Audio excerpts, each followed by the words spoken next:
Hey folks, welcome to the Brehon Academy. This video is going to be a deep dive into one of the four cycles of Irish mythology. It's called the Mythological Cycle, and it's actually considered to be the oldest of the mythological cycles. So to start, we'll just take a little bit to say what the other four mythological cycles are before going deeper into the first of the four cycles. You're going to learn who the early people are, you're going to learn about them, the stories attributed to them. We're going to do a bit of a detour then into the Firbolgs, into the Tuatha de Danann, and into the Fomorians as well, before learning one of the old stories, that's Osín in the Land of the Young, which will be at the end of the video, so stick around for that. Okay, that's enough of that. Let's jump into the video, the deep dive into the Irish mythological cycle.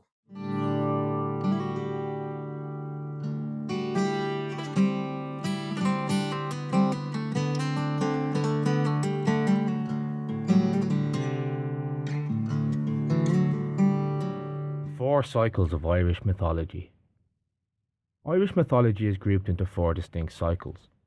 They are the Ulster cycle, the Fenian cycle, the mythological cycle, and the historical cycle. Number 1. The Ulster cycle. The Ulster cycle recounts the 1st century BC tales of King Cunifer, Cuchulainn, and the mighty men and women of the northern province of Ullal, which is today known as Ulster. While there are many loose stories, often depicting a single tale, one unifying saga stands out among the best of all Irish epics, and it is known as the Táin Bó Cúailnge, or the Cattle Raid of Cooley. The Fenian cycle tells the stories of Fionn McCool and his band of noble poet warriors known as the Fianna, from the Irish word Fín meaning a warrior, who protected Ireland and fought with honour as a virtue.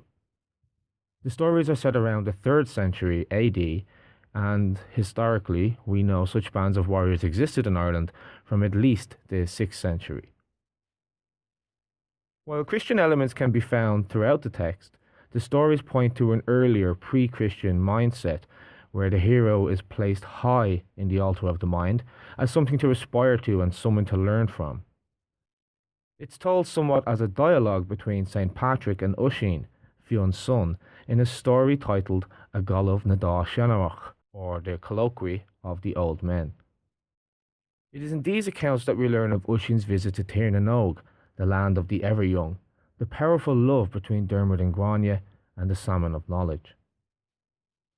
Number 3. The Mythological Cycle. The mythological cycle is the most elusive and imaginative cycle of Irish mythology, since the tales are of the greatest antiquity and describe the most outlandish beings and events. It is in this cycle that we learn about the gods and titans of Irish myth, the illustrious Tuatha de Danann and the monstrous Fomorians. This cycle is rife with magic and mystical characters who make appearances throughout the other cycles. It is from here that we find the origins of Ireland's famous fairy people. And material from this cycle is also drawn from a manuscript called the Metrical Din Shenkis, which gives the myths about the origins and lore of Irish place names. Number 4. The Historical Cycle.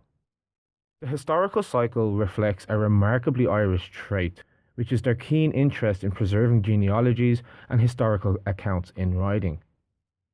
In addition to our mythological stories and legal manuscripts, there are also a body of manuscripts referred to as annals.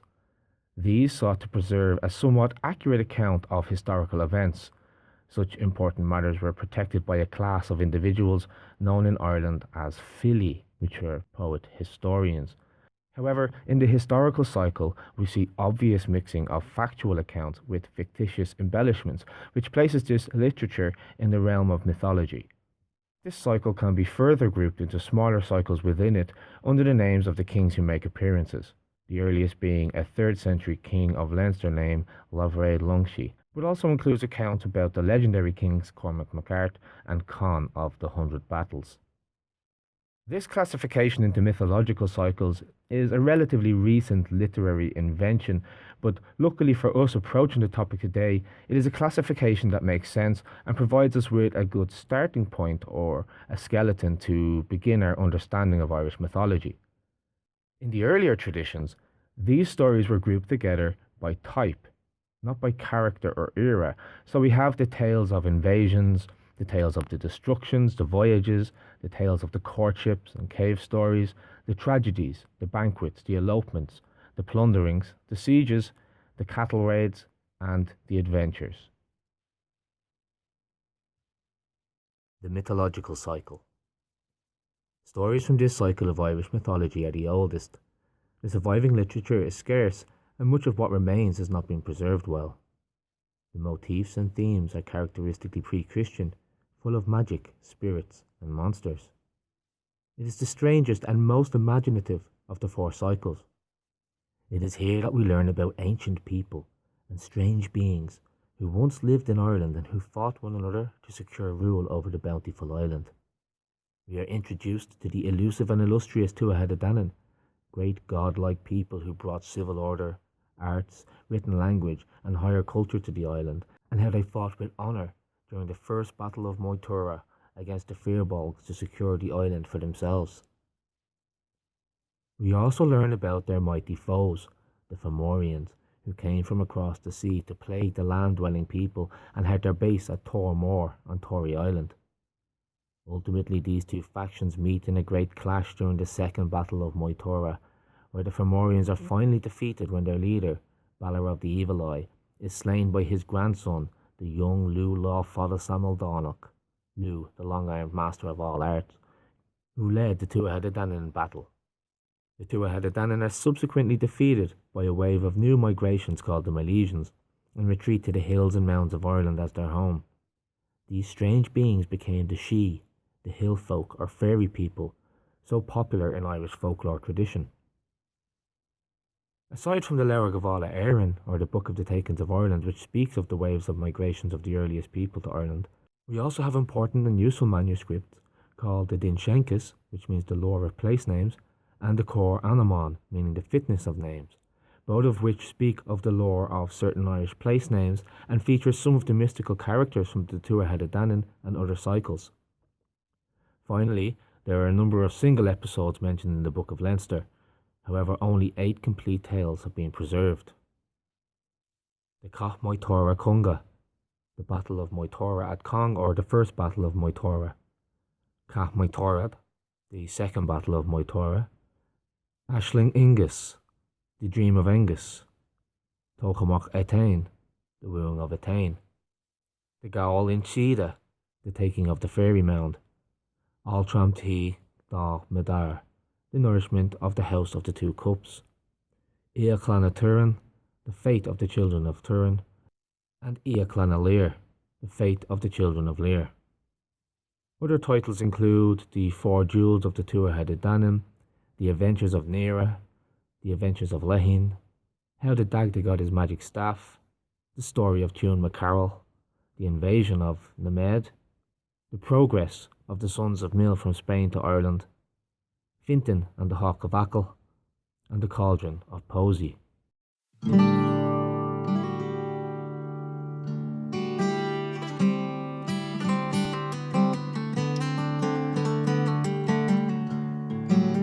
Can't just accept the legendary accounts. Like, I can't believe, that there was monsters living on the island and all of these things, because I haven't witnessed it with my own eyes. And what's interesting about this book, the one from 1726, written nearly 300 years ago, he considers these legendary stories, and I wouldn't say debunks them, but he critically analyzes them and gives, in my opinion, some much better accounts for explaining these things.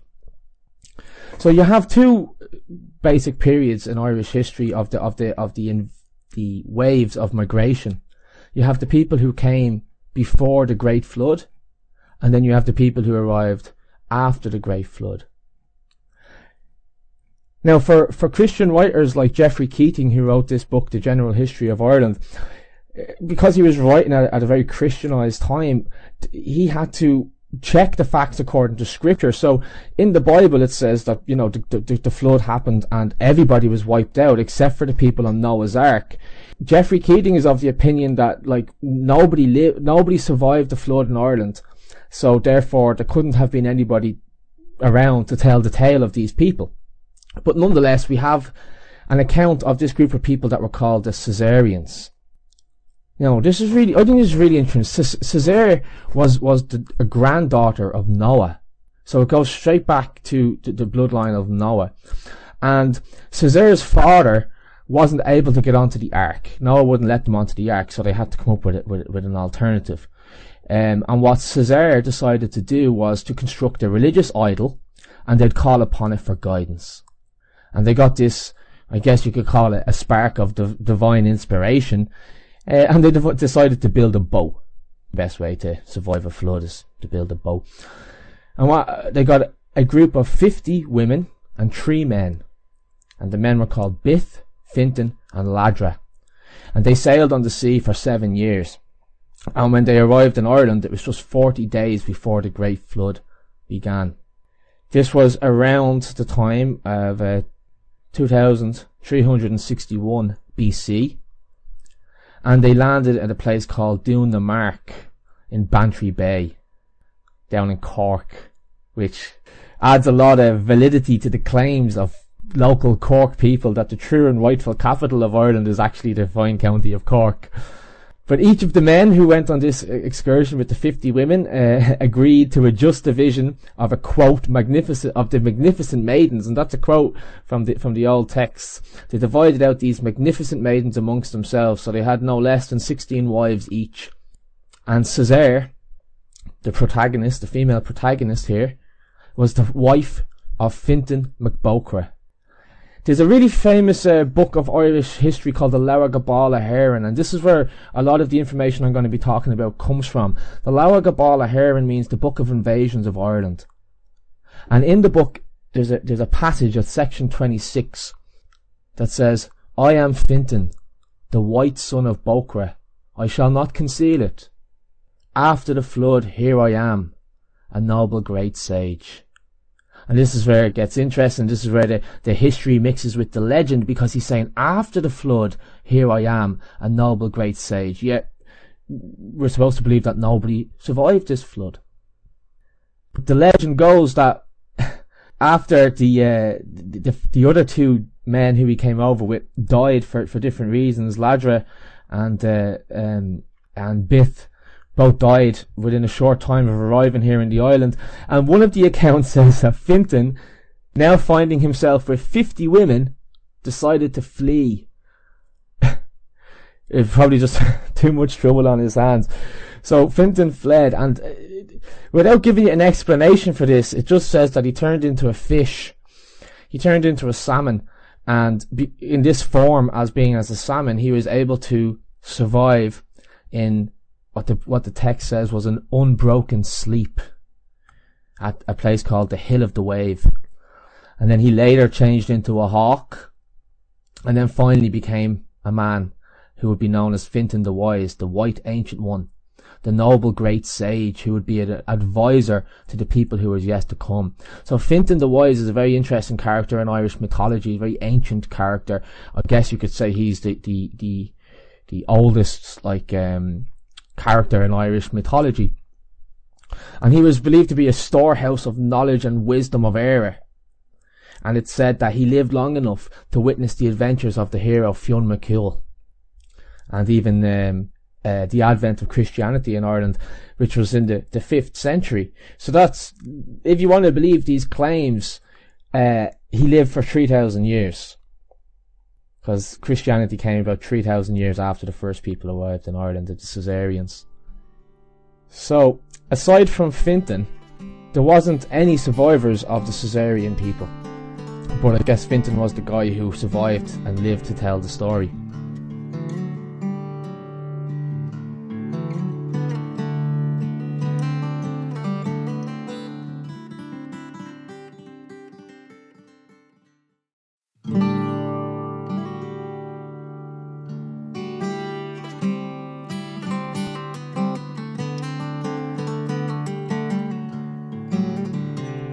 The next group of people to arrive in Ireland were after the flood, and this is when the historical accounts start to become a lot more valid. The earliest people after the flood were known as the Partholonians, and I always thought that was a really Greek or Roman sounding name to it, and that's because, well, the Partholonians came from Greece. It was around the time Anno Mundi, which means the year of the world, 2520, and he came here with his wife and several children.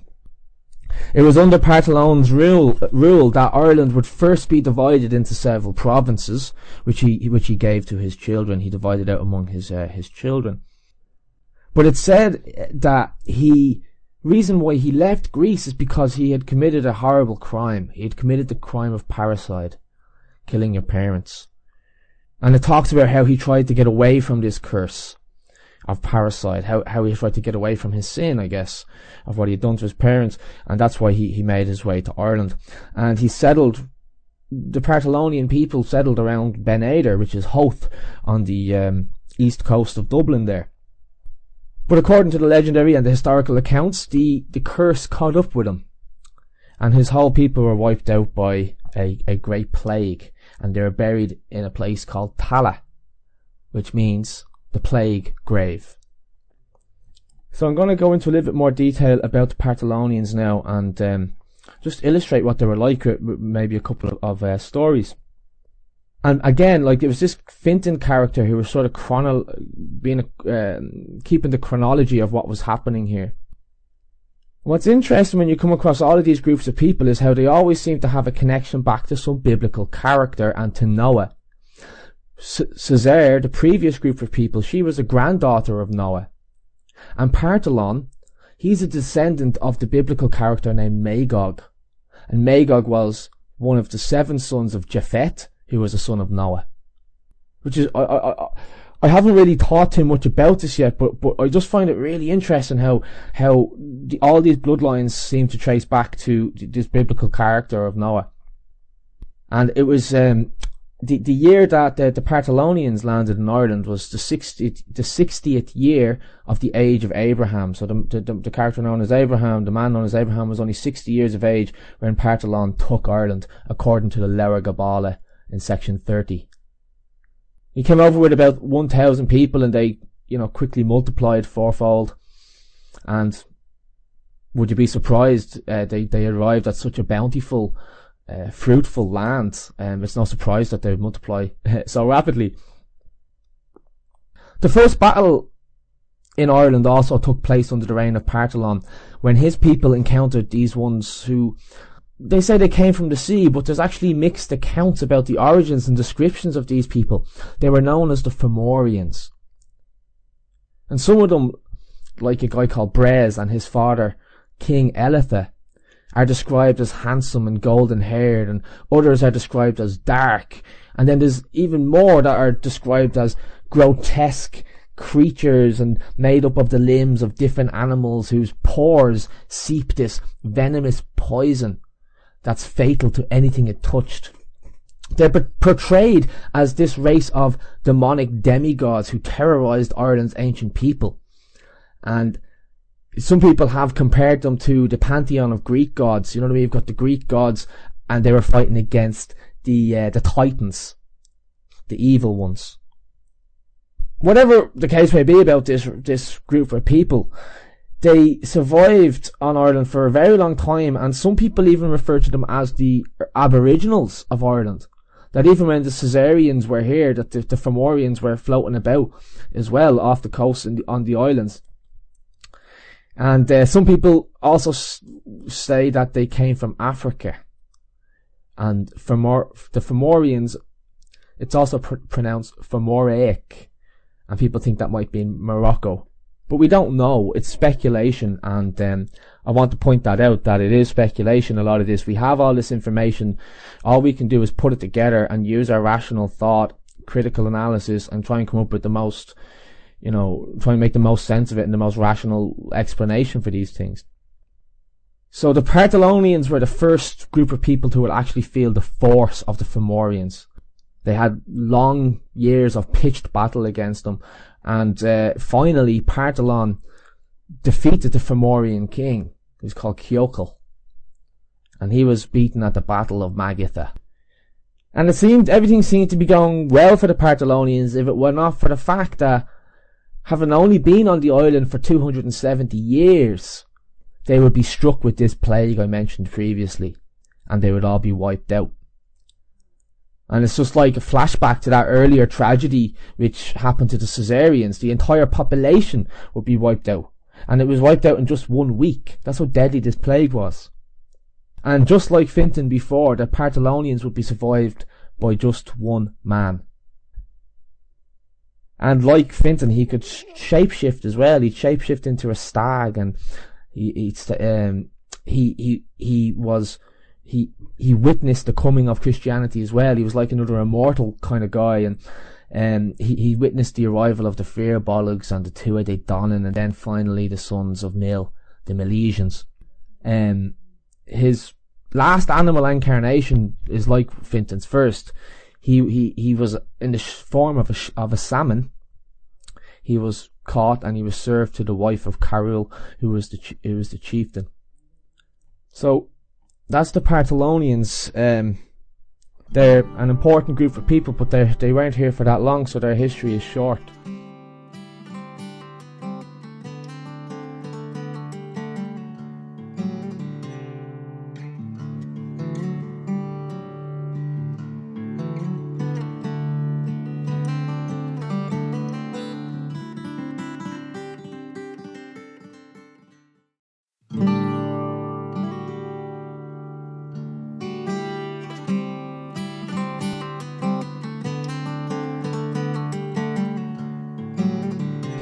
The next group of people to arrive were called the Nemedians, and that was 30 years after the Partholonians had died. The Nemedians arrived in Ireland, and these people were Greeks as well, and they were from Scythia. They were the sons of Agnomain. They set out from Greece with 33 ships, and Nemeds is the only one to actually reach Irish shores. He appoints his 4 sons as his chieftains, and they were called Starn, Érenn Bonel, Anind, and Fergus Redsheed. Like Partholon, Nemed led his people in battles against the Fomorians and became the next in a long line to attempt the taking of Ireland. Now, I think the Nemedians are probably one of the... People often talk about the Tuatha Danann, the Milesians, the Firbolgs, mostly the Tuatha Danann, but the Nemedians are crucially important, and we'll get to just why they're so important now in a while. So Nemed overcame the Fomorians. He actually defeated them in a lot of battles, but it's strange. Like the Nemedians were also, Nemed himself was killed in this unexplained plague. Again, I'm thinking chemical warfare or something here. But in his absence, the people didn't have a good leader, so they suffered really badly under the harshness of the Fomorians. They were required to hand over 2/3 of their wheat, milk, and their children to these cruel overlords, and this happened every Halloween, Samhain. And some of you might be hearing what I'm saying here and thinking sacrifice, and Halloween was the time that they had to pay this tax of 2/3 of their produce.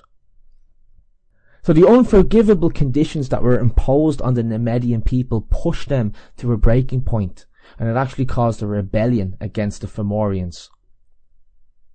But they weren't successful. Eventually, the descendants of Nemed had to flee Ireland, and they did so in several groups. They had tried to fight the Fomorians one last time, but they were defeated. And they set sail from Ireland in search of new lands, and once again the taking of Ireland had been unsuccessful by this group of people.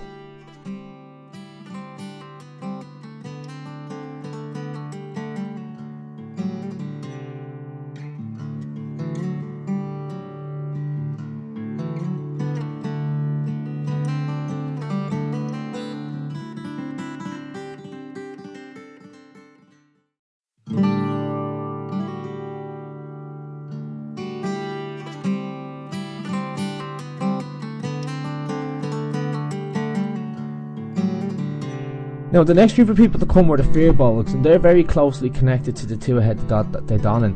And when you read the legendary accounts, it talks about how when the Tuatha De Danann arrived, the Firbolgs were already established on the island. And when they met each other for the very first time, they could speak the same language. And that really baffled me at first. I was thinking, what's the explanation for this? Why would these people be speaking the same language? If the Tuatha De Danann, some people say they come from Atlantis and things like that, so where would they have the same language? And in this book by Geoffrey Keating, it gives a very rational explanation for that. See, once the descendants of Nemed fled Ireland, they settled in different parts of Greece. The Tuatha De Danann settled in North Greece, in Scythia, and the Firbolgs settled near Athens. Unfortunately for them, they didn't have a good time in Greece. They were basically slaves. As soon as they arrived, they were put into slavery again. When we talk about the Firbolgs, there's actually 3 groups of people involved here, but we just used Firbolgs to refer to all of them. There were the Fir Domnann and the Gaelic as well. So the Fir Domnann were the people translated to mean the men of earth, and the Firbolgs is translated as the men of the bags, and the Gaelic is translated to mean the men of the javelins or the spears. And just to explain what all this means, why it's significant. The Fir Domnann were called the men of the earth because they were the ones who dug soil. They were basically digging up in the mountains to get topsoil to bring back down to Greece to have fertile land. So this was a slavery that they were doing. They were the ones who were digging. The Firbolgs were the ones who were carrying the soil in the sacks back down to Greece, back down to the lowland. And the Gaelic were the ones who were protecting them with their spears. So in this state of slavery, they eventually just couldn't take it anymore, and they decided to go back to, I guess, what they felt was their home. They wanted to go back to Ireland.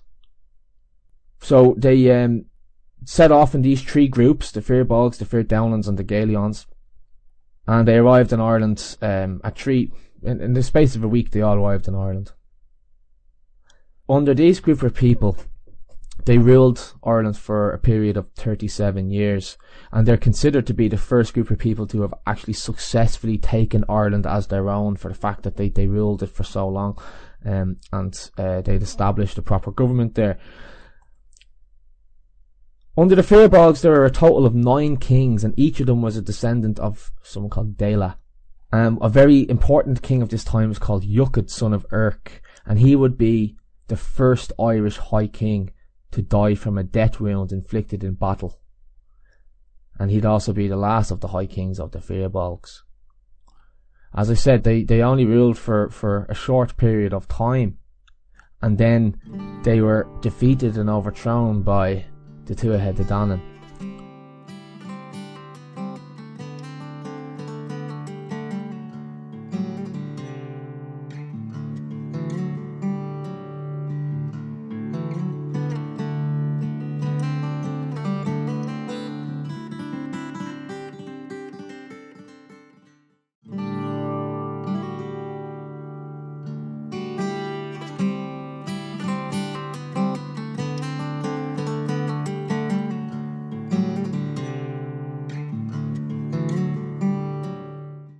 Everybody, Kevin Flanagan here with the Brehon Academy.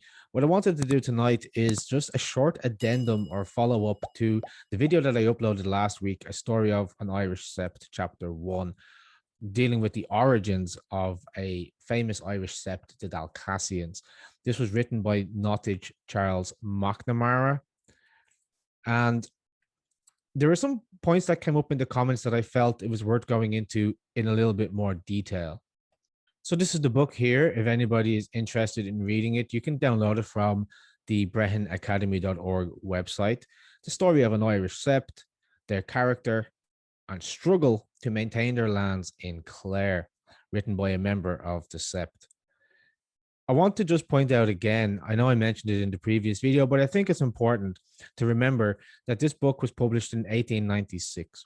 So the information that Nottage had to come to his conclusions was quite limited. There was no internet.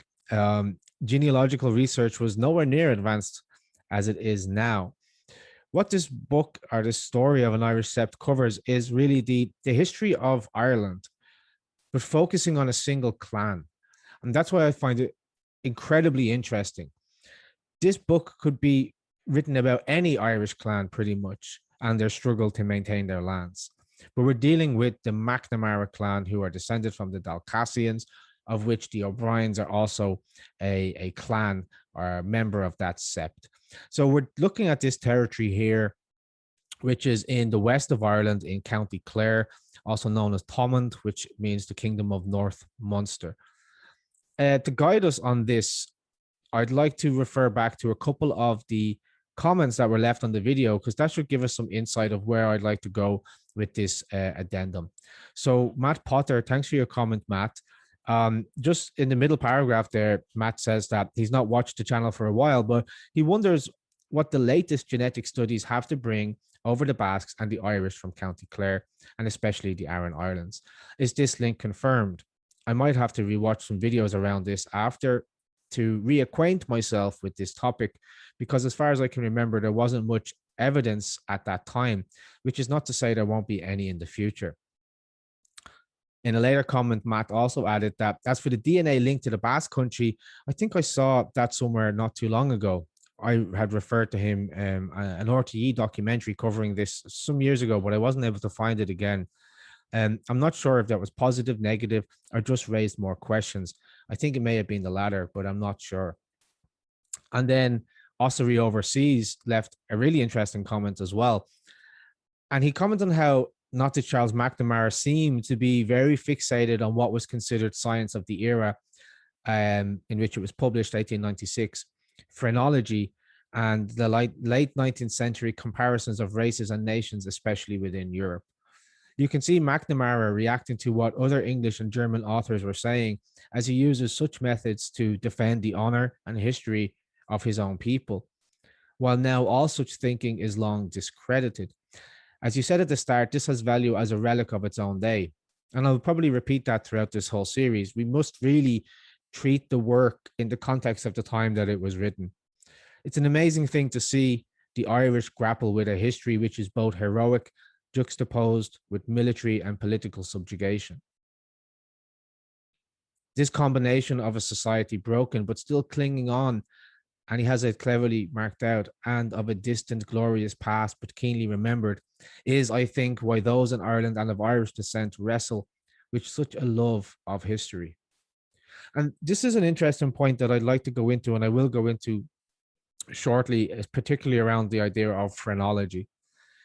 But what this conversation really raises for us is the question of who were the Firbolgs. The Firbolgs are mentioned by McNamara throughout the text, and this is who he believes he is descended from. But who were the Firbolgs? It's an interesting question. I took a little snippet from Wikipedia there. I know Wikipedia is not the fountain of knowledge when it comes especially to things of ancient Ireland, but it does give a good sort of mainstream view. The Firbolgs in medieval Irish myth were the fourth group of people to settle in Ireland. The fourth group. They are descended from the Muintir Nemed, or the Nemedian people, that means, an earlier group who abandoned Ireland and went to different parts of Europe. Those who went to Greece became the Firbolg and eventually returned to Ireland after it had been uninhabited for many years. After ruling it for some time and dividing the island into provinces, they are overthrown by the invading Tuatha de Danann. So what we're talking about here are the early migrations of people to Ireland. When you look at Irish mythology, particularly the Book of Invasions, it's called the Book of Invasions, but also called the Book of the Taking of Ireland. And what this book basically contains is the stories of the migrations of different people into Ireland. So it's not a question in the mind of the Irish psyche that there are migrants who came to Ireland, different migrations, who settled here at different times, who had different characteristics, who eventually warred with one another for ownership and dominance on the island. I'd like to go a little bit deeper into this, though. Um, some of the source material that I'm talking about here comes from Geoffrey Keating's History of Ireland, but other sources as well, particularly the Book of Invasions, as I mentioned. When you look into these genealogies, one of the interesting stories, let me go this way. One of the interesting stories about the Firbolgs was that they were inhabiting Ireland, they were ruling Ireland. The only other kind of significant group of people who were there at the time were called the Fomorians. And these are even lesser known of the Fomorians. And in many respects, they could be described as the true native inhabitants of Ireland, but they're always depicted as being kind of like, they're like the Titans, like the bad gods, if you want, the monstrous ones who come from the sea. They live on the island of Inishtori, in Tormore. This is the clan or the group of people from whom Balor of the Evil Eye descends. And they're always at the backdrop of Irish mythology, these Fomorian type. With the Firbolgs, they inhabited Ireland, and they later had to face another migration that came after them, which were the Tuatha. And this picture that you can see on the left here is of two members of these two groups of people, the Tuatha and the Firbolgs. They're ambassadors for each of these groups. They're called Sreng, who was of the Firbolg, and Bress, who was of the Tuatha. And I remember reading about this story many, many years ago when I was younger. And one of the things that really struck me in the story, how it says they approached each other quite guarded. These two ambassadors were sent to meet, and they could speak the same language. And when they met and discovered they could speak the same language, one of the first things that they inquired of each other is of their race and people.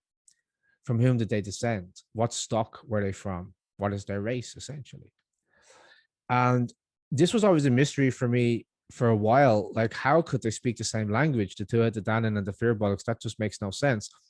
But it made sense when I did some more deeper research when I was a little bit older and realized that the story goes that they are themselves two groups that are descended from an original group called the Nemedians, the Muintir Nemed, as it's mentioned there on the Wikipedia page. And this goes some way to explaining why and how they were able to speak the same language. The other picture there is the first battle of Moytura, which I will get to in just a second. But what I wanted to do is just go a little bit deeper onto the Firbolgs, because there are different sources for these stories, and the different sources tell different accounts and have different explanations for these things. As I mentioned, there are the Book of Invasions, which talks about this, but O'Rahilly, T. O'Rahilly, he talks about it as well. He seems to think that they are the Firbolgs are like a pre-Celtic Celtic group that came to Ireland before the Celts. And a lot of the early writers tend to talk of them as being real, although accepting that there's a lot of mythology tied into this, and it's really difficult to know what is the point where mythology ends and history begins. So in the Leabhar Gabála Érenn, the Book of the Takings of Ireland, it talks about Ireland being settled by 6 different groups of people. The first 3 people are the people of Caser or Sacer, who allegedly is a granddaughter of Noah. Then you have the people of Partholón, and then the people of Nemed, who I've just mentioned. The people of Nemed were wiped out by some sort of a plague, or they had battles with the Fomorians and they had to flee the island. And when they fled the island, some of them went, the groups of people went to different parts of Europe. The Firbolgs are said to have been the ones who went to Greece. And while they were in Greece, they were not treated very well. This is how one of the stories goes. Within the Firbolg, there's actually 3 groups. You could say there's 3 subgroups that are called Firbolgs. There's also the Firdálan and the Firgálan. Okay, but they're all supposed to be connected as the same kind of wider kin group. What we call them the Firbolgs collectively.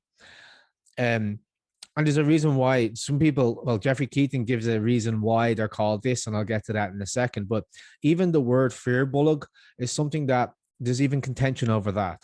Some people say that it's like the men of the belly, bulg being your belly, and fear being the Irish for men. So firbolg, the men of the belly. But other people suggest that it's the men of the bag men. And this is supported by Keating in his analysis of these words. So the idea was that basically the firbolgs ended up being sort of slaves while they were in Greece. And these groups, they were broken into three groups. There were the men of the bag, the men of the earth, the Danann, and the men of the spear, the Gaelion.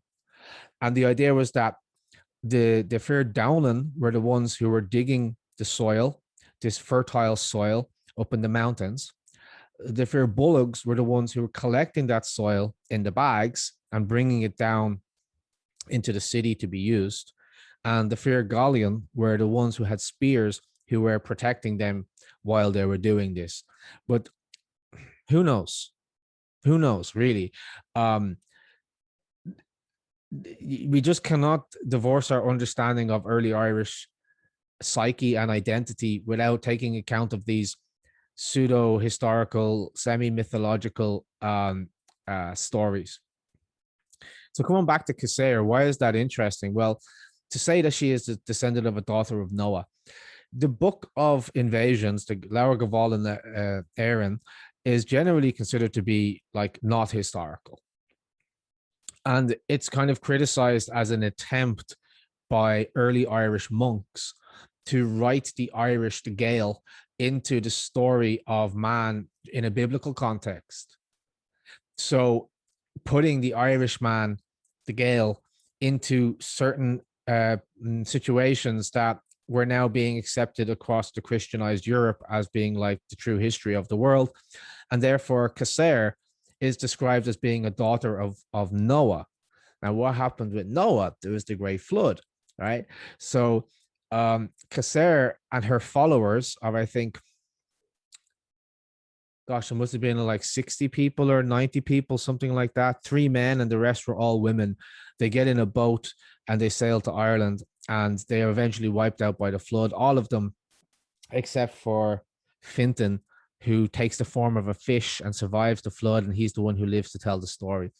So we have this really kind of mishmash here of like biblical references, the Great Flood, for example, and the early idea of like the Celtic. I don't like even to say Celtic, and because of this sort of research, it's hard to say Celtic, but the early Gaelic, early Irish psyche and mythology, the idea of shape-shifting, the salmon of knowledge, these kind of early motifs start to show up here.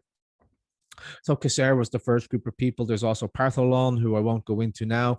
Actually, if you want to learn more about this, I have a video on YouTube, the mythic origins of the Irish people. I think that's what it's called. If you type in mythic origins, you'll find it on my channel. And that video is quite long. I think it's over an hour long, and it goes into each of these groups of people and tells their story. So you can definitely go into more information over there.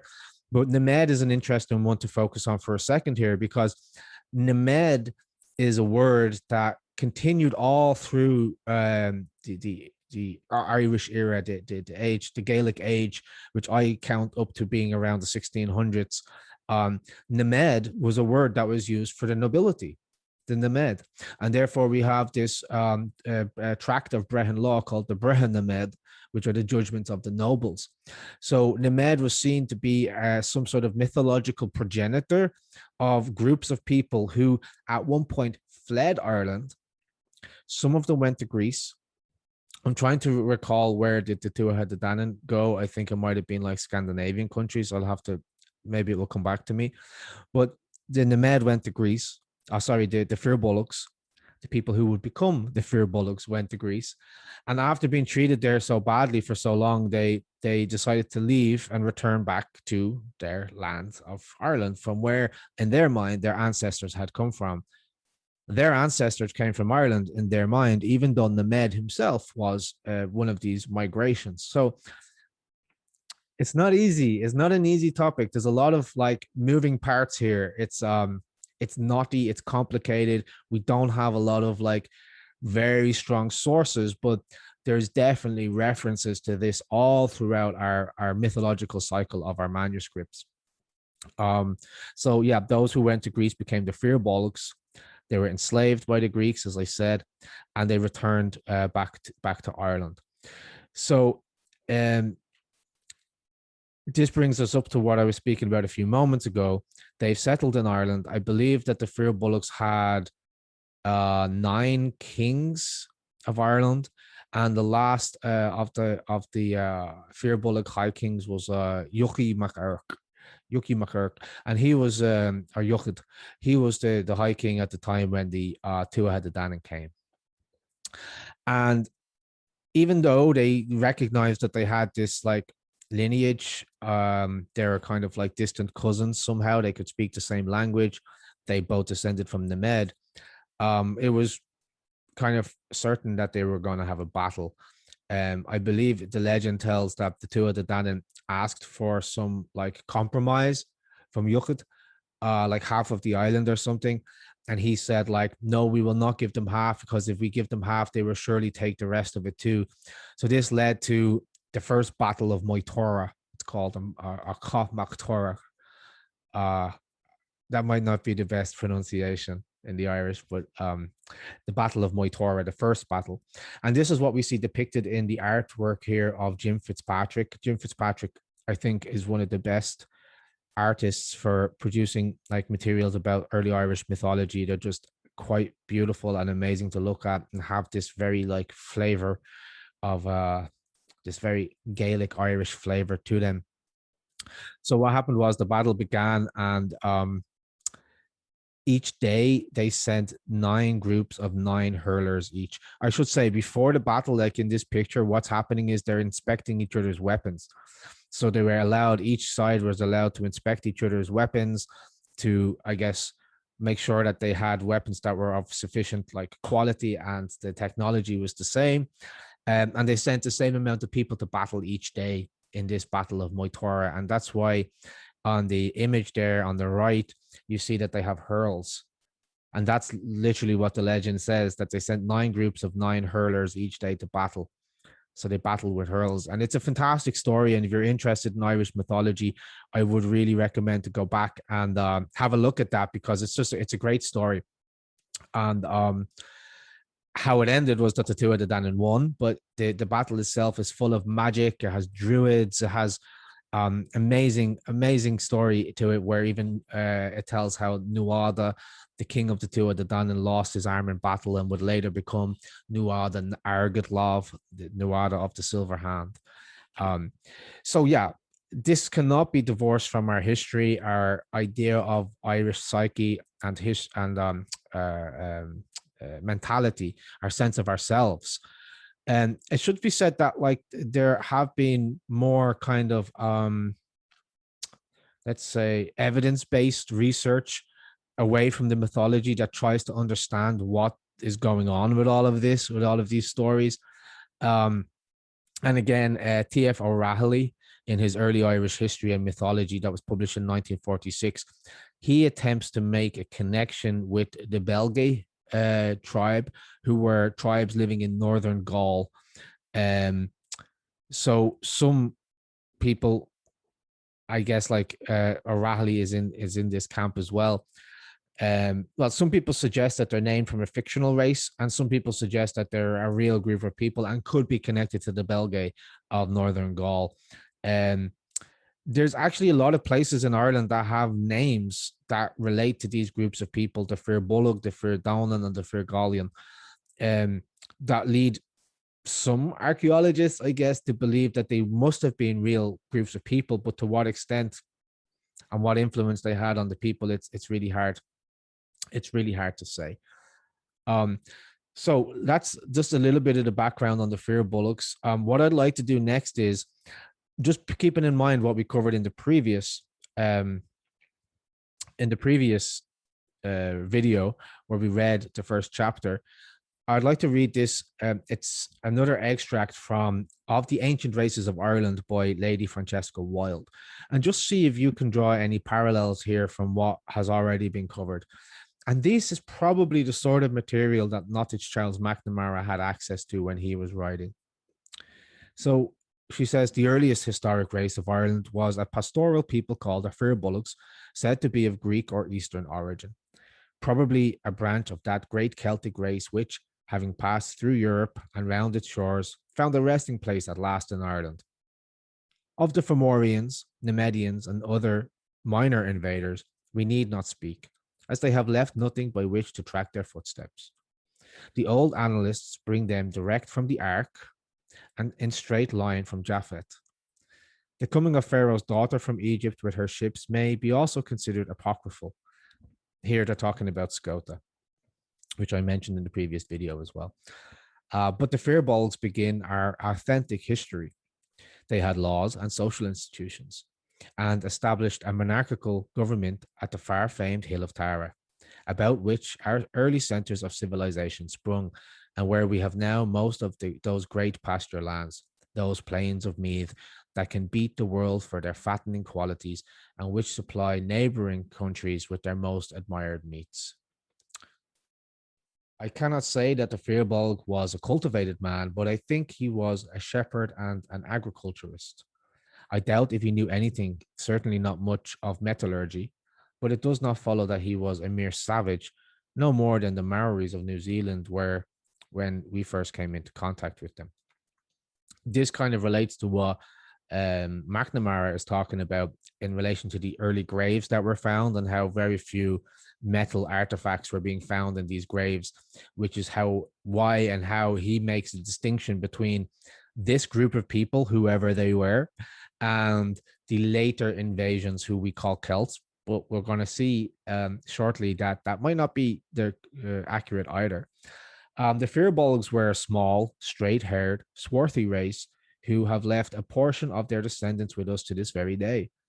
A genealogist, their own countryman resident in Galway about 200 years ago, described them as dark-haired, talkative, guileful, strolling, unsteady, quote, disturbers of every council and assembly, end quote, and described formed the bulk of our so-called Celtic population. And promoters of discord. So they were disturbers of every council and assembly and promoters of discord. I believe they, together with the next two races about to be described, formed the bulk of our so-called Celtic population, combative, nomadic, and opportunity, enduring, litigious, but feudal and faithful to their chiefs, hard-working for a spurt, as in their annual English emigration, not thrifty, but when their immediate wants are supplied, lazy, especially during the winter. To these physical and mental characters described by MacPherdevis, let me add those of the unusual combination of blue or blue-grey eyes and dark eyelashes with a swarthy complexion. This peculiarity I have only remarked elsewhere in Greece.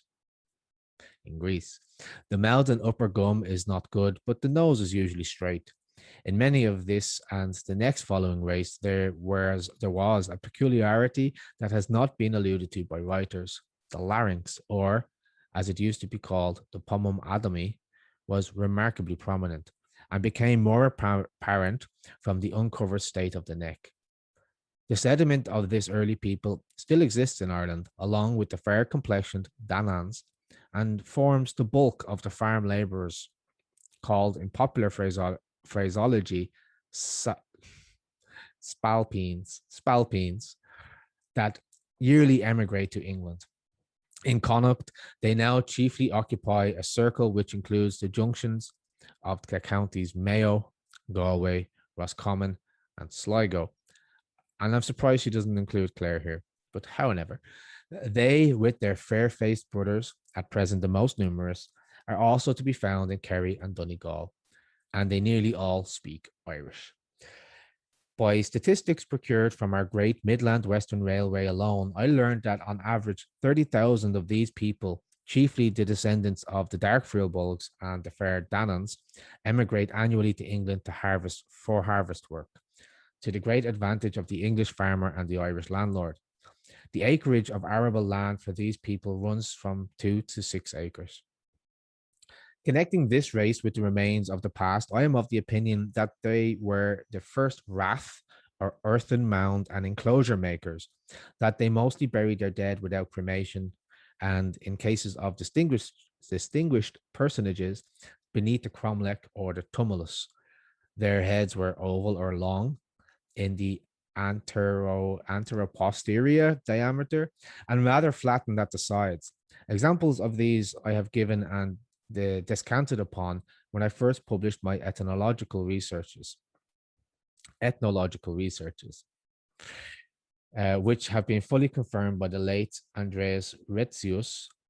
It is, however, unnecessary, even if space or advisability permitted, for me to allude to such matters as that great work, the Crania Britannica, has lithographed typical specimens of this long-headed race.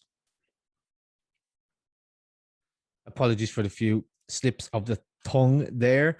But I wanted to share this with you just to show you that what we're reading about from McNamara is not in isolation. It seems that especially writers of that era within like the past 100 years or so seem to generally hold on to this idea that the Firbolgs were a distinct group of people in Ireland, and they were characterized by the darkness of their hair, the shorter build, blue eyes, and other characteristics, particularly regarding their character and personality, which we'll talk about shortly. Just as a little aside here to emphasize this point, I once dated a girl from Kerry who looked like this, who had these features, and so much so that her father was nicknamed the Spaniard. So there are certainly a kind of a genetic group of people in Ireland who have these sort of features that we would consider more Iberian or closer to the Basque. I would say that there are, generally speaking, three like core groups of typical Irish looking people. We do have blonde-haired, blue-eyed Irish people, often green-eyed as well, which come from the Danish invasions. We also have these like dark-haired, blue-eyed, darker-skinned, darker complexion, which perhaps come from the Basques and the Iberian Peninsula. And then we have the more kind of generic idea of the Irish person who has the red hair and the freckles. So there are certainly different distinctive groups within Ireland that have different genetic makeup. And these writers are trying, with the limited resources they have available to them, to try and make sense of that. The next thing I wanted to talk about very briefly here was the topic of phrenology. I don't want to dwell on this too much, but just as it was mentioned in the comments, I don't believe that the writers are talking about phrenology when they talk about the shapes of the skulls. Phrenology is a completely outdated scientific idea, if you can even call it scientific, that believed that you could tell the character of a person and their characteristics and traits by the different bumps on their head. To me, this looks a lot like palmistry and palm reading. It's been pretty much completely discredited. It is completely discredited. What am I saying? Pretty much, it is completely discredited. But that's not the same as saying that it's possible. It's not even controversial within forensic science to suggest that it's possible to identify different groups of people, races of people, through the shapes of their skull. Here I just pulled up one scientific paper that discusses this, and I have a picture there showing the different types of skulls from different core kind of racial groups in the world. And this has got nothing to do with racial superiority or anything like that. And there was some comments in the chat room last time that were just kind of way off the mark, in my opinion. It has nothing to do with racial superiority. It's just acknowledging the fact that different races look different from each other. And it's as simple as that. whether you can say within, like, we can see the Caucasian skull there on the right, the European skull, whether those people in 1896 had enough knowledge and understanding of the science of the shape of crania to say that European skulls could be distinguished one from another, like a German skull can be distinguished from that of an Irishman. I don't know. I'm not a scientist. I can't say anything on that, but I don't think it's too far-fetched based on the information that they had to, or maybe far-fetched isn't the right word. I think it's with the information that they had available to them, it's reasonable to see why they would look to this sort of research for indicators of their kind of genetic lineage. But today we have much more advanced DNA research, genetic science that allows us to not only look at different sort of physical characteristic traits that are different, but also we can track it in the chromosomes, in the Y chromosome and the mitochondrial DNA. We can see from where we descend. And what's interesting, just quickly on this point, if anybody has done these like 21andMe tests where you can take a swab and send it off and they show you where you come from, a lot of people find out that they're actually a little bit of everything, a little bit of this and a little bit of that. So what that shows us is that our ancestors got around, didn't they? And that was surely the case in early Ireland. So to what extent you can talk about pure race of Firbolgs or Celts and so on is very questionable, and I don't even know how valuable it is. But I really want to emphasize here that I believe McNamara is not using this as his like fundamental basis for his claim. His claim being that the people of west of Ireland and County Clare and the Aran Islands descend or have genetic connection to the people of the Basque of Spain. He uses the skulls as just one example here, but he also uses other examples. For example, he says he uses a linguistic example. So Professor Boyd Dawkins observes that Érenn, Ireland, the land of Erna, Ivernian, and I would add Hibernia, is merely a variant of Iberia, and that the name of the great island of the Western Ocean, Ireland, and the southwestern peninsula of Europe, which is the Basque Country, is due to their having been occupied by the same race, a race so clearly marked off from all the others as to be known by the same name. And he doesn't just focus on the skulls. He also talks about the general characteristics, physical characteristics of these people. Tradition refers to this race as having been rather under the average height, short, with brown or gray eyes and curly dark hair, a type to be found in considerable numbers among the people of Clare at the present day. He also says that the ancient inhabitants of Ireland from the earliest times were recognized as Iberians, and as we learned from the life of St. Shannon, were known in central Clare as the Bascan tribe. The Bascan tribe. Maybe it's connected to the people of the Basque region, Basque country. I also seen in the comments, and we will talk about this in a moment. Actually, I can show you the slide now, and I'm going to read this article in more detail later on. Galicia is quite similar in sound to like Gaelic, right? The Gaelic people, the Galician people, the people of west of Clare being called the Bascan tribe, Basque region. I'm not going to read this now, but it did feature in the previous video. I'm going to read this for you at the end of this short presentation that I have. McNamara also includes the observations of the third Earl of Carnarvon, who spent time with the Basques. And his reason for including this is to not talk about the physical characteristics here, but to talk about the personality traits.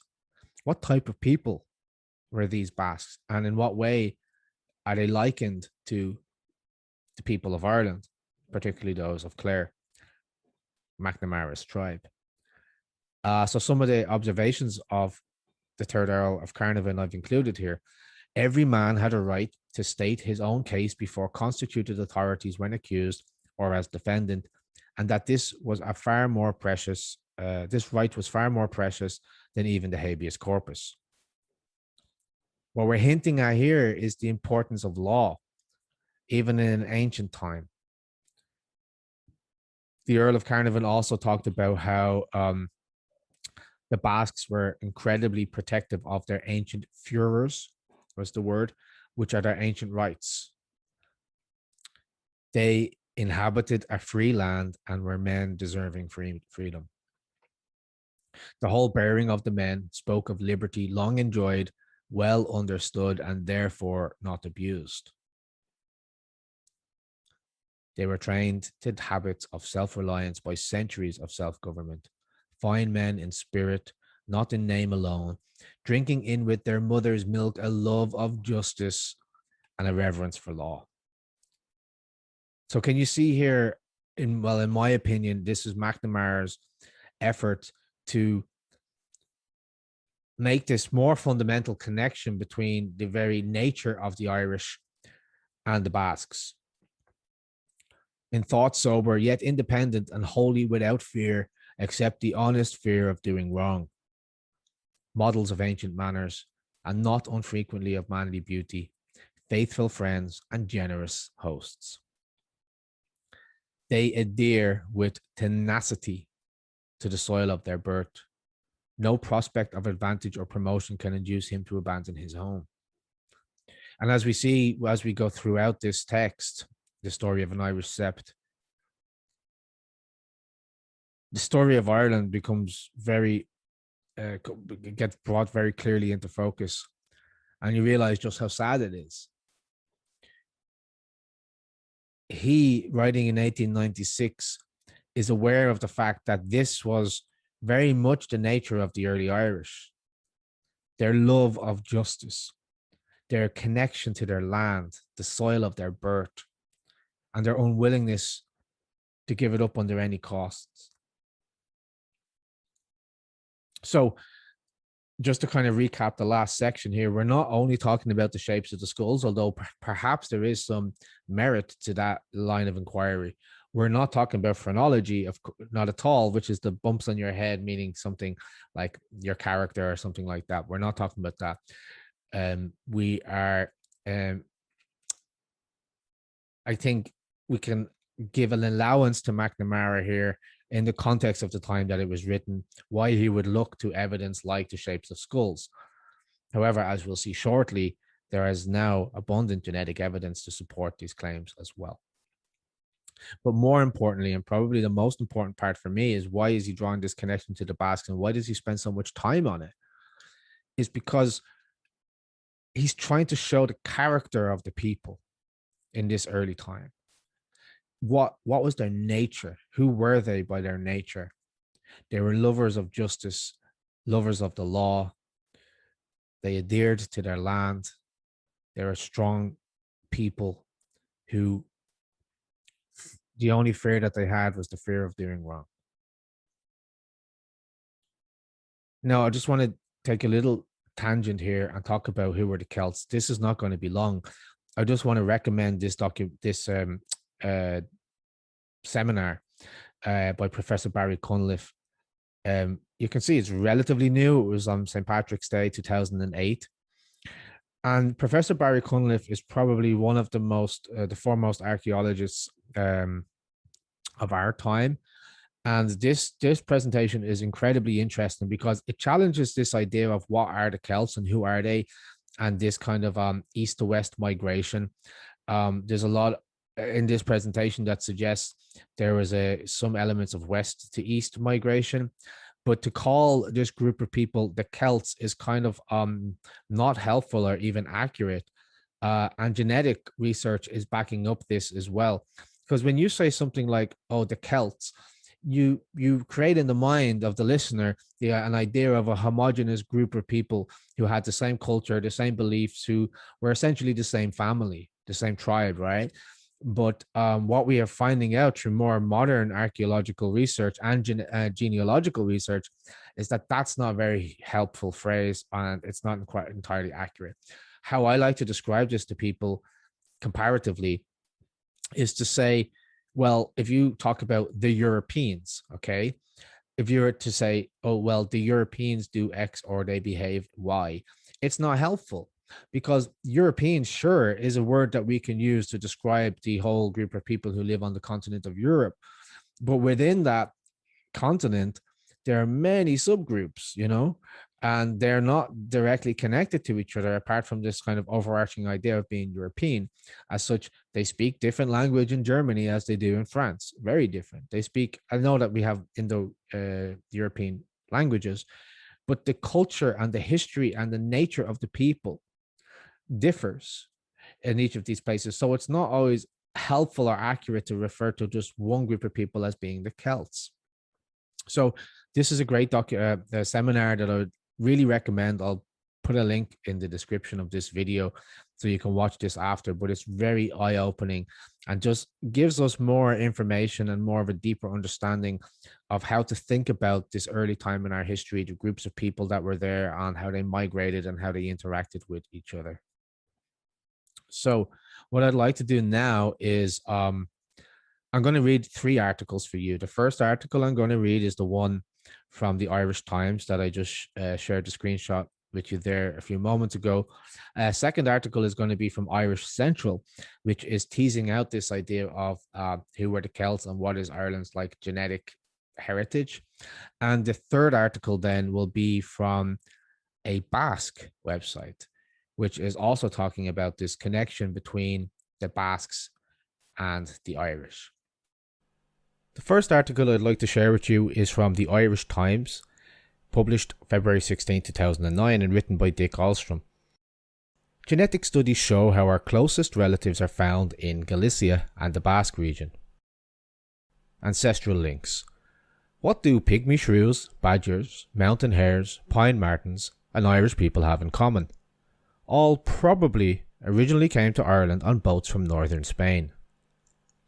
Our closest relatives are found in various parts of Galicia and the Basque Country, according to genetic studies led by Professor Dan Bradley of Trinity College Dublin Smurfit Institute of Genetics. He presented his research over the weekend at the American Association for the Advancement of Science annual meeting in Chicago.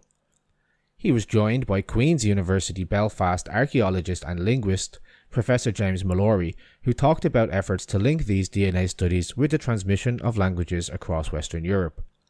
The chair of the session was the government's chief scientific advisor, Professor Patrick Cunningham. Professor Bradley and colleagues have done extensive genetic analysis into where the Irish came from and how they got to Ireland. He studies genes associated with the Y chromosome, a genetic inheritance that comes via the father. By tracking the presence of certain Y chromosome markers, he can travel back in time to map our relatedness to others across Europe. He explained how he had also done this with the 2 main species of cattle, the familiar flat-backed cattle and the humpbacked cattle seen in India and Africa. The human data definitely showed that our strongest relatedness was with the northern Iberian Peninsula, with this genetic signal strongest for the Irish living today in the west of Ireland. These in turn were likely the closest relatives of the migrants who originally settled in Ireland. Genetic studies of Irish fauna also showed this distinctive signal. He said, "The Irish badgers are Spanish, but the British badgers are not. The fauna of Ireland seems to be divergent. How does one explain this?" he asked. The most likely explanation was that the island was settled by migrants from northern Spain as the glaciers that covered Ireland from the last ice age melted away. It seems to me that most animals in Ireland came by boat. There seems to have been some communication with southern Europe. The Book of Invasions from the 8th century talked about an invasion by the Spanish king Milesians, he said. His group also looked for genetic linkages between people sharing a common surname, something passed along from the male lineage like the Y chromosome. They found linkages that trace back to the famous O'Neill kindred, from whom Níl na Gaelic, Nile of the Nine Hostages, was descended. Professor Mallory described attempts to match up the transmission of languages with the dispersal of DNA as people migrated across Europe. It was extremely difficult, however, due to confounding influences including language transmission via elite dominance. Settled areas with a unique language later taken over by invaders would see language displacement, with the newcomers imposing their own language. However, the local gene pool would remain and would dilute the genetic influence of the newcomers.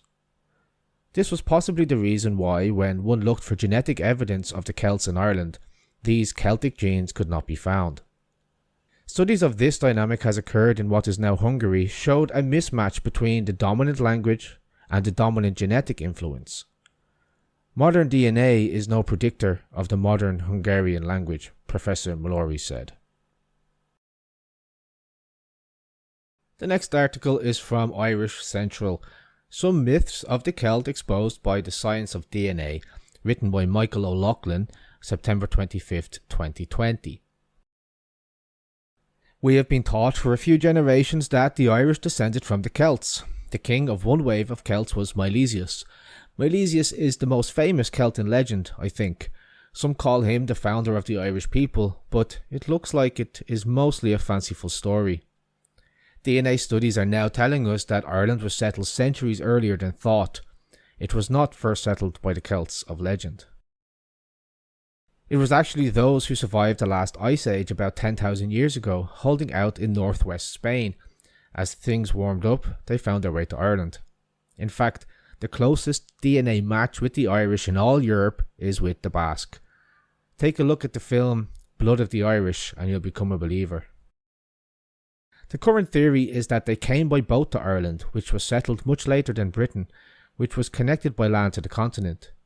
They did not come from Scotland, but from Basque country. So, at least they came from around Spain, like some of the Milesian legends speak of. We still have to double check all the findings, but it seems pretty convincing. The Irish and the Basque are brothers, so to speak. As far as we can see, our earliest ancestors were the Basque people. So there is the point to start your genealogy in Ireland. If you want to see some of the legends that came from the story of the Celts and Milesians, there is a book. It is entitled A Genealogical History of the Milesian Families of Ireland that I published several years ago. If you want to see a real classic, take a look at the Book of Invasions, one of our oldest written stories about who settled Ireland. This book gives that the Irish originally came from Spain. This is the ancient book that O'Donnell took to the court of Spain, trying to strengthen the ties between the two countries. Looks like there was some truth there.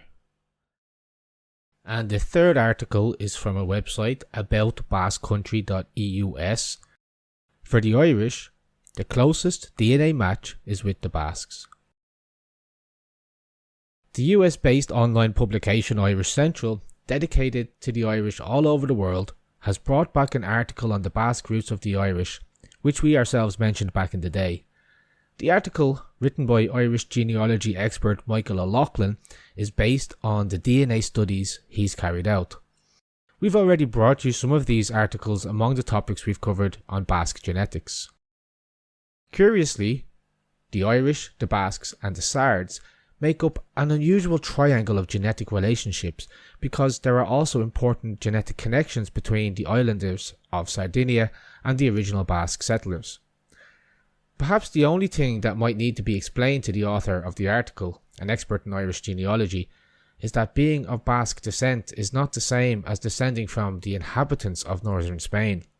For starters, when this happened, Spain did not exist, while the Basques did. But even if rather than Spain he'd meant the Iberian Peninsula, making a geographical rather than political reference, that isn't quite right either.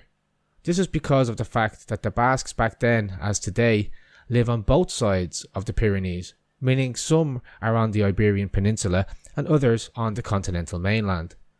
In any case, it's always a pleasure to find out that a people as pleasant and beloved by the Basques as the Irish have strong connections with our Basque ancestors who colonised Europe after the last ice age.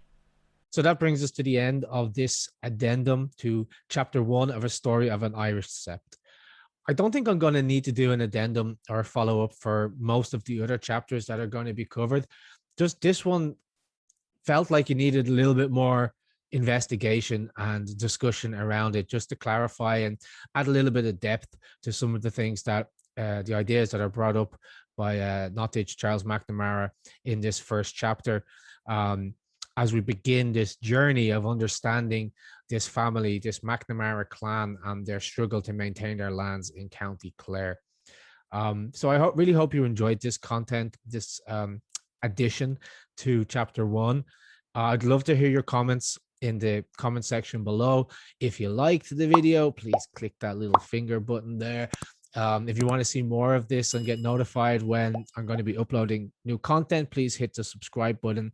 Also inviting anybody watching this to please go and sign up at the BrehonAcademy.org. It's completely free to join. You can get access to the library. There's a lot of materials there, blog posts, and bunch of videos, content that's not always available on YouTube, stuff that I haven't put into video format yet. So if that's your thing, I think you're going to like the website. Big, huge thank you to those of you who bought some stuff from the store in the last week. Those of you who bought mugs and t-shirts, I really hope you enjoy them. I think they're going to be on the way out to you very soon once they just get printed and shipped. And a huge thank you to those of you who help me out by becoming a paid member. I really appreciate it. It's such a confidence boost, and it really fuels the work that I'm doing. It pushes me on to produce more and more content like this, and it just is really satisfying to know that people are getting a value out of this, and they appreciate it. So thank you so much for your support to all of you. It really means a lot. I'm almost finished chapter 2, which is going to be focusing on the Brehon Law, more widely speaking, say like the law and society of early Ireland. So we're going to be talking about the Brehon Laws, who wrote the Brehon Laws, who put them into the manuscripts, let's say, the Seancas Mór, status and society. We even have a little short section on the bee judgments, which I know people really like to hear about. I have a video on YouTube about bees, trees, and Brehon Law, so you might like to check that out as well if you can't wait till, I think it's going to be out next week, in the next few days, I hope. And if you like this content and you feel like you're getting something from it, I would really encourage you to have a look at the courses on BrehonAcademy.org. That is probably my best work on this Brehon Academy project. There's a lot of information there in each one of the courses.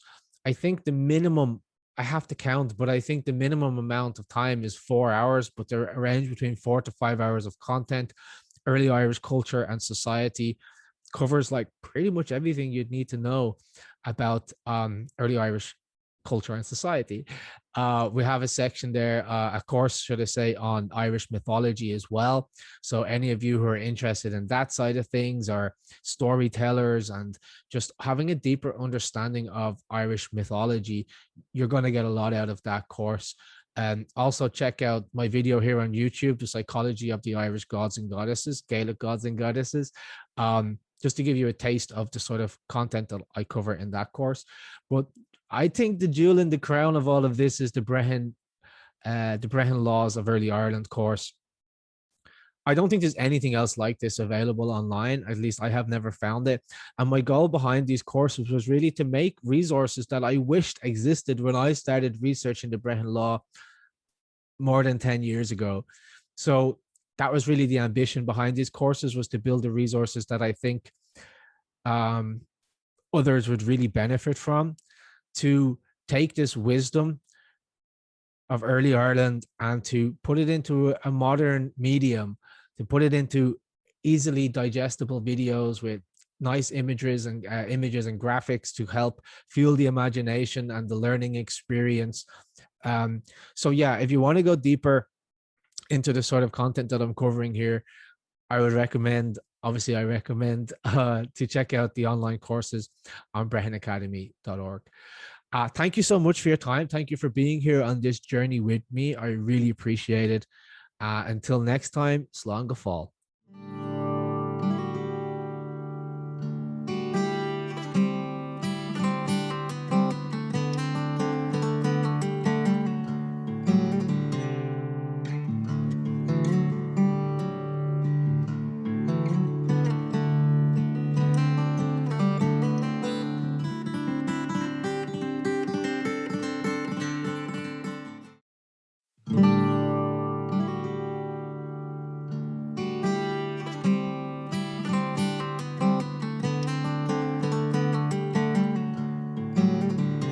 And I think this group of people in particular are the ones who stand out the most for people when they look back at ancient Irish history. The Tuatha De Danann, translated by some to mean the people of the goddess Danu, or the people of the god Danann. And you often hear things written about them like, the truth was not known beneath the sky of stars, whether they were of heaven or of earth. They're always spoken about in this sort of mystical way. And no matter if you're reading the historical accounts or the legendary accounts, it always says that they had perfected magic, necromancy. They were very powerful individuals. The legendary accounts say that they came to Ireland riding on a dark cloud on the first day of Bealtaine, the festival of the fires, which is May Day. Their leader was a man who was known as Nuada, and they settled in the mountains of Connacht. And when they first arrived here in Ireland, there was a thick layer of mist and smoke covering them, protecting them, and so the Firbolgs didn't know that they had arrived. These are the people who we know today as the fairy people, the invisible ones who live in the hills, the gods of Ireland, the men of day, the She, as in the Banshee. They are said to have brought with them not just the Leafal, the Stone of Destiny, but 3 other treasures as well, one from each of the lands that they came from. The first meeting between the Tuatha De Danann and the Firbolgs came from an encounter between 2 champions at a place called Mound. So once the Firbolgs had become aware that the Tuatha De Danann were there, they sent out a champion of theirs to go and meet them. And the Tuatha De Danann did the same. The Tuatha De Danann sent a guy called Bress, and the Firbolgs sent a man named Sreng. And they approached each other with their spears firmly gripped and their shields held tight to their chests. Very slowly they walked towards each other, ready for battle. And Brez was the first to speak. And when Sreng heard him speak, he realised it was Irish and he was speaking his own tongue. So he was less, on guard. They walked a bit closer to each other and they started to ask questions about each other's race and each other's family. It sounds pretty profound. But the truth is, the reason why they could speak the same language is because they were both descendants from Nemed. Where the Firbolgs went to south of Greece near Athens, the Tuatha De Danann went to north of Greece, Scythia, as I said earlier. And while they were there, they learned the magical practices of the Greeks, but they became much better at them, at these practices, than the Greeks themselves. And there was a war going on between the Scythians and the Greeks. And the Tuatha De Danann were helping the Greeks fight in this war. And how they were helping them was, at the end of every battle, they would go to the fallen soldiers on the Greek side and they would chant spells and incantations over them, and they would bring these soldiers back from the dead. And the Scythians, they were going to be destroyed because they couldn't, their soldiers were dying every day as well. And, they go back to the battlefield the next day and the same people that they killed yesterday are back fighting them again. So they went and they consulted a druid. And the druid said to them, and bear in mind, the book that I'm getting this information from is 300 years old, a lot older than the writing of Bram Stoker's Dracula. But he said to them that the only way to defeat them is if you drive a wooden stake through their heart, and if they don't rise up from the dead, then they are of the devil, and you will defeat them.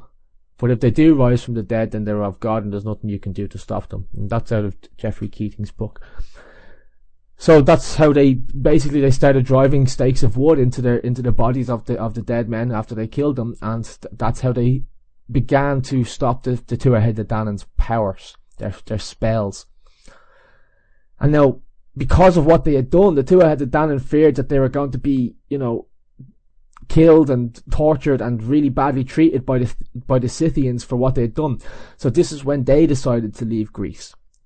The Firbolgs left because they were in slavery and they were getting mistreated. The Tuatha De Danann left because they were afraid that they were going to be killed for using magic against the Scythians. And the Tuatha De Danann headed to Scandinavia. And when they met the Scandinavian people and the people of those lands, witnessed the sort of power that the Tuatha Danann had, the power that they had to speak to spirits and the power that they had over nature. They marveled at what they could do, and they asked them if they would stay and teach their children how to do what they could do too. So they gave them 4 cities or centres of learning. One of them was called Murius, one of them was called Felix, one of them was called Gorius, and the other one was called, I can't remember, it's gone out of my head, it'll come back to me. But basically these 4 cities were centres of learning that were given by the Scandinavians to the Tuatha Danann to teach their children. As time went on, the Tuatha Danann then left the Scandinavian countries. They left their 4 cities, and they took from each of these 4 cities an object, a sacred object. And before they arrived in Ireland, they actually went to Scotland first, and they lived in Scotland for 7 years. And then they finally arrived in Ireland, and when they got to the coast of Ireland, they set their ships on fire.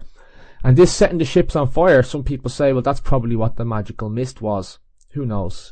See, this is what I'm saying. It's very difficult to look at this point in history with any certainty, because there's so much fantasy mixed with real historical data that it's we really need to be careful and precise about the information and be very critical about it, and be very critical and rational about this information.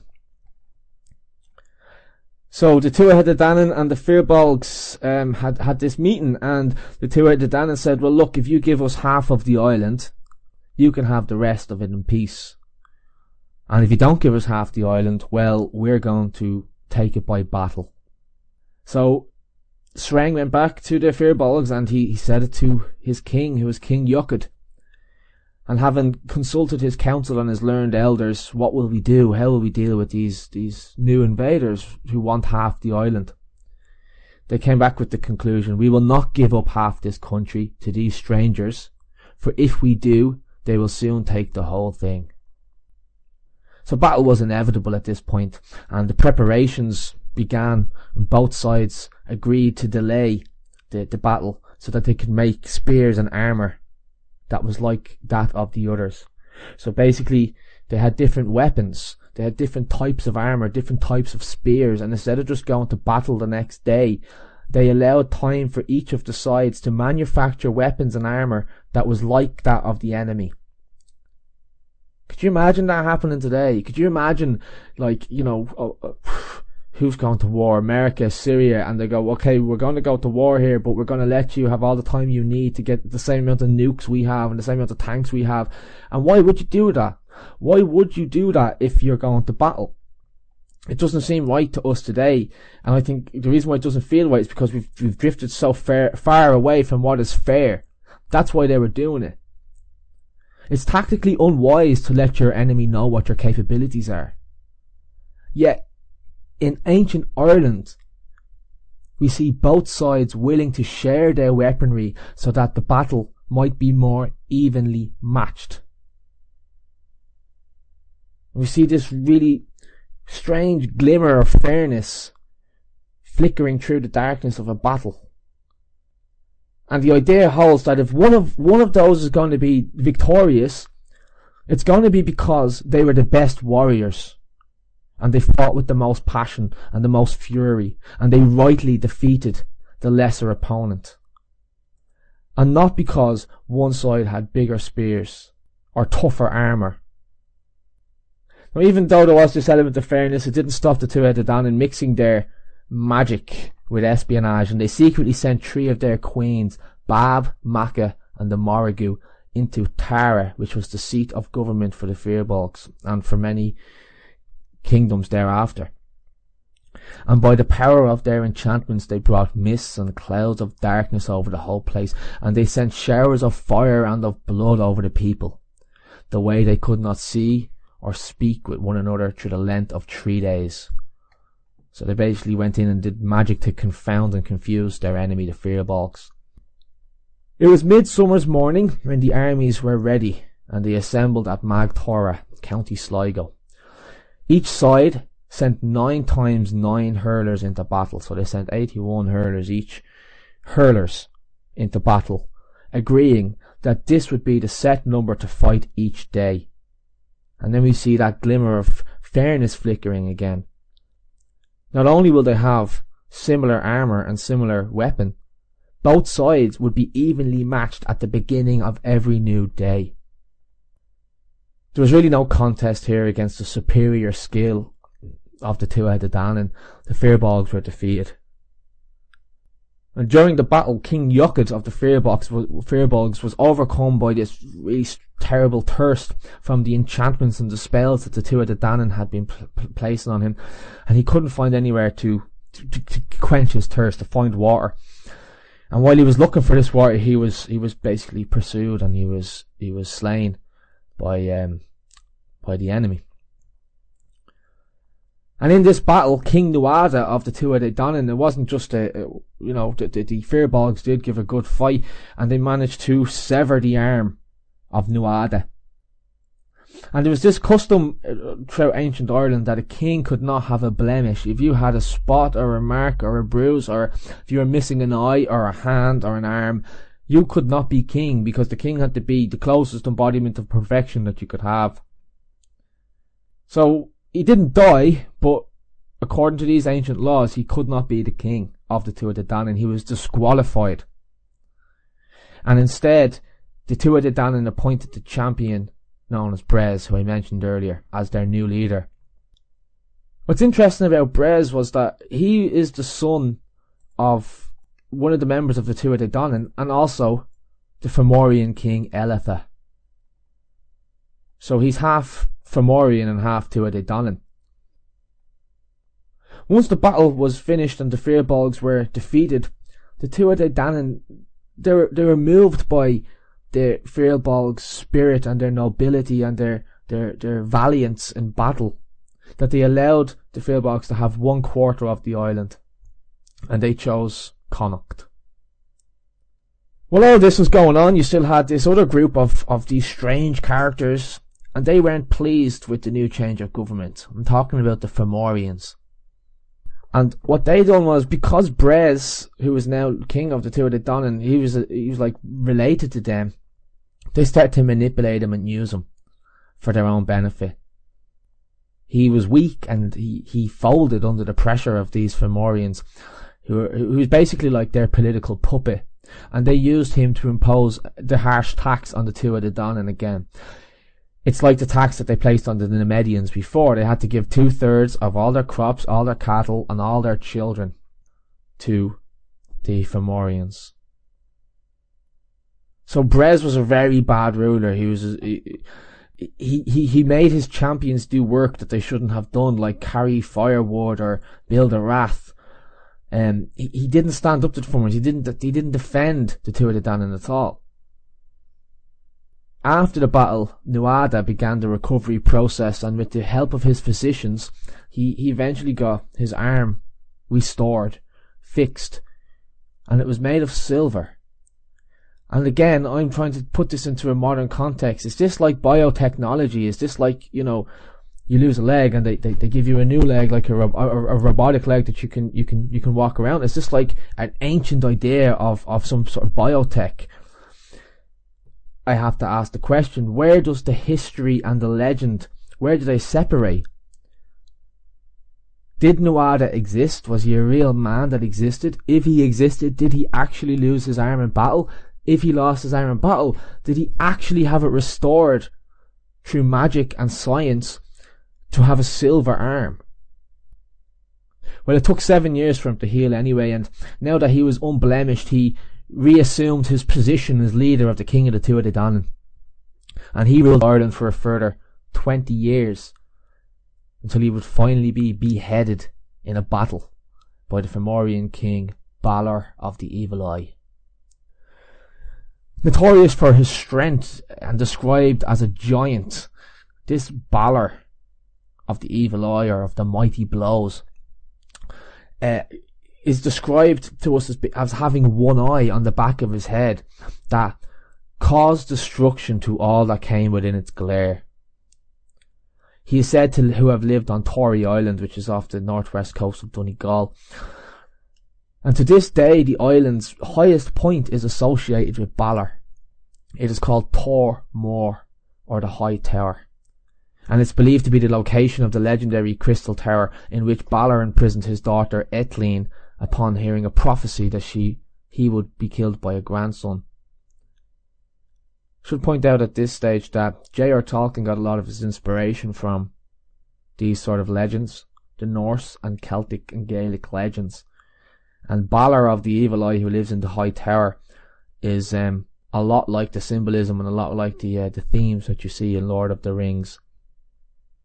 So because there was this prophecy that Balor's daughter would have a child who would end up killing him, so he decided to lock her up in this tower, and there's still evidence of it's still referred to on Tory Island today as Tormore. But what happened was one of the members of the Tuatha Danann called Keen, using magic, he assumes the form of a woman, and he successfully enters Etlín's chamber, an encounter that would leave her pregnant with triplets no less. And once Balor heard about this, he just threw the infants into the sea from the tower, but one of them is saved by this druidess of the Tuatha Danann. And this baby will become a very important character in Irish history. This baby would be known as Lugh Law Fada, which means Lugh of the long arm. As an infant, he would be fostered by the Firbolg queen Tailtu and the magical Manannán mac Lir. As a man, he would approach the Tuatha Danann seated at Tara, and he would claim to be the master of the arts, or the Ildánach. Having been sort of kicked off the throne and dispossessed of his title, Brez sort of fecked off to the Fomorian side, and he started to get assistance from them and started to raise an army to attack the Tuatha Danann. They were still under that harsh tax. But when Lugh, this strange Ildánach, this brilliant man, arrived at Tara, he had this energy with him, he had this fire in his belly, and he spurred them on to fight back. And they secretly began preparing for battle. They were determined to put an end to the tyranny of the Fomorians. So the men of Ireland assembled just in time for Halloween, just before that dreaded tax was due. Could you imagine having to give up 2/3 of all your produce, your crops, your cattle, and most importantly your children? 2/3. So there was a mighty clash and a din as the battle began just on the eve of Halloween.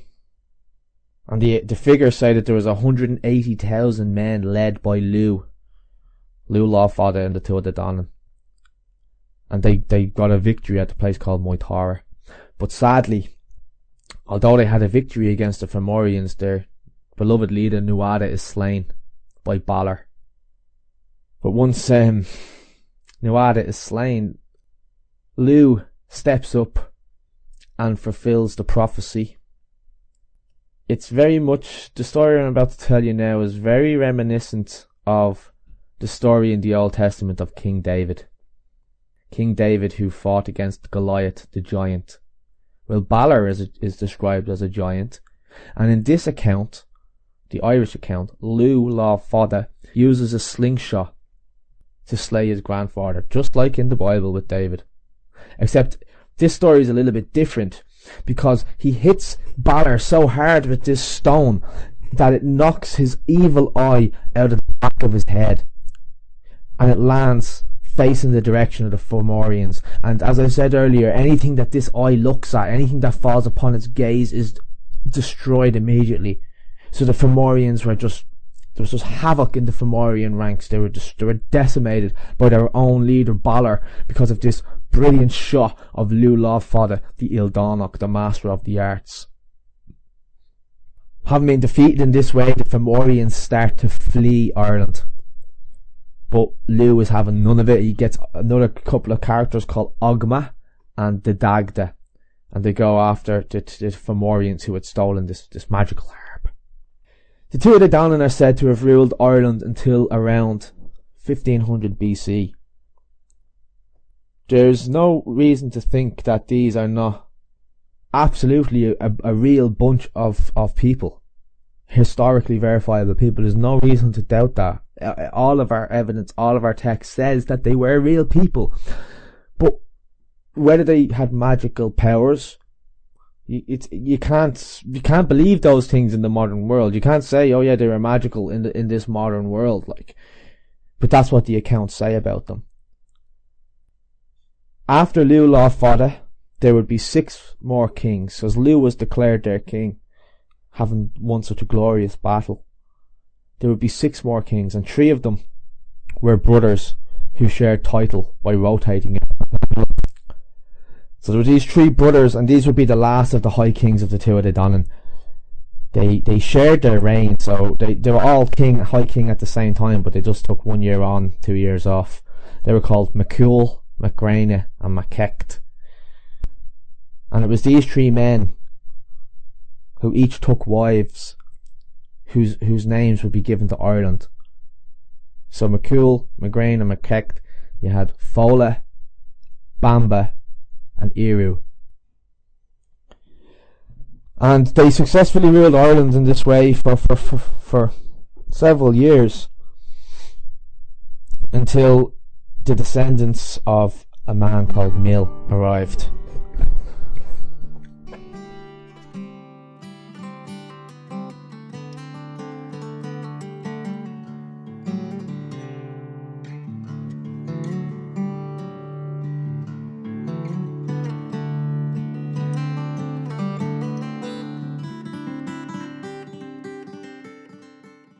Tuatha Danann are said to have arrived in Ireland in a magical mist that obscured them from the inhabitants. Thousands of years later, a magical mist still remains over the character of the Tuatha Danann. In this video, I'd like to try and clear up some of that mist and get a little bit more clarity about who the Tuatha Danann were, but by focusing on their arrival in Ireland. So in this video, we're going to talk about the earliest people of Ireland up until the first battle of Moytura. Before we get into the video, I just want to tell you about a really cool concept called the Heroes of Tara. So Heroes of Tara is a role-playing game. It's an expansion to the Dungeons and Dragons role-playing game, but it's set in the mythical age of Ireland with the characters such as the Osín, the fairy people and the Firbolgs, and people and characters and themes and settings that we'd be very familiar with here on the Brehon Academy. You can tell a lot of work has gone into this. The writer there, Jacob Wallet-Dirksen, has clearly done a lot of research to set the scene, and you can learn a lot about mythical Ireland and ancient Ireland just by reading the outline to the game that's already been created. So as I said, you can play as the Osín, the fairy people, you can play as the Firbolgs, or you can play as the Gaels. These are the 3 kind of primary classes or tribes of people. But within that, there's different subdivisions. So you can be a Brehon, or you can be a Druid, or a chieftain, a warrior poet, like our friends in the Fina. You can even be a fairy rover. And clearly a lot of popularity and a lot of interest in this project. They reached their Kickstarter goal in 24 hours. The campaign is still open, it's still running. So if this is the sort of project that you want to get involved in and the sort of project that you'd like to support, you can still do that. I'm going to put a link to the description in the description to the campaign. So if you want to go over and contribute to that, it's going to be a really amazing, fun game. And I hope to speak to the creator of this one day in the future. And this is going to tie in very nicely to tonight's topic, which is the arrival of the Tuatha Danann.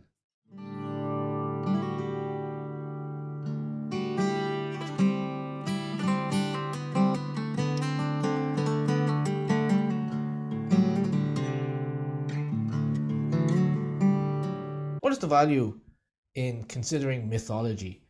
What is the merit for people to have a mythology and to want to understand and to know their mythology if myth is fake? Well, I don't really hold to that view. For me, obviously there is a divergence between mythology and history. That's why we have different words for them. But myth is real and has a value in society on more subtle, intrinsic factors than the more kind of overt understanding that we can get from history.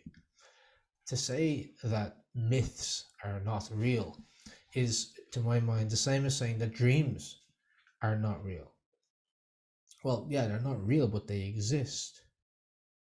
Myth exists in the same way that dream exists. And so it has been written and said that myth are public dreams and dreams are private myth. The only reason I'm saying this is that it would be a great loss to our understanding to discount something simply because it is known as a myth.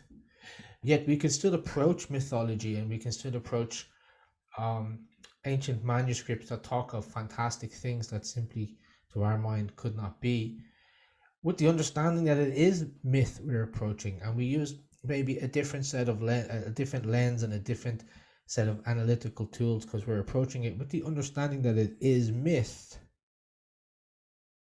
But perhaps all myth is seated in truth, or has the seed of truth within it. The main Irish manuscript that deals with the topic of the two-headed Danann would be the Book of Invasions, it's called, or the Lebor, Gabála, Érenn. It's also called the Book of the Takings of Ireland, or the Book of the Migrations of Ireland. And basically it tells the story of the migrations of many different groups of people, different races or tribes to Ireland over a period of time in the mythic or prehistorical age. You can find the Book of Invasions, for example, in the Book of Lismore, but they're also referenced in the Annals of Ireland, which we'll mention a bit more in this video. I guess just to give you a bit of background on what are the Annals served as a sort of a historical record of the knowledge of the people. And what's interesting about the Irish Annals is that they are clearly historical documents with dates that have been verified and aligned with what is written in the manuscript. But when you go very, very far back into the origins of the very people, this is when they start to get a bit fantastical. So in the Irish context, there is a clear mixture of mythology, of history, of religious, spiritual influence fused with folk memory, and under the pressure of many external forces.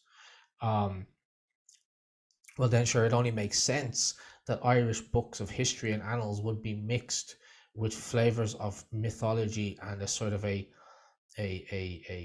dreamlike consciousness that ties the Irish sense of itself to itself. So this is the thing with mythology, and this is the thing with identity. Mythology stands the test of time because the messages and motifs in the myth are relevant throughout the test of time. Beyond the story and the characters, when you get into the psychological messaging and the archetypes and the motifs, they're relevant.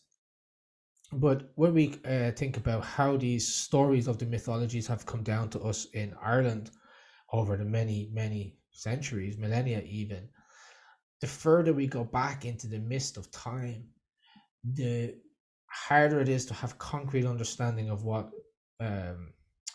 was going on back then.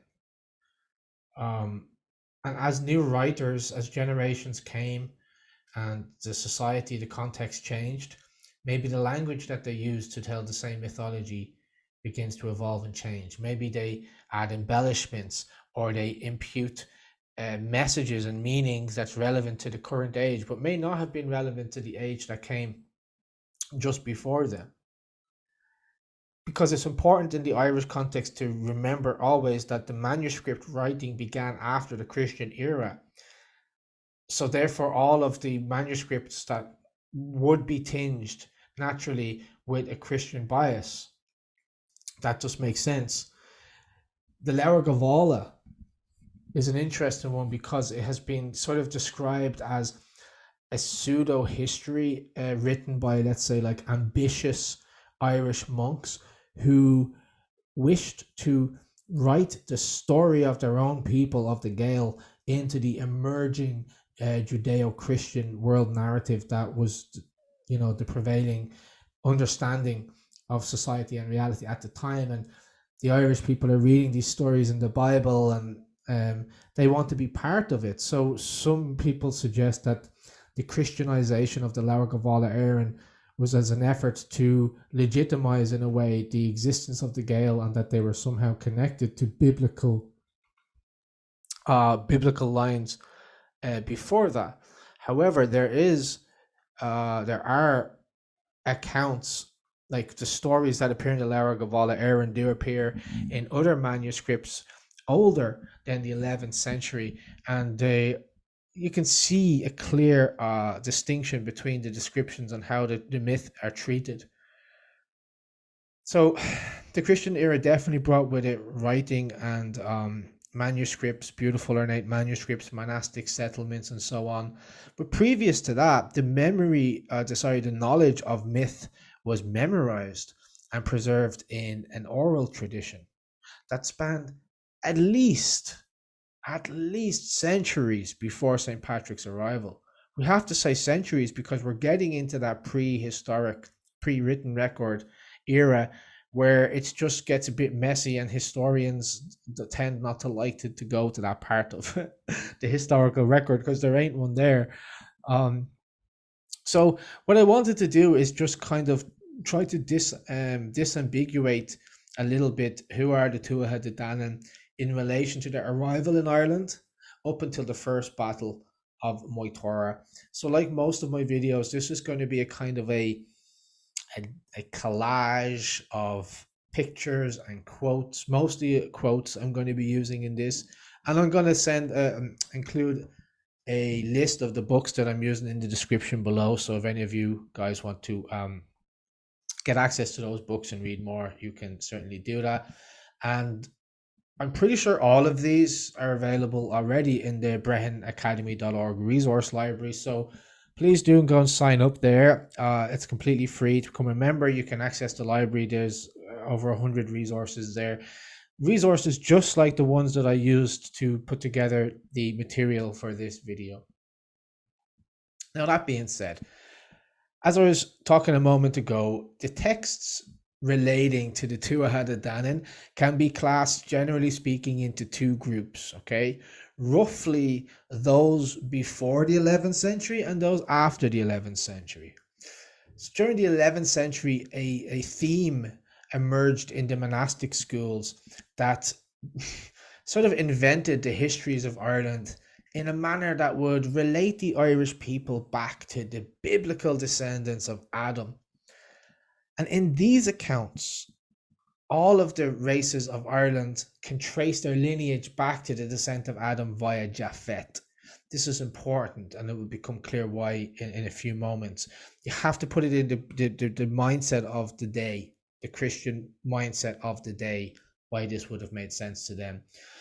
So in this post-11th century, in the later kind of versions, we find that the Tuatha De Danann and the Firbolgs are actually related to each other, and they descend from the Nemedians.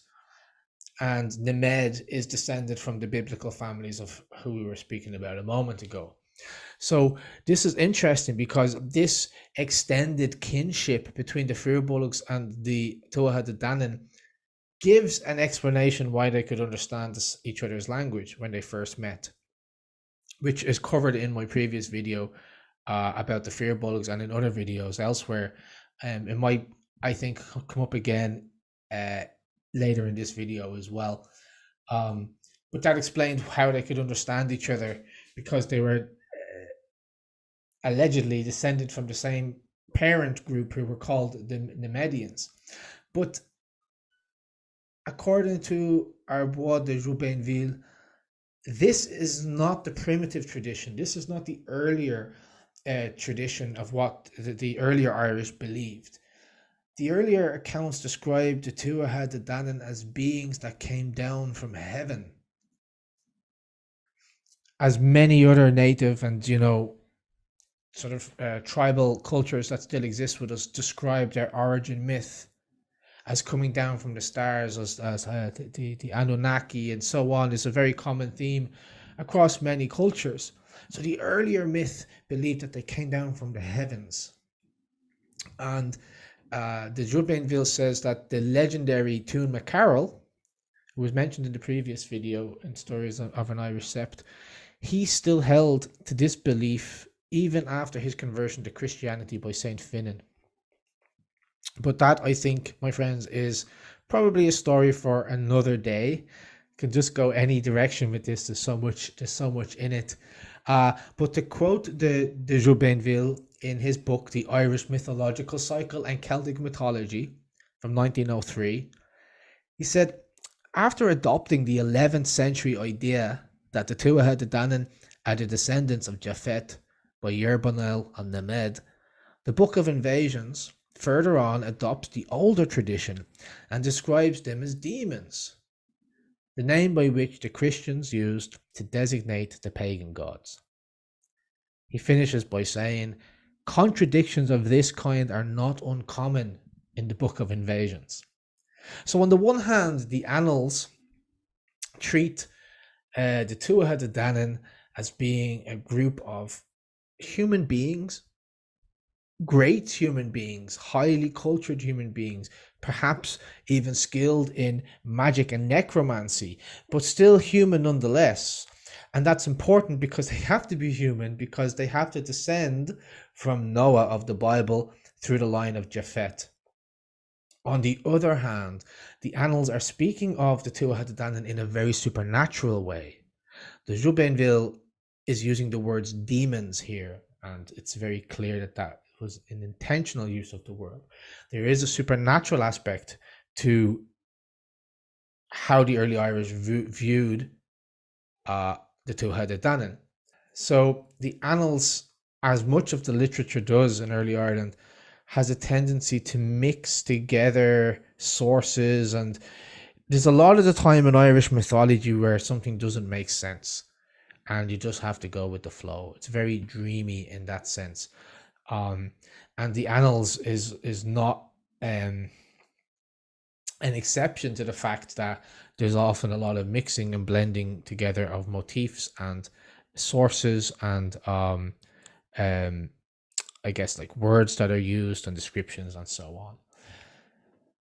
So viewed in the context of the times, in this Christendom mindset, and the prevailing belief at that time that the Bible was a historical fact, okay, we can then look at this 11th century sort of reformulation or reimagining of the stories as an attempt by the Irish monks to, I guess, make sense of their own history, to make sense of their own identity, the folk history of their people and their origins, and get that to somehow fit into what was then the wider emerging historical and biblical narratives that were prevailing across Europe.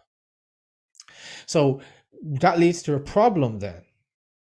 If everyone was wiped out during the flood, as the Bible tells us it was, except for Noah, his family, and 2 of every animal, then the Irish, like all people in the world, must descend from Noah because everybody else was wiped out. So they had to contend with this biblical idea and then explain, well, how did people like Cessair come into existence, the Caesarians and the Partholonians? Cessair was a group of people who allegedly came to Ireland when, at the time, the Great Flood happened. Well, if she was in Ireland and everybody else in the world who wasn't on the ark was wiped out, how does anybody live to tell that story? They were trying to tackle these kind of what they perceived to be inconsistencies, and then find a way to fit the story of Ireland and the Irish identity into the wider emerging narrative of, I guess, biblical, global, historical identity. But the Irish origin myths told a different story and in a different way, because they were not trying to fit into this mold of Judeo-Christian identity. So the way they were told originally would have been obviously more authentically Irish, more primal in a sense, more honest, more naked. in depicting the true will, the fear, the desires, aspirations of those people without trying to conform it to some emerging worldview that was prevailing at the time. But to me, this sort of retelling of the Irish epoch seems like an effort on the part of the monks to sort of weave the tales of their own people into the story of the world. I don't think there's anything like essentially like insidious about that. And we have to remember, if it wasn't for these monks, we probably wouldn't be even sitting and being able to talk about these legends at all. Earlier to the 11th century kind of reformulation, the Tuatha De Danann would be closer to what we could call the pagan gods of the Irish.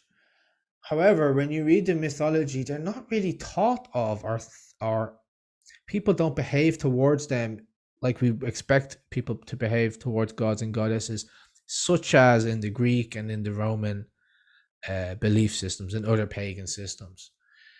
They were considered the She, or the Dini Maha, they called them, the good people. And part of the reason they called them the good people was not really because they thought they were good people. It was in case they were listening. The invisible ones were listening, and you didn't want to say something bad about them because the fairy people, the Dini Maha, they had power. And in a sense, we might be closer thinking of demons here, or of jinn in the Islamic tradition. So these are the fairies, the banshee, the very famous fairies and she people of Ireland. We don't find temples to them in the same way that we do to, say, Athena or Jupiter and so on, Hermes. And the stories that we do have about them don't seem to contain much about sacrificing to the She or calling on them for divine aid. They do appear in the stories to some of the later heroes and offer divine assistance, but it doesn't seem like there's anything humans can do to kind of appeal to that assistance and to call out to them. They don't seem to be worshipped as in the typical way that we expect gods to be worshipped. So after the 11th century, the reformulated texts, this is where we start to hear of two battles of Moytura. And this is where we're starting to get into the substance of this video, the Battle of Moytura. Commonly today, it is generally accepted, if you go and buy a book about Irish mythology, generally you're going to read about two battles of Moytura. Okay, the first Battle of Moytura, which is called Southern Moytura, taking place between the Firbolgs and the Tuatha De Danann. That's what we're going to talk about today. The second Battle of Moytura, called Northern Moytura, allegedly took place between the Tuatha De Danann and the Fomorians. Okay, but this wasn't always the case. And just on note on the Fomorians, because everybody knows and talks about the Tuatha De Danann as these like very mystical and interesting and mysterious gods of early Ireland, but the Fomorians are even more mysterious than the Tuatha De Danann. They are the longest established of the early races who we hear of in Ireland. Several races had come in the time after the flood. So after Caesar, you had the Partholonians, the Nemedians, and the Firbolgs. And each time they came, they found the Fomorians that were already there. So in a sense, according to the mythology, the Fomorians are the oldest of the post-flood races. They seem to have inhabited Ireland the longest, especially along the north and the west coasts. And meanwhile, you have these migrations of Partholonians and Nemedians and eventually Tuatha De Danann. And so these are the group that the Tuatha De Danann allegedly fight in the second Battle of Moytura, the Fomorians, who are described as monsters or pirates, or in some texts even just merchants. In the mythology, they signify the bad gods, the monstrous ones, the what we would call the Titans in Greek mythology. They symbolize the chaotic and dark side of nature, the unruly forces of the storm. They are the opposing forces to the Tuatha De Danann, who symbolize light, reason, art, poetry, high culture, and so on. The Jubainville goes on to explain that in the most ancient traditions, the ones prior to the 11th century, they only speak of one battle. And in this battle, the Tuatha De Danann, yes, they are the main ones fighting, but they fight against both the Firbolgs and the Fomorians at the same time.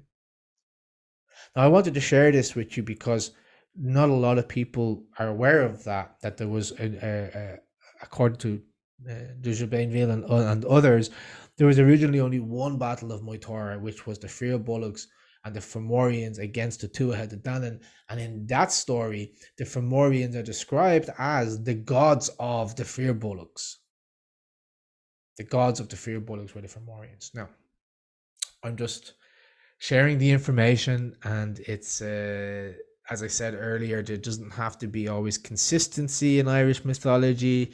It's a little bit dreamy. You just kind of have to go with the flow a little bit and just accept that that's the way things are.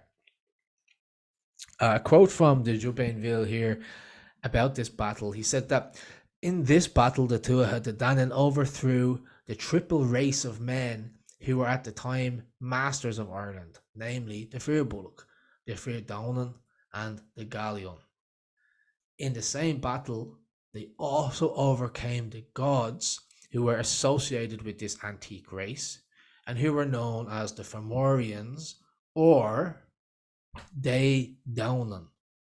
Now, if you know much about Irish or even a little bit, you'd know that they signifies God or something godly. So Tuatha De Danann has been translated to mean the people of the goddess Danu. Tuatha being the people or the tribe, De Danu, goddess Danu.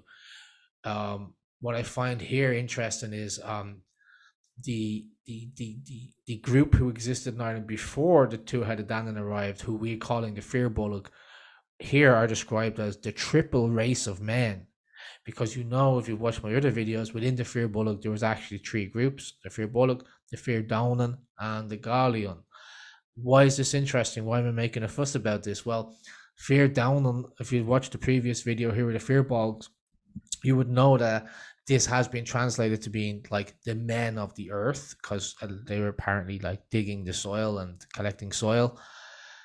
And if this is true, if my logic is serving me well here, then to call the Fomorians the Danann is almost like saying the gods of the earth, the gods of the soil, and it might be connected to, it might have a very like nature, primal pagan sort of connection there to refer to them as the Danann. But before the 11th century, just to clarify this so we can move on, we only read of one battle of Moytura, which was where the Tuatha De Danann fought the triple race of men called the Firbolgs, aka Firbolg, Firdaunan, Gaelion, and their gods, the Fomorians, who were called the Danann. After the 11th century, we had a retelling and a reformulation by the monks, by a new version that became popular, that there are now two battles of Moytura, and the Tuatha De Danann fight two separate battles against both of these groups, the Firbolgs, and in the first one, and the second one, the Fomorians. And this is the version that we're going to be doing a bit more of a deep dive on here. It's the one that we're going to be talking about. But I'll make references wherever relevant to the more magical descriptions of the Tuatha De Danann along the way.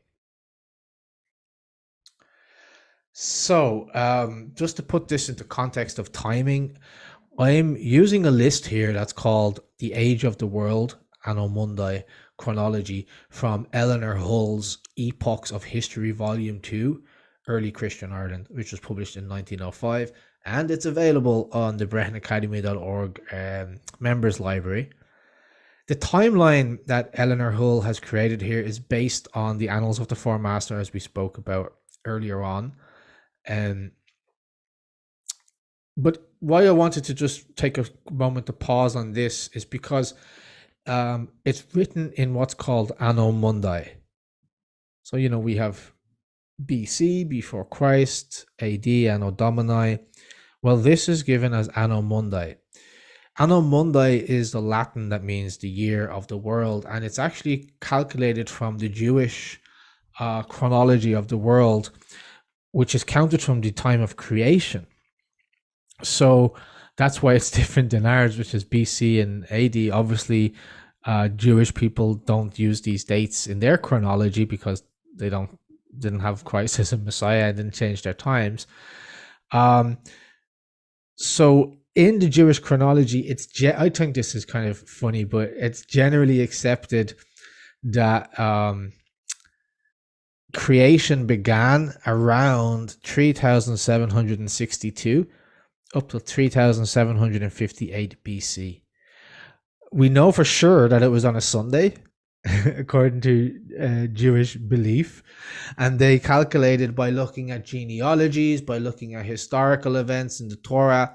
They're able to calculate and say, we think it's around this, the creation began about this many years ago. So the year Anno Mundi 5781 began at sunset on the 18th of September 2020. So we're currently on the Gregorian calendar, what we would call from the 18th of September 2020, we entered into the Anno Mundi 5781, which leads to the belief under that is that that's how old the world is this year. Why am I saying this? Because I want to create an anchor for us so that when we look at these dates of Anno Mundi, you have some sort of reference to understand how long ago these things were. So the annals, the timeline begins in Anno Mundi 2242, which is the time that Cessair came to Ireland, okay? And they say that was in the year of the Great Flood, okay? So Cessair came to Ireland in 2242, Anno Mundi. The current Anno Mundi is 5781. So when we're talking about the coming of the first group of people into Ireland, the Cessairians, we're looking at, according to these records, about 3,539 years ago. Eleanor Hull also notes that, okay, the dates of the Four Masters are sometimes in arrears of a year or two, and sometimes they're very different from other records. So for the most important events, she's taken other dates that aren't in the Four Masters, the ones that are the most accepted and most likely dates. And she acknowledges that obviously some of the dates are mythical and you can never really validate them. As I said, you can download this in the Brehon Academy resource library if you want to go and have a look at her full timeline. We're only going to go from the beginning of the world up until the Battle of Moytura. We're going to leave out a few details on the way. We're talking about a time span here of about 1,060 years, from 3,539 years ago up until 2,478 years ago. We'll quickly go through the first couple of thousand years of existence, and then we'll take a little bit more time to focus in on a particular year, which is Anno Mundi 3,303, because that was the year that the Tuatha De Danann came to Ireland, and that was the year that the Tuatha De Danann met with the Firbolg in battle.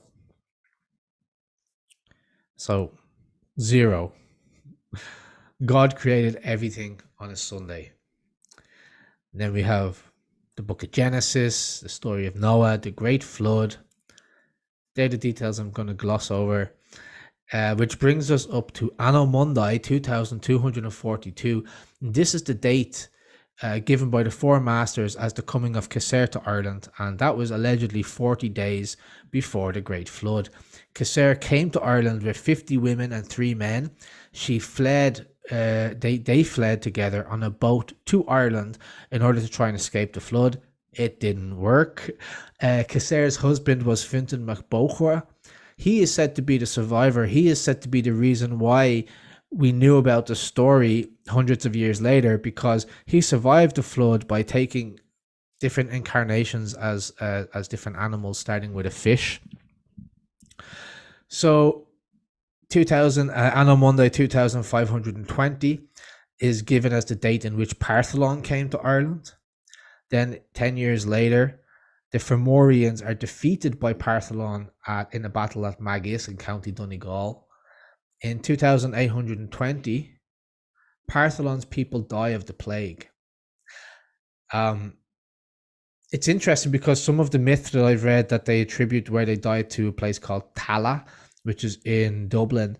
Tala in Irish is Teolacht, which literally translates as a plague pit or a burial place. And the story says how 5,000 men and 4,000 women of the Partholonians died of this plague in a single week. So that was the end of the Partholonians. 30 years later, in 2850, Nemed came to Ireland. Fast forward, in Anno Monday 3066, the Fomorian Tower of Cunnan on Tory Island is destroyed by the race of Nemed. Only 30 of the race of Nemed escape. They escape and they flee the country, and the people of Nemed are not going to return in Ireland for another 200 years. The Nemedians broke away into different groups and they scattered themselves across Europe. Group 1 were the triple race of men who we've talked about earlier, the Firbolg. And the second group was the tribe of Danann, or the Tuatha de Danann. In Anno Monday 3266, we have the arrival of the Firbolg in Eru. This you could call the first return of the Nemedians to Ireland. Why do I say that? Because they are the descendants of the people who fled after only 30 of them remained from a battle of the Fomorians. Whenever I mention the Firbolg, you must always keep in mind the Firdown and the Firgalion. In Geoffrey Keating's History of Ireland, he says, quote, "It is to these chiefs with their companies that are called Firbolg, Firdown, and Firgalion. Firbolg, indeed, from the bags of leather they used to have in Greece, carrying earth to put it on bare flags, so that they might make of them flowery plains in bloom. Firdownen, from the pits they used to dig in the soil by carrying it to the Firbolg. Galion, indeed, were named from the darts, because it is these which used to be their arms, defending everybody when they would be, that is, doing their work. And from the darts or the spears, which were their arms, they were named." If you want to learn more about this, go back and watch my previous video, Who Were the Firbolgs? Eleanor Hull also speaks about this idea of them being like the men of the bag. She says, quote, "They were called Firbolg, or men of the bags, or leather wallets. This name was given to them because the Greeks compelled them to carry bags of rich soil from the valleys up to the stony heights in order to turn them into gardens. At last they could endure their slavery no longer, and it is said that they either made boats of the leather bags with which they had toiled, or stole some Greek ships and escaped. They turned towards the distant island from which their ancestor had come, and 217 years after he left Ireland, they set foot on its shores." The Firbolgs ruled Ireland for 37 years before the coming of the Tuatha de Danann, and they had 9 kings during this time. Their 5 leaders partitioned the kingdom into 5 provinces. Their last high king was Yuki MacEirc, and if you want to hear more on this, check out the Basque Connection video or the Mythic Origins of the Irish people video that I have here on YouTube. So that brings us up to, very quickly, I told you it would be quick, the faithful year of 3303 Anno Monday. The Tuatha de Danann invade Ireland, and we have the first battle of Moytura in Cong, County Mayo. The Annals entry for Anno Monday 3303 says, the 10th year of the reign of Yuki, son of Urk, and this was the last year of his reign. For the Tuatha De Dananns came to invade Ireland against the Firbolgs, and they gave battle to each other at Moytura, in Conmac Hultulla, in Connacht, so that the king Yuki, son of Urk, was killed by the 3 sons of Nimid, son of Vadri, of the Tuatha De Dananns, Kesarab, Luav, and Luachra, their names. The Firbolgs were vanquished and slaughtered in this battle. Moreover, the hand of Nuadat, son of Yuki, son of Ederlov, the king who was over the Tuatha De Dananns, was cut off in the same battle. The aforesaid Yuki was the last king of the Firbolgs. 9 of them had assumed the kingship, and 37 years was the length of their sway over Ireland. Patrick Weston Joyce, in his Social History of Ancient Ireland, Volume 1, says that the name Tuatha De Danann signifies the Tuatha, or people of the goddess Danu, or Danann, who was the mother of the gods. According to our bardic chroniclers, the Dananns were the fourth of the prehistoric colonies that arrived in Ireland many centuries before the Christian era. They were great magicians and were highly skilled in science and metalworking. After inhabiting Ireland for about 200 years, they were conquered by the people of the fifth and last colony, the Milesians. Geoffrey Keating, in section 10 of his History of Ireland on the invasion of the Tuatha De Danann, says that others say that it is why they are called the Tuatha De Danann, because it is in their 3 orders they were, of those who had come into Ireland on this expedition. The first order of them, which is called Tua, used to be in the rank of nobility and headship of tribe. Tuathach, indeed, and Tierna being equivalent, as Tua and Tiernus are equal. That is the more fit to believe, inasmuch as Da Vatuig is given as an epithet for Buchel and for Danann, whom they had for female rulers. So this verse gives us to understand Buchel and Danann beloved. The 2 female chiefs were slain, the extinction of their magic at last by pale demons of air. The second order, to which used to be called Day, such are their druids, whence it is the above 3 used to be called the 3 gods of Danann. Wherefore they were called gods is from the wonderfulness of their deeds of magic. The third order, which was called Danann, namely, the order which was given to Dan, or crafts, for Dan and Ciard, are equal. So what he's saying here, there's 2 different accounts. One of them is they're called Tuatha De Danann because it means Tuatha, the people, De Danann, of the goddess Danann, or Danu. What Geoffrey Keating is saying, well, there's actually another theory here that they're called Tua because of the society and the rank of nobility, aristocracy that was of the Tua. They're called Day because of the religious aspect, their beliefs of the Druids and the practices of the Druids, the Day, the God people. And then Dawn is the Irish for poem and craft. Well, it's Irish for poem, and he's saying Dawn and Ciard are equal. So what this could be is that they were named after being the people who had like society, religion, and arts and poetry. And this is one way that they were characterized. A little bit of a longer quote here from de Jubainville in the Irish Mythological Cycle and Celtic Mythology. He says, the Tuatha De Danann are the most exalted representatives of one of the 2 principles that divide the world. The more ancient of these is negative, death, night, ignorance, evil. The second, which proceeds from the first, is positive, namely day, life, knowledge, goodness. In the Tuatha De Danann we find the most brilliant expression of the latter principle, and from them emanate the lore of the Druids and the science of the Fili. Irish texts relating to the Tuatha De Danann may be divided into 2 separate groups. Some of them have come under the influence of the late 11th century school, which sought to create a history of Ireland based upon the genealogies of the Bible. In this systematically conceived doctrine, All the mythic and historical races of Ireland are descended from the same stock, which can be traced back from Japhet to Adam, the father of mankind. The Tuatha De Danann include Nemed among the number of their ancestors. One of his sons, by name Yorbonel, was possessed with the gift of prophecy.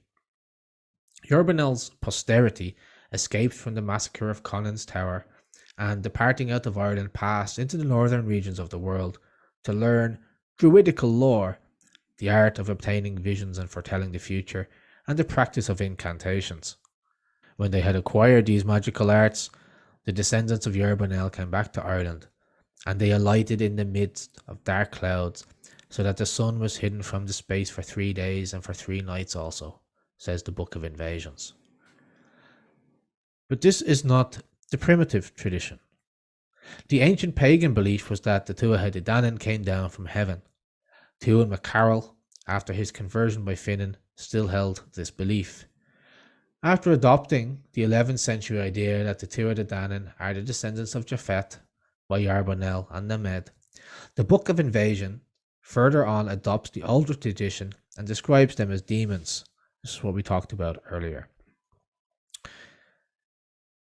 Back to Geoffrey Keating again, talking of the invasion of the Tuatha De Danann. He says that they are of the posterity of the third chief of the race of Nemed, who had gone on adventures from Ireland after the destruction of the Tower of Conan, namely Yobut, son of Beoch. And according to some antiquaries, the place which was inhabited by them was Boeotia, in the north of Europe.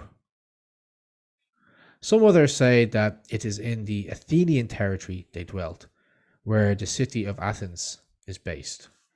Understand, O reader, that Boeotia and the city of Athens, according to Pomponius Mela, are in the district of Greece which is called Achaea, and that it is there they learned their magic and their arts until they became skilled in every trick of sorcery.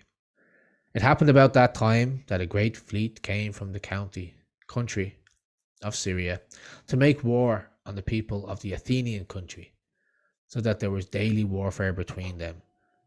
And those of the Athenians who would be slain, it is they who would be on the morrow fighting with the people of Syria. The necromancy used to be done through the art of magic of the Tuatha De Danann, for they would put demons in the same bodies to restore them. And when the people of Syria became aware of this, they go to take counsel with their own druid. The druid says to them to set a watch on the site or on the place of the battlefield, and to thrust a stake of quicken-tree through the trunk of every dead person who would be rising up against him. And if it were demons who would cause their bodies to revive, that they would be from that immediately turned into worms. While if it were really their revival that had been brought about, the bodies would not suffer change or corruption.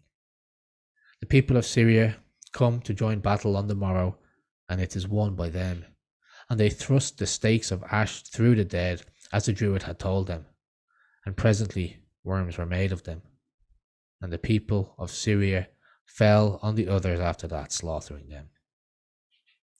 As regards the Tuatha De Danann, when they saw the people of Syria prevailing over the people of the country, they, in one band, depart from that territory for fear of them. And they made no stay till they came to the country of Lachlan, the people of Norway, where they got welcome from the people of the country for the extent of their science and of their varied arts. It was a long quote, that one.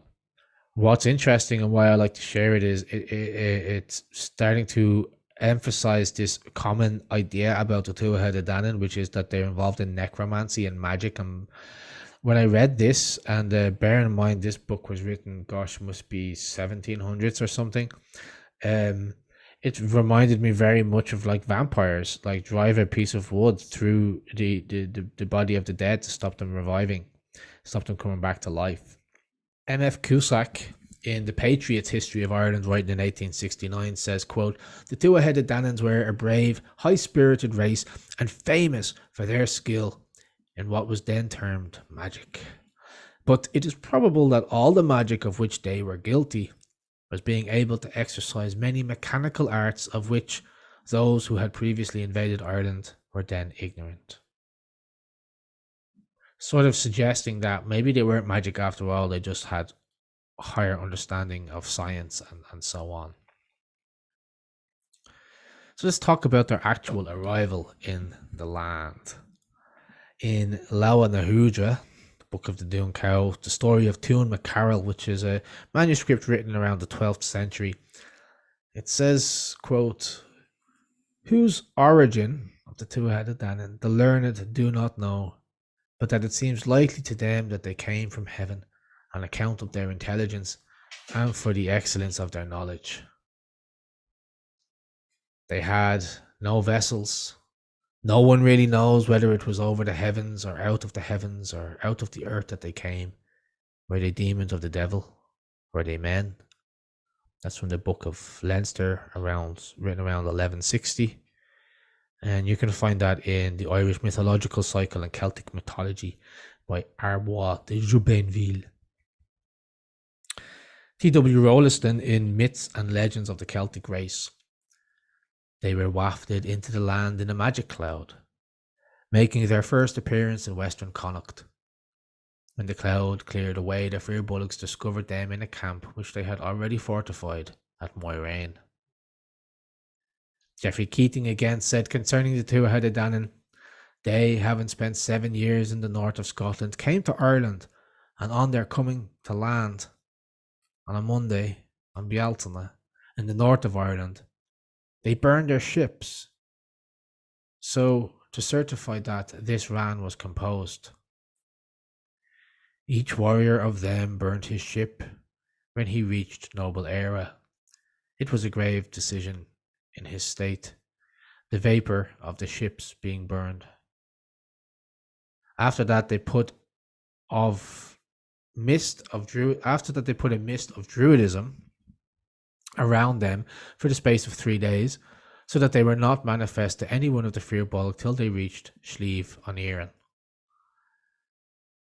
Eleanor Hull says that these wise and clever people seem also to have come from Greece, and they landed on the northwest coast of Ireland in a thick mist which lasted for 3 days, and which they are said to have raised to hide their advance from the Firbolg.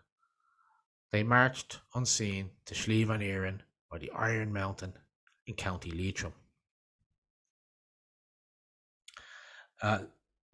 Eleanor Hull also says in Pagan Ireland elsewhere that the dominion of the Firbolg was not long in Ireland, for when 36 years were ended, a fresh enemy appeared to dispute the kingdom with them.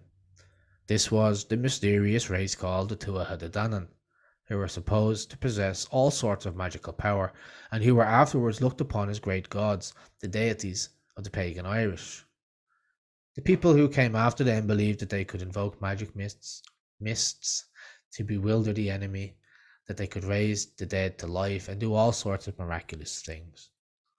What really seems to have been true is that they were more learned and clever in all sorts of arts and in the knowledge of natural things than the races with whom they mingled, so that these more ignorant people thought that they possessed supernatural powers.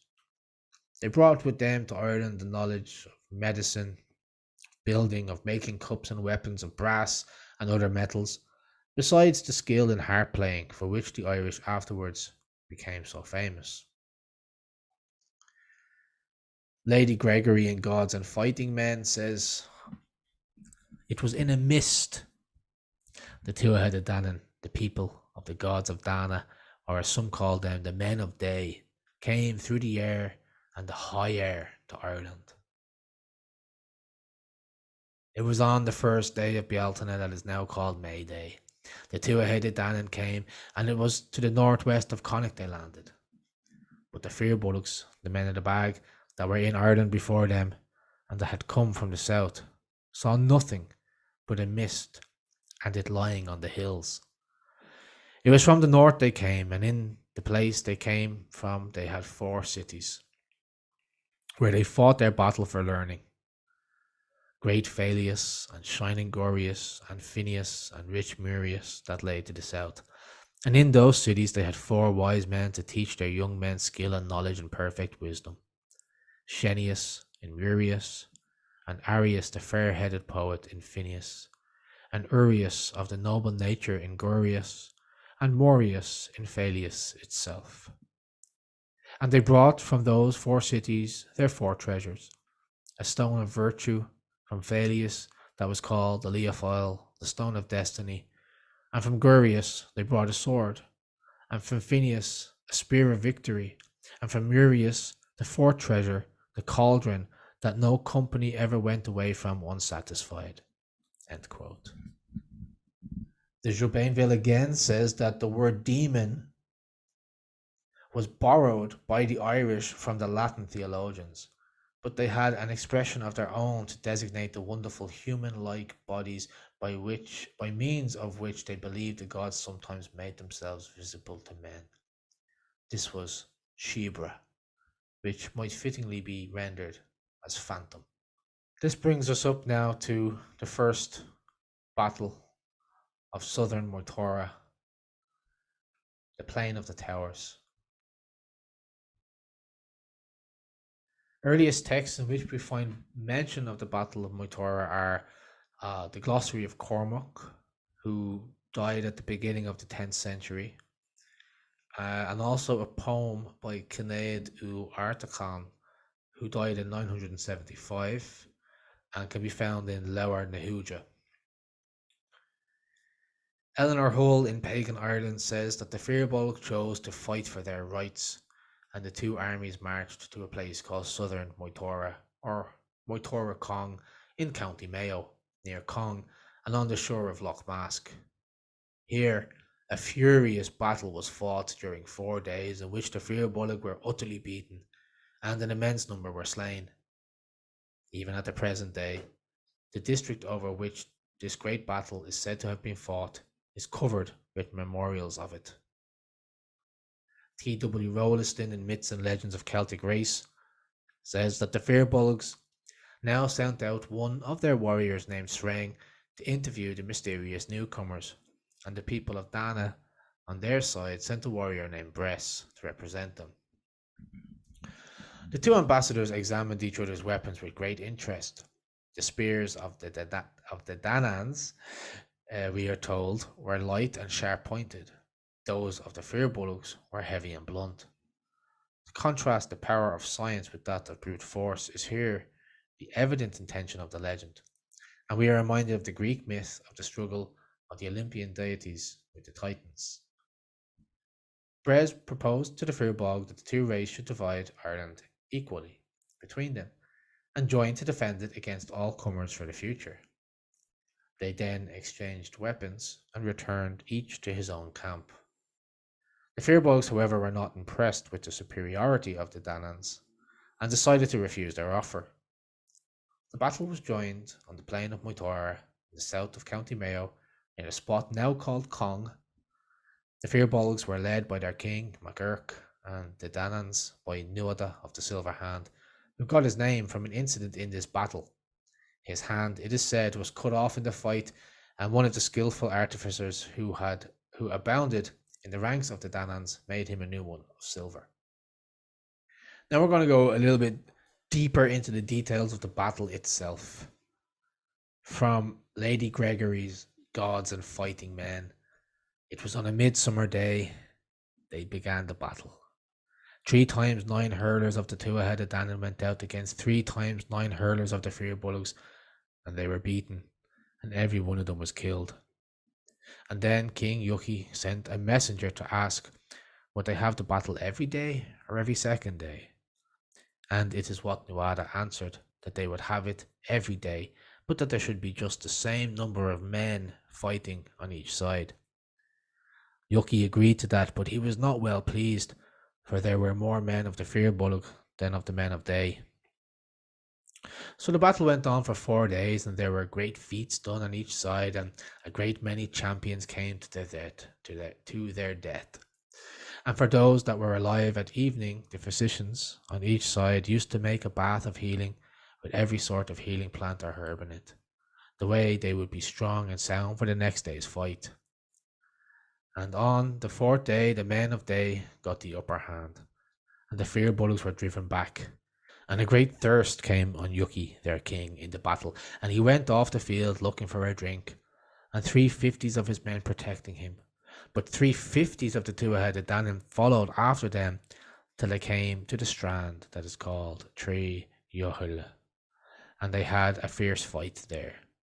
And at last King Yuki fell, and they buried him there, and they raised a great heap of stones over his grave. And when they were but 300 men left of the 11 battalions of the Firbolgs, and Sreng at the head of them, Nuada offered them peace and their choice among the 5 provinces of Ireland. And Sreng said they would take Connacht, and he and his people lived there, and their children after them.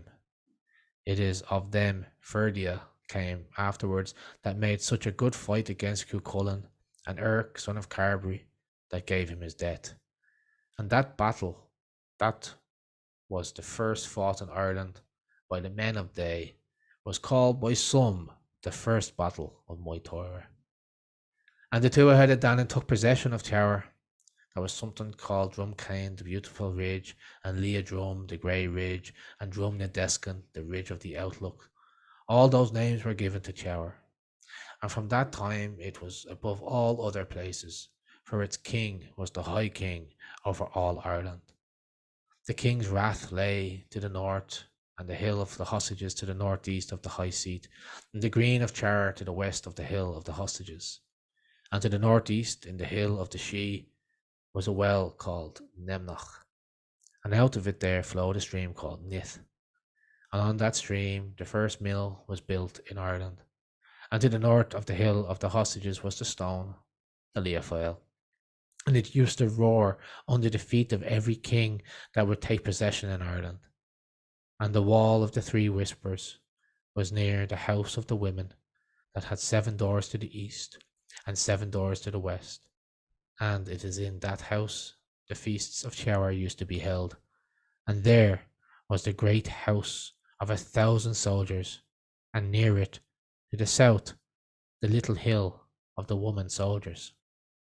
T.W. Rolliston in Myths and Legends of the Celtic Race says, by their magical and healing arts the Dananns gained the victory, and the Firbolg king was slain. But a reasonable agreement followed.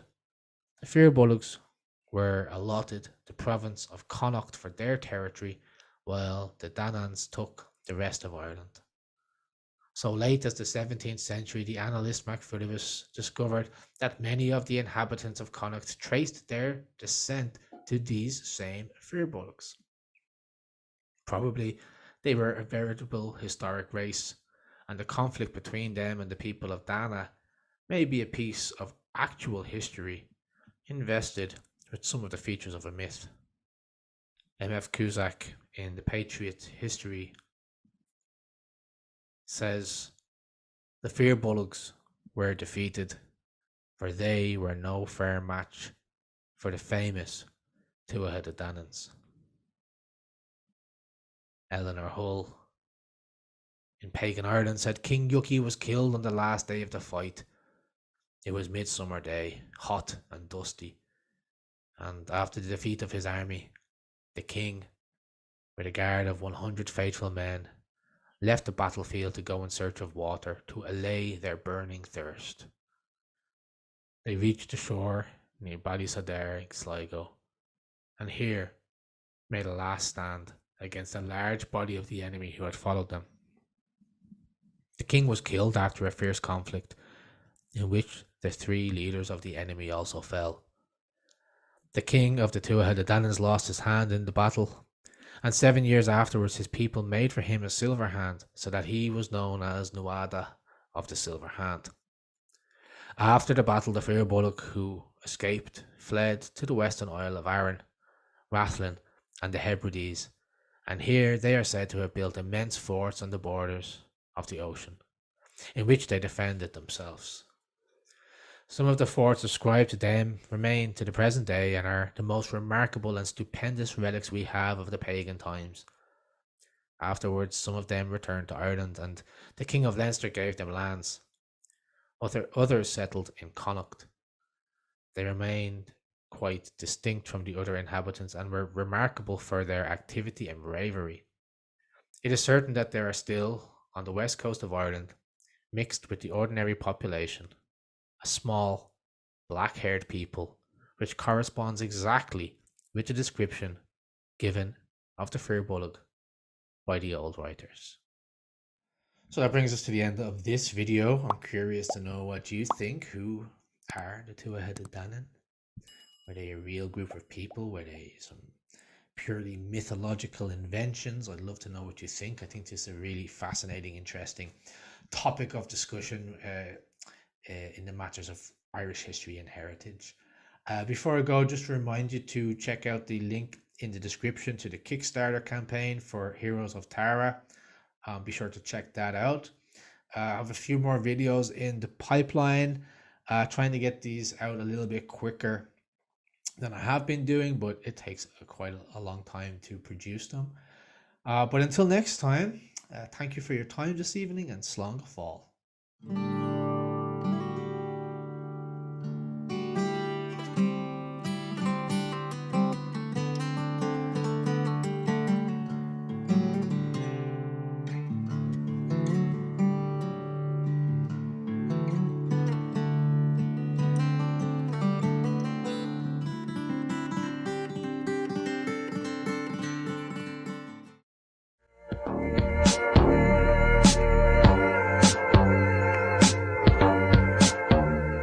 You've got Dina August Falchigadi Tierna Sir Nocht. Hello everybody, and you're very welcome to Tierna Sir, Land of the Free tonight. So I'm going to read an extract tonight from a book called Beyond the Mist by Peter O'Connor, who's a psychologist, and he shows us how ancient Irish mythology can be used to understand the universal themes and conflicts that have affected humankind throughout the course of time. In chapters 4 and 6 of his book, Peter O'Connor describes the gods and goddesses of the Gaelic pantheon, and he shows that through their characteristics and activities, they metaphorically represent these aspects of the human psyche, symbolic concepts within ourselves, which must be conquered to understand. He makes an interesting point. When people say things like myths are false, it's similar to saying dreams are false. They're not false. They do have a sense of reality in their own sense, albeit a subjective sense of reality, a subjective existence. But if dreams are the symbolic language of an individual's unconscious mind, then myths are the language of the collective's unconscious mind. So sit back, get comfortable, and we're going to take an exploration into the Gaelic gods and goddesses and what they mean in a psychological context. This is Beyond the Mists of Time by Peter O'Connor, Chapter 4, The Gods, the Masculine Archetypes. The gods of the Tuatha De Danann are not dominant or all-powerful figures. Indeed, it is the goddesses who emerge as the most powerful divinities in Irish mythology. There seems to be within Irish mythology a permanent supremacy of divine women, and the male divinities must acknowledge this supremacy. It is as if the ego, which is identified with rationality and logos, must accept and concede that it is not master in its own house, and that more exists than that which is known, visible, and tangible. There is this permanent presence of what we have come to term the unconscious, which is often symbolized in myths and dreams by natural phenomena such as the sea, forests, the moon, and the earth, and is therefore symbolically linked to the goddess and the feminine. This pervasive other world of the unconscious governs much of our waking life and rules our sleeping life. The unconscious, not unlike the goddesses of Ireland, is the source of growth and fertility, the spring of renewal that gives energy to the conscious life, and yet, just like nature, can destroy consciousness itself. The hero or heroine must simultaneously yield to and struggle to emerge from the unconscious. If successful in this struggle, he creates some order in the form of discrimination in consciousness. We need to work at consciously knowing these forces that move invisibly within us and determine much of our everyday behaviour. Although the goddesses are more powerful, we must firstly turn to the major male divinities in Irish mythology. The Dagda. The Dagda is the chief god of the Celtic pantheon, and one might consider him as similar to Zeus, Jupiter, or Odin. He is a multifaceted god with various titles, such as Father of All, which is Yogad Alahar, and Lord of Perfect Knowledge, Ruad Rofessa. The knowledge being referred to here is not factual knowledge, but rather esoteric or arcane knowledge, druidic knowledge. Nora Chadwick points out that the Irish gods are neither worshipped nor sacrificed to. They are supernatural beings with magical powers. The Dagda certainly falls within this category, and we also know that he is described as the good god, not because he is good in a moral sense, but because he is good at everything, which includes his magical knowledge and powers. In some stories he is seen as the literal father of the goddess Bridget and the god Angus, in addition to his role as Father of All. He is said to have possessed a magical club, a cauldron, and harp. The club was so massive that it required 8 men to carry it, and one end could kill 9 men in one stroke, whereas the other could immediately restore them to life. This possession highlights his supernatural powers over life and death. His magical cauldron left no one unfed since the supply was inexhaustible. This symbolises a somewhat more feminine role of the Dagda, as nurturer of his tribe. It is interesting to note that the cauldron in many mythologies is associated with female deities, and with the process of regeneration and rebirth. In Babylon, for example, the cauldron was under the control of the fate goddess, Siris, mother of the stars, whereas in Welsh mythology it is the goddess Branwen who is the possessor of a magical cauldron of regeneration. In nearly all mythologies there exists some form of miraculous vessel connected with birth and transformation. Christian mythology includes the chalice of Christ, which is linked to the Holy Grail legend. The New Testament tells of Christ feeding the multitudes from what may be a magical vessel, since from 2 fish and 5 loaves, 5,000 were fed and 12 baskets of leftovers were gathered up. The chalice associated with the Catholic Mass is another example of a magical vessel, since it is connected with the magical renewal of the body and blood of Christ. The Dagda is also referred to as a crude, ugly, pot-bellied, coarse figure who was inclined to uncouth behaviour. However, he also had a very refined side that is reflected in his third possession, his magical harp. This he could summon by merely calling it, and it would fly to him through the air.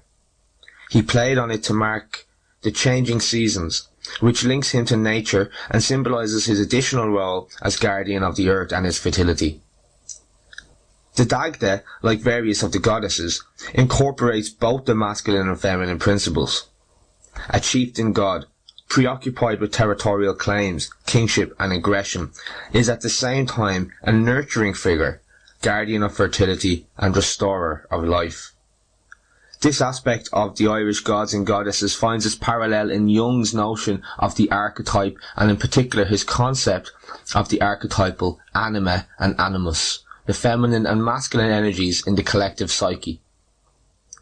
In the first half of life, says Jung, we tend to develop only one of these consciously, often in line with both gender and social expectations, leaving the opposite aspect in an undeveloped state, often identifiable with adolescence. The midlife crisis, the transition which occurs between 35 and 45 years of age, is related to a need from within to attend to the imbalance and to develop the opposite qualities to those that are already present in one's conscious life. Many people around this age begin to experience a loss of meaning and purpose, culminating in feelings of aimlessness and hopelessness. What is the point of it all, is the question that many a person in the midlife period has found themselves asking. For men, this is often a time for developing and understanding their feelings, and moving away from an exclusive reliance on logic for understanding.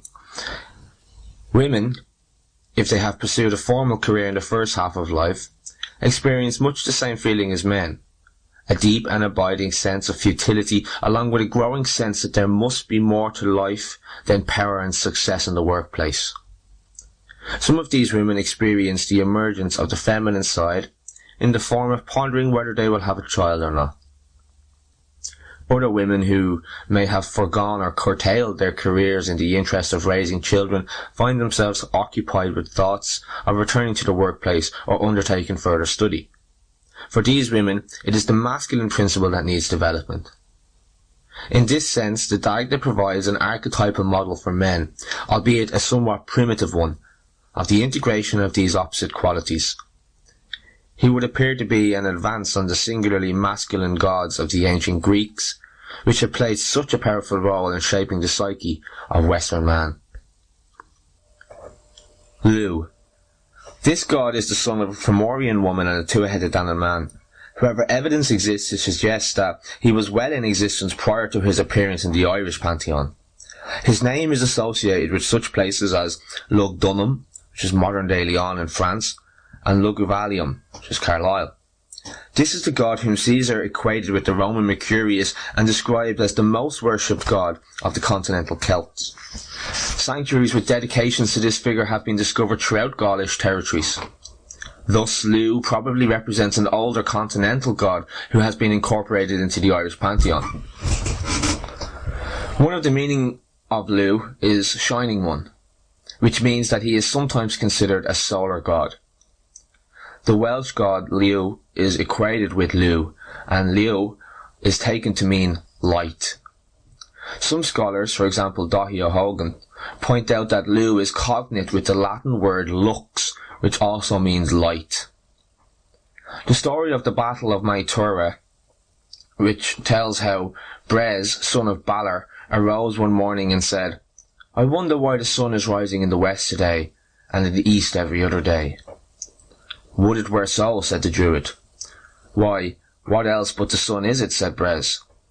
"It is the radiance of the face of Lu," replied the Druid. His face was as bright as the sun, and no one could look upon it. As he approached from the west, he was riding on the sea god Manannan's horse, which was as swift as the wind, and the rider who was on his back could never be killed. He was also wearing Manannan's breastplate, which protected whoever was wearing it from being wounded, and he carried Manannan's sword, a magical sword called the Answerer. Anyone wounded by this sword was instantly killed. Thus equipped, he came across the Fomorian tax collectors and killed all but 9 of them.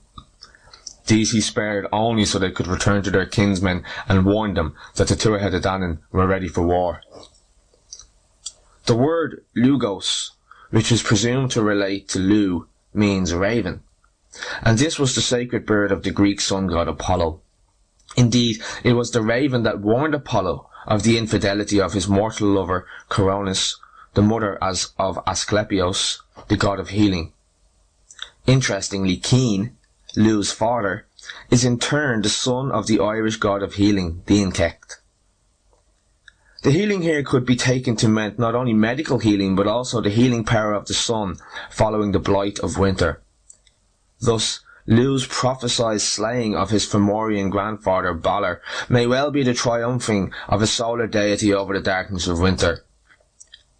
The solar deity also suggests, within the modern psychological framework, the rising of consciousness, the illuminating light of knowledge, acting as a renewal to overcome the dark blight of meaninglessness. That winter season of the soul when life is without meaning and a feeling of depression is present. Lu's feast is called Lunasa, a harvest festival held on 1st of August, thereby associating him with fecundity. Apollo also fulfilled a fertility role, as he was seen to make the fruits of the earth ripen, and at Delos and Delphi the first crops were consecrated to him. He also protected the crops by destroying mice and driving off locusts. Apollo's deadly arrows were equated with the rays of the sun, which killed from afar. One of Lu's other names is Lá Fada, which means Lu of the long arm, since, like Apollo, he shot his weapons from a long distance. Finally, neither of these gods is confined to a single role. Apollo, in addition to being a sun god, was also god of medicine, music, archery and prophecy.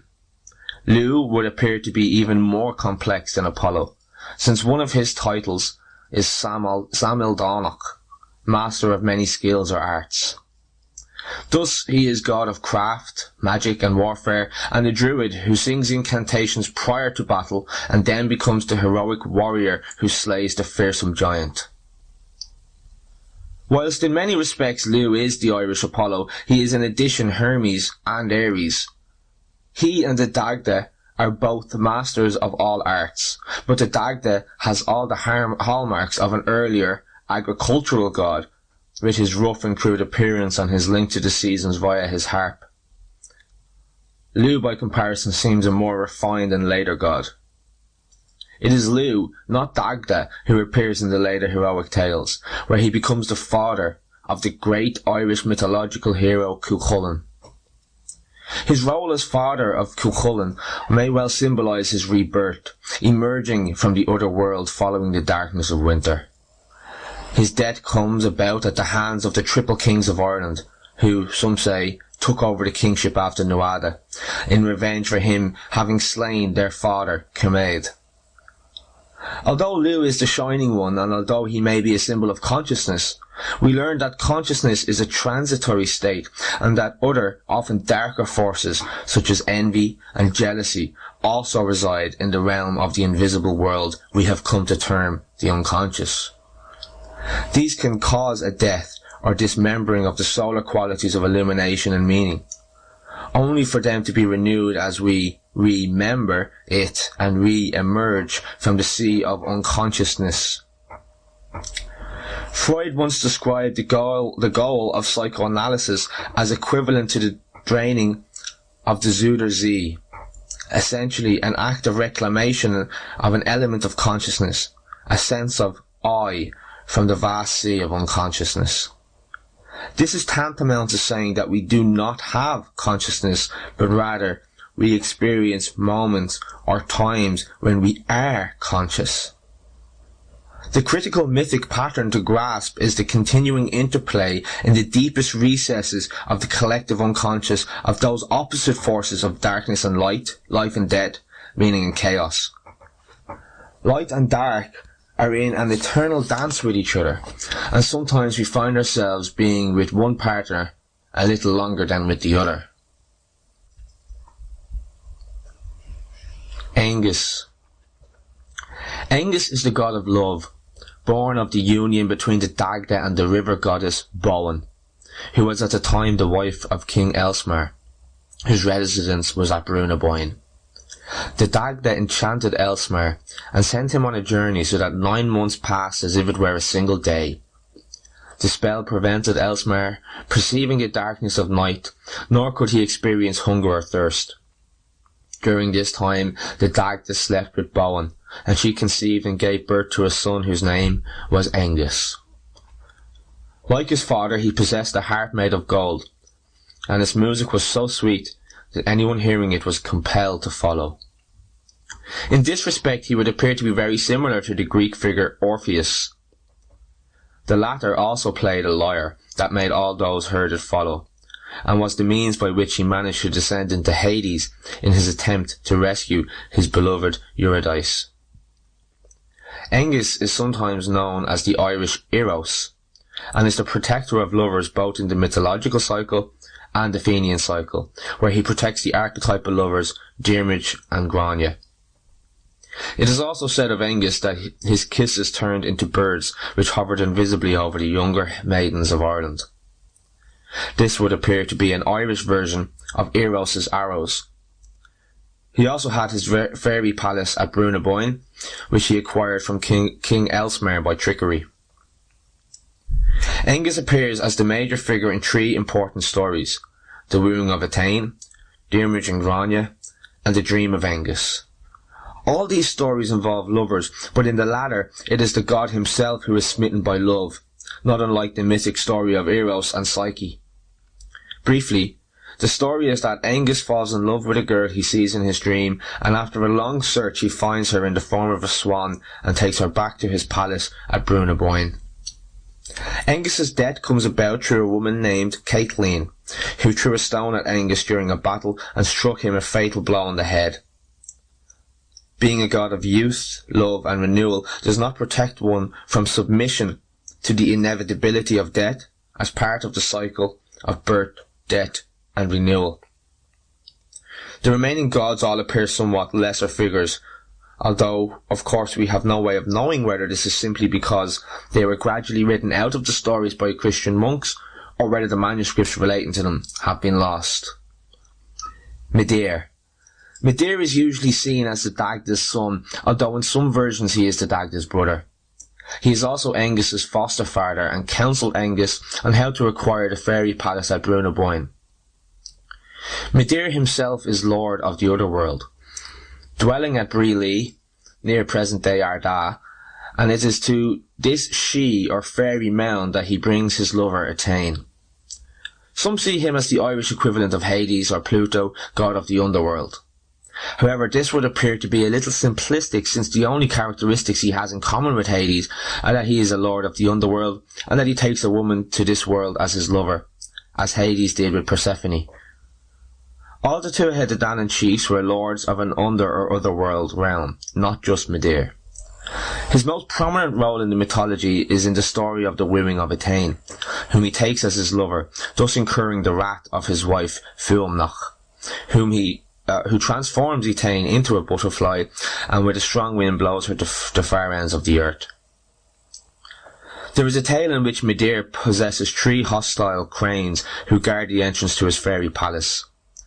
Cranes are well represented in Irish mythology and are particularly associated with shape-changing or metamorphosis in females, usually ill-natured women. Sometimes they are also connected with birds of ill omen, and there is some suggestion that there may have existed a taboo against eating crane flesh because to do so would have resulted in some negative fate. The sea god Danann had a crane skin bag that contained many treasures. Midir's 3 cranes provide a link with Hades, since it was the 3-headed dog Cerberus that guarded this entrance. Are we to assume from this that it is a trio of ill-natured women transformed into cranes that guard the entrance to the underworld we have come to know in our contemporary mythology as the unconscious world? Certainly within Jungian circles, it is a commonly held position that moodiness can be a manifestation of an undeveloped feeling, life, or anima. Jung saw this figure as the mediator between the conscious and unconscious worlds, the figure that stands at the entrance of the other world, or unconscious. Thus, the 3 cranes, like moods, not only guard access to the unconscious feelings in us, but also locate the entrance to this world. This interpretation gains some added credence when one considers that it is to this place that Midir takes the feminine, in the form of Érenn, that is, like Hades, he abducts the feminine into the unconscious. Modern men also seem to have an abducted feminine side that can only be found when they reflect upon their various moods and their ill-natured feminine side. The irony is that whilst most moodiness points to the existence of deeper, underworld feelings, it can also inhibit and prevent one from entering that world. This happens particularly when moods are simply projected onto others whom we then blame for our ills, and not reflected upon and owned as part of ourselves. Moodiness invariably points to the presence of some undifferentiated or unclear feelings which we need to struggle to bring into conscious awareness by journeying into the unconscious or other world. Lear. Lear is a god of the sea, one of the Tuatha Danann, best known as the father of the sea deity Manannán mac Lir. Both are clearly the same figures as the Welsh sea gods Lir and Manawydan.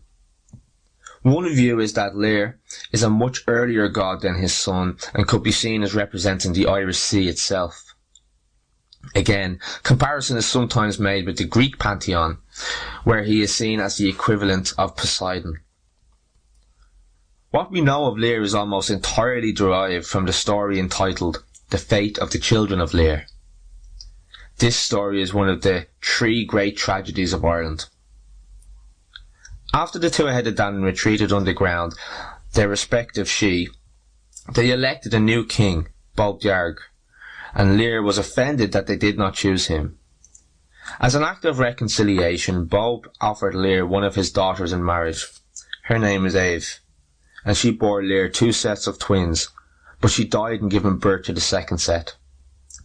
Lear was distraught, and Bob, in a further gesture of goodwill, gave him his second daughter, Aoife, to marry. However, she turned out to be the classic wicked stepmother and became insanely jealous of the children. She put a curse on them that changed them into swans for eternity. The eldest of the children, Fionnuala, pleaded for mercy, and whilst recognising that the curse was too powerful to be undone, she asked that the enchantment be modified so that they may not be condemned to live as swans forever. Aoife relented and modified the spell so that the children would have to live as swans for 900 years. During this time they could never live on land. Indeed, they had to live for 300 years on Loch Derravara, where they were when the spell was cast upon them, followed by 300 years on the Sea of Moyle, and the last 300 on the Atlantic Ocean. Aoife then declared that when a king from the north married a queen from the south, they would hear a bell, and they would know that their exile was over. The curse meant that although they were swans, they would be able to speak with their own voices, use their own minds, feel with their own hearts, and be able to sing beautifully. When Aoife's father discovered what she had done, he was so furious, he used his druidic powers and turned her into a demon, in which form she was doomed to wander through the air forever. Lear, while grief-stricken by the events, was able for the first 300 years to stay in contact with his children and to talk to them at Loch Derravara, where some say a large settlement grew up to listen to the children singing and storytelling. When the children moved onto the Sea of Moyle, they experienced great hardships, as they did for the final 300 years by the Atlantic Ocean. 900 years elapsed, and the old chieftain gods of Ireland had all gone underground, and a new religion was in place, Christianity, brought by St. Patrick. The children were rescued by a hermit monk, who rang a bell every night until the children heard it, and provided them with food and shelter, and linked them together with a silver chain so that they would never be parted. But it was not until a king from the north, King Léirgean, married a queen from the south, that the curse could finally be undone. After this marriage took place, the queen, who had heard about the beautiful music that the swans sang, insisted that they be brought to her. Léirgean, knowing that this was wrong, and also knowing that the saintly hermit would not agree, nevertheless went ahead and took the swans by force, whereby they instantly turned into very old and frail human beings. Léirgean fled in horror at what he had done, and the children of Lear, knowing that their life was coming to an end, were baptized and buried by the hermit monk. Danann mac Lir. This son of the sea is far better known than his divine father, and appears in many of the Irish myths. As a divine chieftain, he is usually seen as lord of the otherworld, which is located under the sea or on some magical island. The sea is clearly of great significance to an island race, and it may be for this reason that he appears so frequently in the stories. If we draw a parallel between the sea and the unconscious, then we can appreciate further why this god, like the unconscious, is so ubiquitous. The world of spirits and gods was commonly said to lie over the water. There are 3 well-known such lands: Mag Mell, which is the plain of the lights; Tir Tairngiri, the land of promise; and Tir na Nog, the land of perpetual youth. In the Celtic otherworld there was an inexhaustible supply of food. There was no death or decay, and the inhabitants were invisible when they chose to be. Frequently in the stories one finds the hero summoned by a woman of the otherworld with the promise of perpetual sensual delights. Many a modern man at midlife will admit to experiencing this summons and pursuing it. Narcissistic and idealized longings for paradise exist in all human beings, and in men often take the form of the fantasy of the perfect woman meeting their every need. At the midlife period, it is not uncommon for a man to leave his wife, children, and even job to pursue what he perceives as the relationship of his life. he has been summoned by his own anima or otherworld woman and has projected these qualities onto some mortal woman with whom he falls in love. The passage of time often reveals to him that the woman he fell in love with and the woman he is in a relationship with are not the same person. At this moment he often looks back at a trail of pain and destruction that he has left behind him. Not having the self-awareness to understand the inner summoning of the otherworld woman, he took it to be literal rather than a symbolic expression of part of himself. These lands of perpetual sensual delight are a stark contrast to the Christian otherworld. But since the gods of the incoming religion usually make devils of the gods of the preceding religion, Christianity has demonized both body and bodily pleasures, and the Christian otherworld, hell, has become a place of punishment for the very same pleasures that the ancient Irish delighted in. Danann was also a master of illusion, a shape changer, and the possessor of several magical items. One was his curragh, called Wave Sweeper or Ocean Sweeper, which obeyed the thoughts of those who commanded it and had no sails or oars. The order of Danann's magical possessions are the magical sword and breastplate loaned to Lugh. He also possessed a magical horse called Envar, literally water foam, who was swifter than wind and can run over both land and water. Sometimes white-crested waves were called the horses of Danann. Like Midir, he possessed a bag made of crane skin in which the treasures of the Tuatha De Danann were kept. He also wore a great cloak that was capable of taking on every colour, just like the sea itself. In one story, Danann is visited by the ancient Irish king Cormac MacArt. Danann is described as being finely clad and carrying on his shoulder a branch bearing 3 golden apples, which when rubbed together made delightful music. This he gave to King Cormac, who treasured it all his life and gave it back to the gods at the point of his death. The giving of gifts seems to be another characteristic of the Son of the Sea, and may well symbolise the fecundity of the sea as a provider of food, much as the goddesses represent the fertility of the land. In some stories following the defeat of the Tuatha De Danann by the Milesians, Danann is seen as coming across the sea and giving the gods of the Tuatha 3 gifts. The first of these was a magical cloak, which the gods could make themselves invisible. The second was to provide a magic feast, the Feast of Age, which warded off age. The third gift was his pigs, which had the magical quality of being eaten one day and replenishing themselves to live fully the next. Danann does not only appear in the mythological cycle, but also in the Ulster and Fenian cycles, which points to his enduring qualities as a god and perhaps to the enduring meaning of the sea for the ancient Irish. In the Ulster cycle, the great mythic hero Cuchulainn falls in love with Danann's wife, Fand, but after a while she returns to Danann, who shakes a cloak between his wife and Cuchulainn so that they are invisible to each other forever. Diarmid, in the Fenian cycle, is said to have been a pupil of Danann in the otherworld, and as we have just seen, Cormac MacArt was also a visitor there. Danann is still present in the Christian era.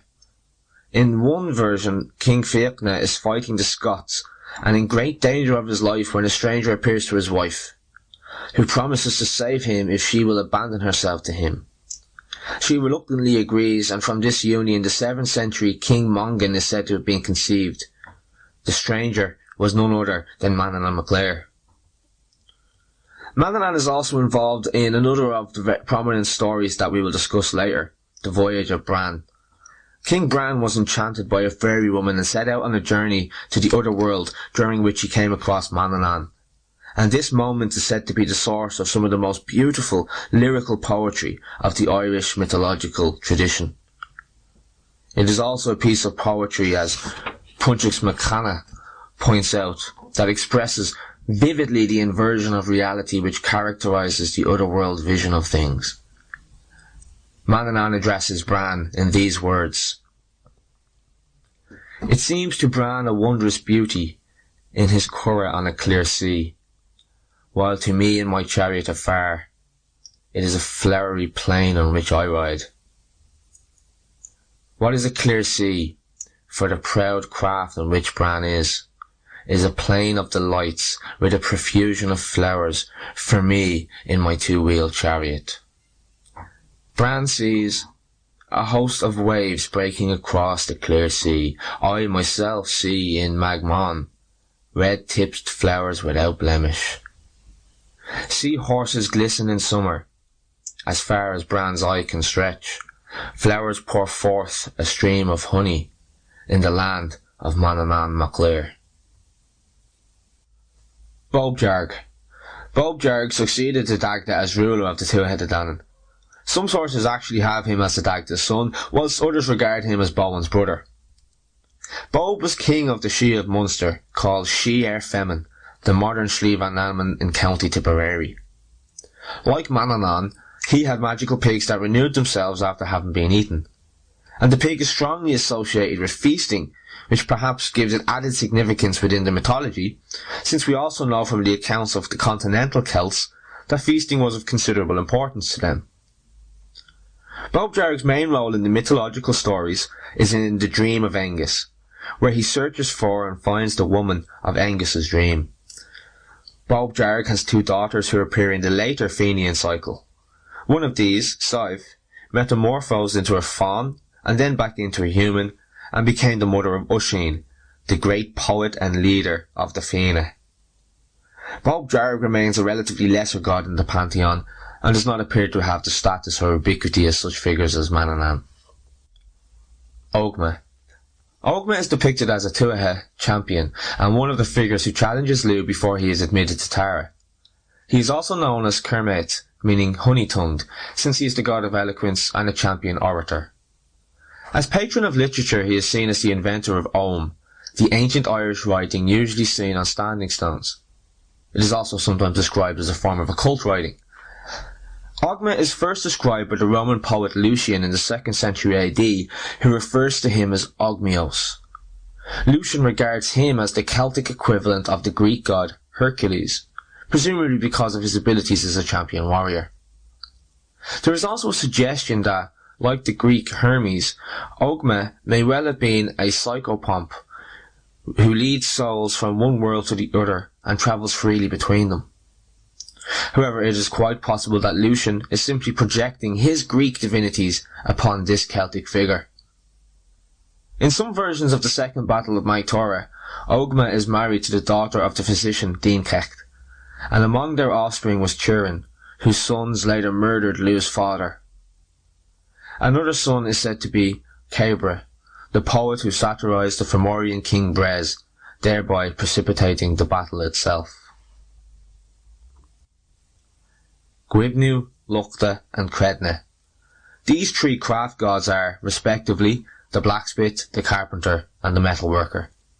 It is difficult to find any references to these figures having anything to do with mortals, and their activities seem to be confined to the supernatural realm. They may well be early gods, since their triplicate form links them to the triple goddess figures, and their alternative title, Trí Dí Danann, the three gods of Danu, also points to this possibility. The one aspect of Gwibnu that differentiates him a little from the other two is that he supplies the magic ale that is served at otherworld feasts. The partaking of this ale bestowed invulnerability upon the gods, and here there would appear to be a parallel to the Greek blacksmith Hephaestus, who also served drinks to the gods. Whilst Gwibnu does not appear in later stories, his importance can be seen in the fact that his character survives in folklore, where he was referred to as Gwivlon, and is reputed to own a magical cow whose yield is inexhaustible. Nuada Argetlov, Nuada of the Silver Arm. The most significant thing about this god is perhaps the story concerning the loss of his arm, and its replacement first with a silver one and finally with his own. He has his Shí in a place called Almu, which was later wrested from him by the warrior hero Fionn, a central figure in the later Fenian cycle. Dincecht.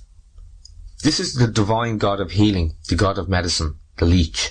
He is, one might suppose, the Irish Asclepios, although he would appear to derive his healing powers from druidic knowledge, whereas Asclepios derived his from dreams.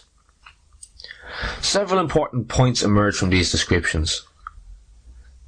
Marie-Louise Jostedt raises the first point, the difference between them and the goddesses. She claims that the gods are national and tribal in character, whereas the goddesses are local. The gods govern social events or arrangements such as political power and territorial matters, whereas the goddesses govern the natural events. So from the mytho-historical accounts we learn more about the gods than we do about the goddesses. The goddess is the personification of nature. The physical land of Ireland is her body. The goddesses are the very forces that the male figures struggle to overcome in order to have nature serve them. However, nature is only temporarily overcome, since she can provide or destroy at will.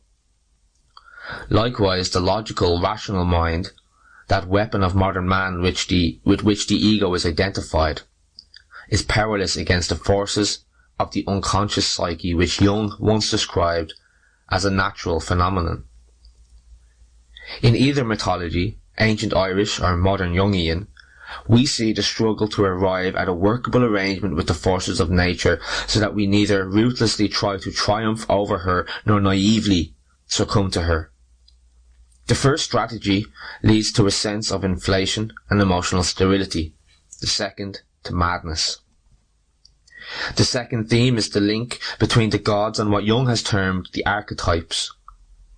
Jung himself warns, "Not for a moment dare we succumb to the illusion that an archetype can be fully explained and disposed of. Even the best attempts at explanation are only more or less successful translations into another metaphorical language."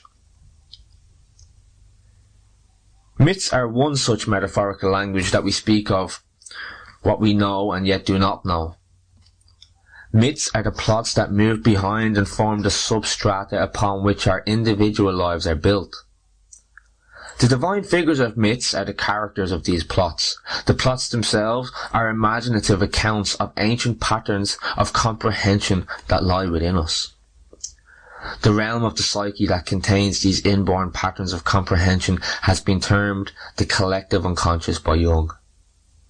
As previously mentioned, one could consider archetypal patterns to be the equivalent of migratory patterns of birds or the highly elaborate and ritualistic mating patterns of many animal species. No one teaches these animals such patterns. They are simply built into the species. The difference in our human species is that we can represent these patterns to consciousness via images. And it is these images that Jung has termed archetypal images. Mythology is the story of these images and the forces that they symbolize. So the image of the Great Mother or Earth Mother can symbolize instinctual comprehension of patterns of birth, fertility, and nurturance. The figure of the Great Father can be seen to symbolize such matters as knowledge and wisdom. Modern human figures such as Gandhi or Mother Teresa can come via projection to represent these innate patterns. Less mature human beings than those mentioned are vulnerable to such projections and begin to believe that they are wise old men, etc., rather than merely carriers of the projection. This sense of ego inflation is dangerous and usually leads to the downfall of the person, sometimes into psychosis, as the weak ego identifies completely with the archetypal force. The art is to know that these patterns are within us, to build a conscious awareness in relationship to them, and to draw on the knowledge and wisdom these inbuilt patterns of understanding. Natural elements such as volcanoes and storms can symbolize destructive forces of the dark side of the Great Mother. The sun, on the other hand, symbolizes the force of life, renewal, and the overcoming of darkness.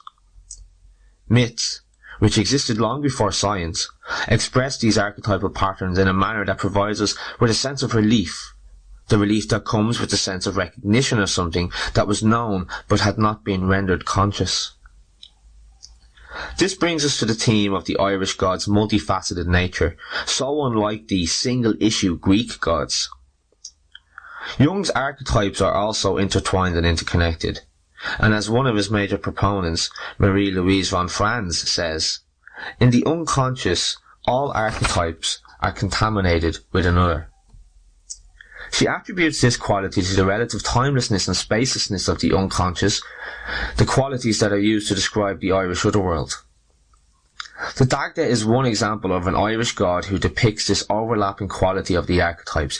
He symbolises a masculine fertility pattern of energy and a source of great nourishment with his miraculous cauldron of plenty. Archetypally, he could be seen as symbolising the fruitfulness of knowledge, since he is, after all, the Lord of perfect knowledge. As an image, he could possibly represent a pattern that might emerge from the unconscious mind at those times when our knowledge is too intellectual and in need of earthing.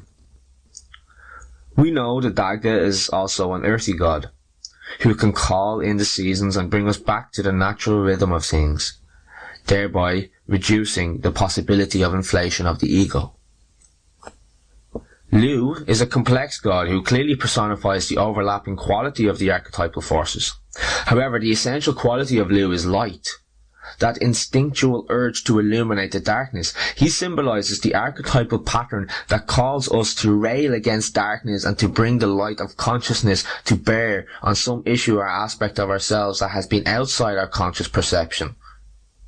So perhaps when we feel dark and despondent, or are simply feeling lost and aimless, the archetypal pattern of the figure of Lu will emerge to compensate our conscious position. This we could experience in the form of some insight that would throw light upon our darkness. Balor, the Fomorian giant, on the other hand, symbolises the opposite forces of darkness and destructiveness that plummet us into periods of sterility and meaninglessness. Balor is the archetypal expression of not only the disintegrative tendencies in the human psyche, but also, and more importantly, of the dark and unacceptable side of our personality. Yet these qualities need to be confronted and illuminated, brought into our conscious awareness and ultimately integrated as part of ourselves. This process Jung has termed individuation, and Lu, as a solidarity, could be seen as a symbol of the archetypal urge towards individuation. Angus is best seen as the archetypal symbol of Eros, the instinctual desire to connect, whether physically, mentally, or spiritually. It is the likes of Angus, for example, that might emerge in our psyches in the form of erotic fantasies characterized by a longing and yearning union at those times when we are feeling desperately disconnected. Yet, regrettably, individuals are susceptible to taking the fantasies literally and concretizing them by projecting them onto someone else. Thus they are lived out rather than in, not reflected upon for the possible meaning that may lie within the fantasies. The latter approach demands stopping and asking questions such as, what image lies within this fantasy? What need or feeling is being depicted by this image? Or, what is my desire and what am I seeking in this fantasy? Archetypal images, like dreams, are more often than not compensatory. Thus they arise at times when the consciously held view is in need of correction or a renewed sense of meaning. The great value of mythological stories is that they remind us of certain patterns of truth that otherwise escape attention in a profoundly materialistic and outwardly oriented culture such as ours. The Inkect, Asclepios, symbolises an archetypal pattern or instinctive knowledge that we have to confront and heal the divisions that lie within our psyche. These divisions often arise from a too drastic severance between our outer and inner lives. Mythological stories evoke images that bridge this gap, returning us to a sense of balance and connection and providing a broader landscape within which we can locate our immediate personal difficulties. Gwibnu depicts another, yet not of course unrelated, archetypal pattern.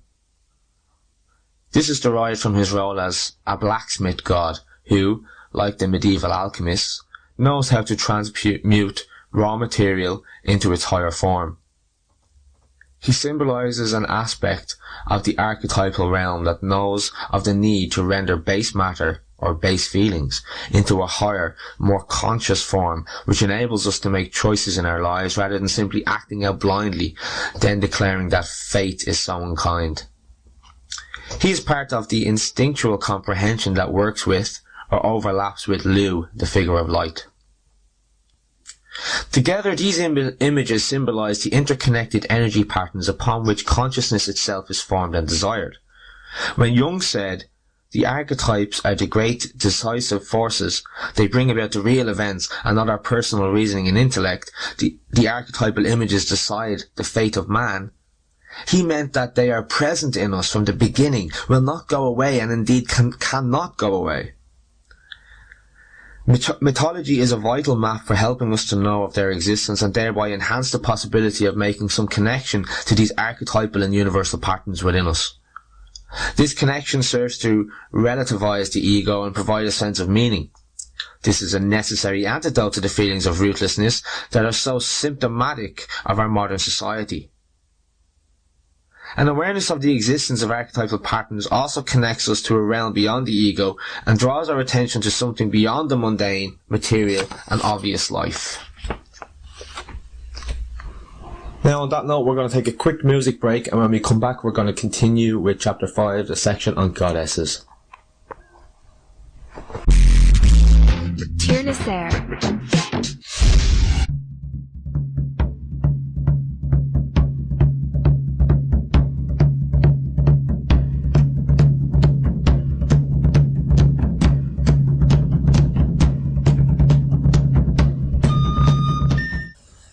We're going to skip Chapter 5, which is a section on the Battle of Moytura, where the author, Peter O'Connor, describes how this battle is symbolic of the inner battles that we go through in our day-to-day lives.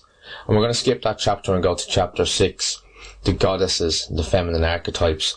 But I would encourage anybody who's interested in what we've covered so far to get the book by Peter O'Connor. It's called Beyond the Mist: What Irish Mythology Can Teach Us About Ourselves. And as I said, Peter is a psychologist. So Chapter 6, the goddesses, the feminine archetypes. Irish mythology has an essentially feminine quality, and female deities feature in so many stories of the land and the islands that lie off the coast. It has been suggested that a matriarchal culture preceded the patriarchal one. While this may be true, the more likely explanation is that the feminine is a personification of the fertility of the land. This personification is often in the figure of the sovereign queen, with whom the mortal aspirant for kingship must have union if he is to rule. The Celtic notion of sacral kingship would seem to find its equivalent in the medieval alchemical idea of the hero's gamos, or the chimical wedding, which led to the creation of the philosopher's stone. Whilst the gods' heroic attributes give them a certain measure of power and independence, there always seems to be another power which ensures that they are not completely masters of their own destiny. The Greek father god, Zeus, is seen as obeying some higher power, variously named as Fatum or Moira. The word Fatum is the origin of our English word fate, in turn derived from the verb fare, to speak, and is translated to mean that which has been spoken. In this sense, it is a form of divine decree. Within the Greek mythological tradition, the Fates, or Moirae, were three old women, the daughters of Nyx, the night. Clotho span the thread of life. Lachesis assigned to each person his or her destiny, and Atropos carried the shears that cut the thread at death. It is said that they arrived shortly after the birth of a child to decide upon the course of the child's life. They were also invoked at marriage, to ensure that the union was a healthy one, and finally, when the end of life approached, they had to be summoned to cut the thread. Indeed, the whole of life was shadowed by the Fates, and it takes little thought to perceive the parallel of the Fates to the theme of life, death, and renewal that so characterises Irish mythology. It seems plausible, therefore, that the other power behind the gods is the inevitability of this cycle, to which all are subjected, gods included. Irish goddesses are usually depicted as triple goddesses, emphasizing their link to the three fates. The triple goddess personifies a state of wholeness. She is the symbol of the eternal state and the goal itself, which is the acceptance and integration of the three processes of birth, life and death. The figure of the triple goddess of Ireland could be seen as personifying the fourth state that emerges out of her embodiment of the three. Often we become preoccupied with renewal or beginnings in a pattern that Jung has determined the pure child archetype. This pattern can most readily be seen in connection with relationships where some people, more often men, can only ever begin relationships usually in a highly sexualized manner. Yet, within a short period of time the relationship ends, since the addiction is to the excitement of beginnings, not to relating and the possibility of growth. Others may become obsessed by the fear of death and lose all sight of life and beginnings as they plummet into depression. Here, the relationship pattern is one of not getting involved because of the belief that it will not last. Yet others hang on to life, refusing to concede that the only permanent thing is change itself, thereby denying themselves the possibility of renewal. Relationships caught in this pattern simply become stagnant and often moribund, since change is perceived as a threat to order and fixity. In these relationships, libido is often sacrificed on the altar of security. The goal of individuation as espoused by Jung may well be wholeness, but this in turn constitutes a willingness to accept the inevitability of the never-ending cycle of life, death and renewal. The task of consciousness then would be to come to grips with the realization that we are permanently in flux. We must be prepared at times to let go of our attachment to certain possessions and views in order to let thanatos, death, do its work, allowing them to die as a necessary prelude to the renewal process. If the ego and the persona dominate our being, then we cannot yield to the inevitable, since we would be preoccupied with control. And the end result is that we get stuck in the illusion that what we see is all there is. Danu, Dana, or Anu. It is generally accepted that Anu, Danu, or Dana are one and the same deity, and that she is the mother of the gods. But just as the Dagda is seen as the father of the tribe, Danu was not literally their mother. Rather, Anu or Dana is a fertility goddess associated with the plenty and prosperity of the land. She is described as the one who nurtures well the gods. The province of Munster in the southwest of Ireland is said to owe its fertility to Anu, and two mountains in Kerry are known as the Paps of Anu. The mythical tribe of the Tuatha de Danann are of course the people of the goddess Danu. On Gaelic Fiara, the Hag of Beara. Another much less written about female figure who is also a mother goddess, but possibly much earlier than Dana, is the Gaelic Fiara, the old hag of the Beara Peninsula in West Cork. She is a complex figure and would appear to be a predecessor to the Celts themselves. She is also a corn goddess and associated with the protection of fertility. Indeed, in one story she put to death a succession of male reapers who failed to match her prowess with the sickle. The story reflects a frequent mythological theme of a local hero and the female deity opposing each other in a reaping contest in which the female deity, symbolizing fertility, inevitably triumphs.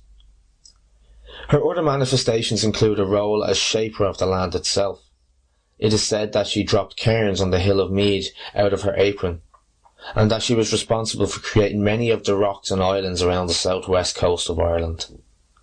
Deep ravines and valleys are the result of her having run her nails across the landscape. In another role, she is seen as symbolizing the wild forces of nature, especially storms at sea.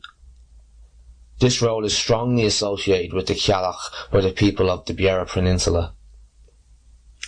She is also a symbol of longevity, and is said to have passed through 7 periods of youth and old age, so that her children, grandchildren, and great-grandchildren are the people and tribes of Ireland. Thus, she represents 3 aspects of the feminine: young maiden, mother, and old crone.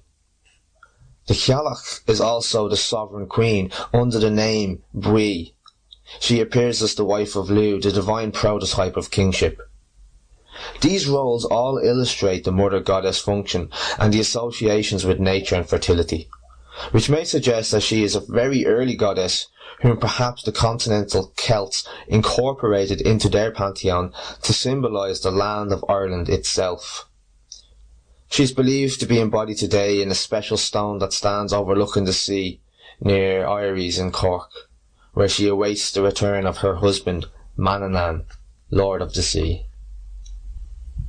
Bridget, or Brigid.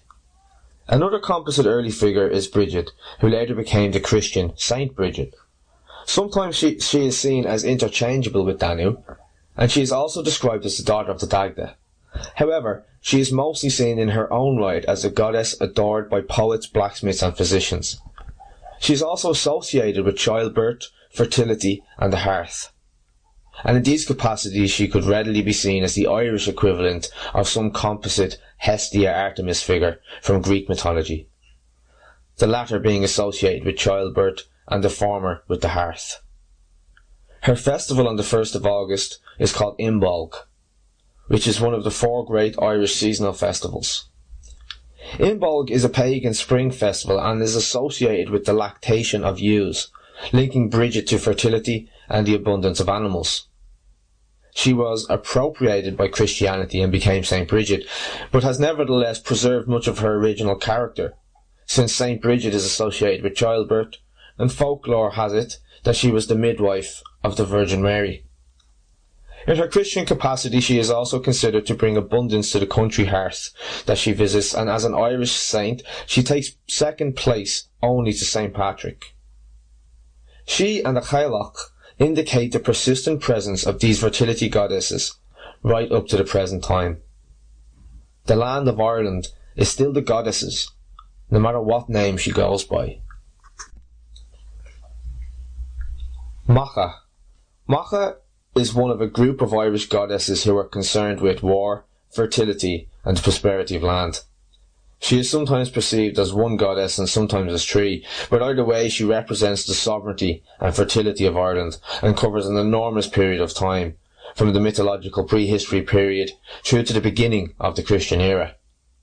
She gave her name to Remain Macha, the seat of the ancient kings of Ulster. Macha is connected to the festival of Lunasa, the harvest festival on the 1st of August. An interesting aspect of these later goddesses is the explicit appearance of warlike capacities. In the earlier figures, warlike or destructive aspects are embedded in the goddesses' associations with nature, such as the Gaelic's personification as a goddess of the wildness of nature. In the later goddesses, it is clearly developed role, perhaps symbolizing the heroic male's increasing consciousness of the power of nature to control his fate.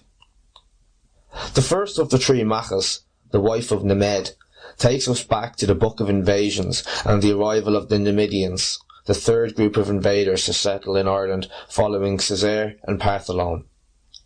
She prophesies the destruction that would be wrought when Connacht fought Ulster over the Great Brown Bull of Cooley, and the birding of this foresight caused her to die of a broken heart. The account of this battle is known simply as the Táin. It constitutes the greatest heroic tale of Ireland, with the central role being played by the hero Cuchulainn. Macha died on one of the 12 plains cleared by her husband Nemed, and the plain is named after her.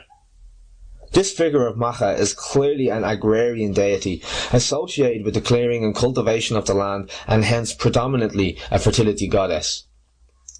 The second Macha, Macha the Red, was the daughter of one of the 3 ancient kings of Ireland who ruled alternately, each for 7 years. Mythic history places them around the 6th to 4th century BC. When Macha's father died, she was elected to rule, but the other 2 kings refused to give her the throne because she was a woman.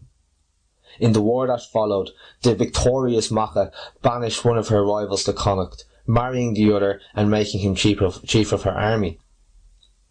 The 5 sons of the banished king then sought to contest the throne, but she visited them in disguise as a leper. She enticed them one by one to lie with her, and in turn bound each of them to slavery. Macha the Red is clearly the warrior goddess dominating.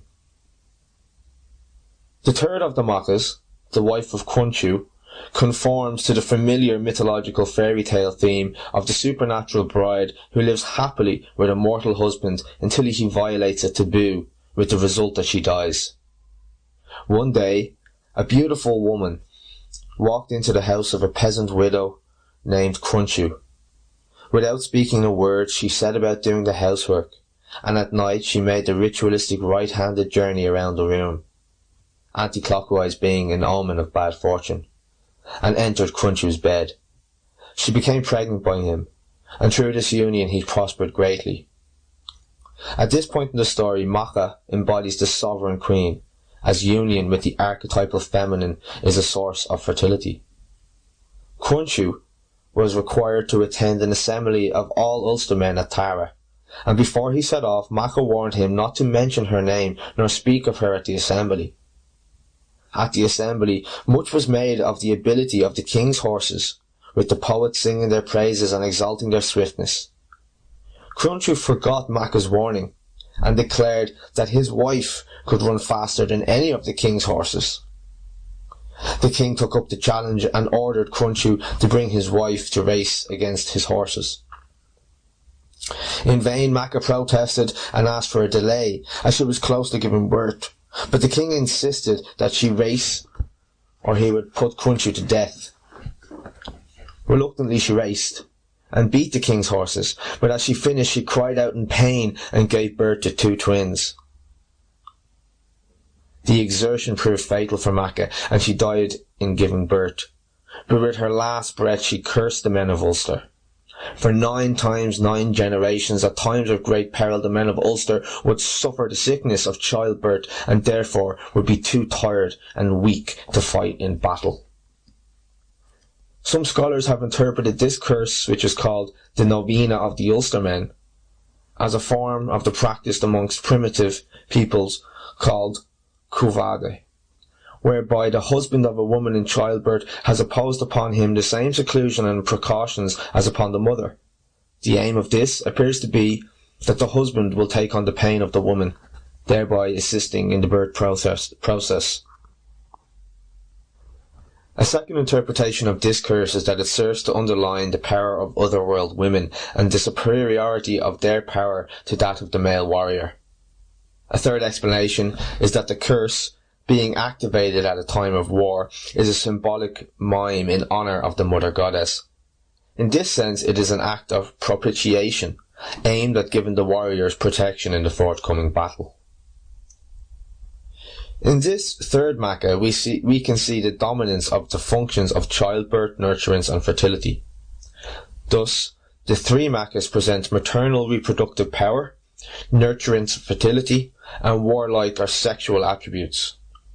Of the 3, one can be seen to fulfill Dumizel's sorcerer function with her prophecy of a future period of destruction. Macha the Red fulfills the function of force with her warrior-like behaviour, and the third Macha represents fertility. The use of 3s is a dominant feature of Irish mythology and may well have symbolised some sense of totality itself. For example, in the realm of time, it might represent past, present and future, and in relation to space, the qualities of ahead, behind and here. It could also be seen as representing the dimensions of earth, sky and sea. And Christianity uses triplication in the notion of the Holy Trinity. In Egyptian mythology, it is represented in the figures of Osiris, Isis and Horus. Within the alchemical tradition, it exists in the 3 stages of nigredo, albedo and rubedo. Philosophy has its own version of it in Hegel's thesis, antithesis and synthesis. Consistent throughout these various examples is the assumption that 3 equals 1 and that the whole is greater than the sum of the parts. Irish mythology then is not unique in its incorporation of 3s, but the extent to which they are used is striking. The Marigna. There is one group of 3 female deities that can lay special claim to the title of Goddess of War, and that is the group known as the Marigna. The persons of this trio are not always the same, but usually comprise the Bav, the crow, the Morrigan, the queen of phantoms, and either Nemain, which is panic, or Macha. These war goddesses do not normally engage in armed combat, as their weapons belong to the magical world of sorcery and inspire dread and terror. Nemain, for example, creates panic amongst fighting men, and in a battle against Cuchulainn, 100 warriors fell dead when they heard her cry. Even when the goddess of war is enticed to take part in battle, she will do so by magic, often appearing in animal form.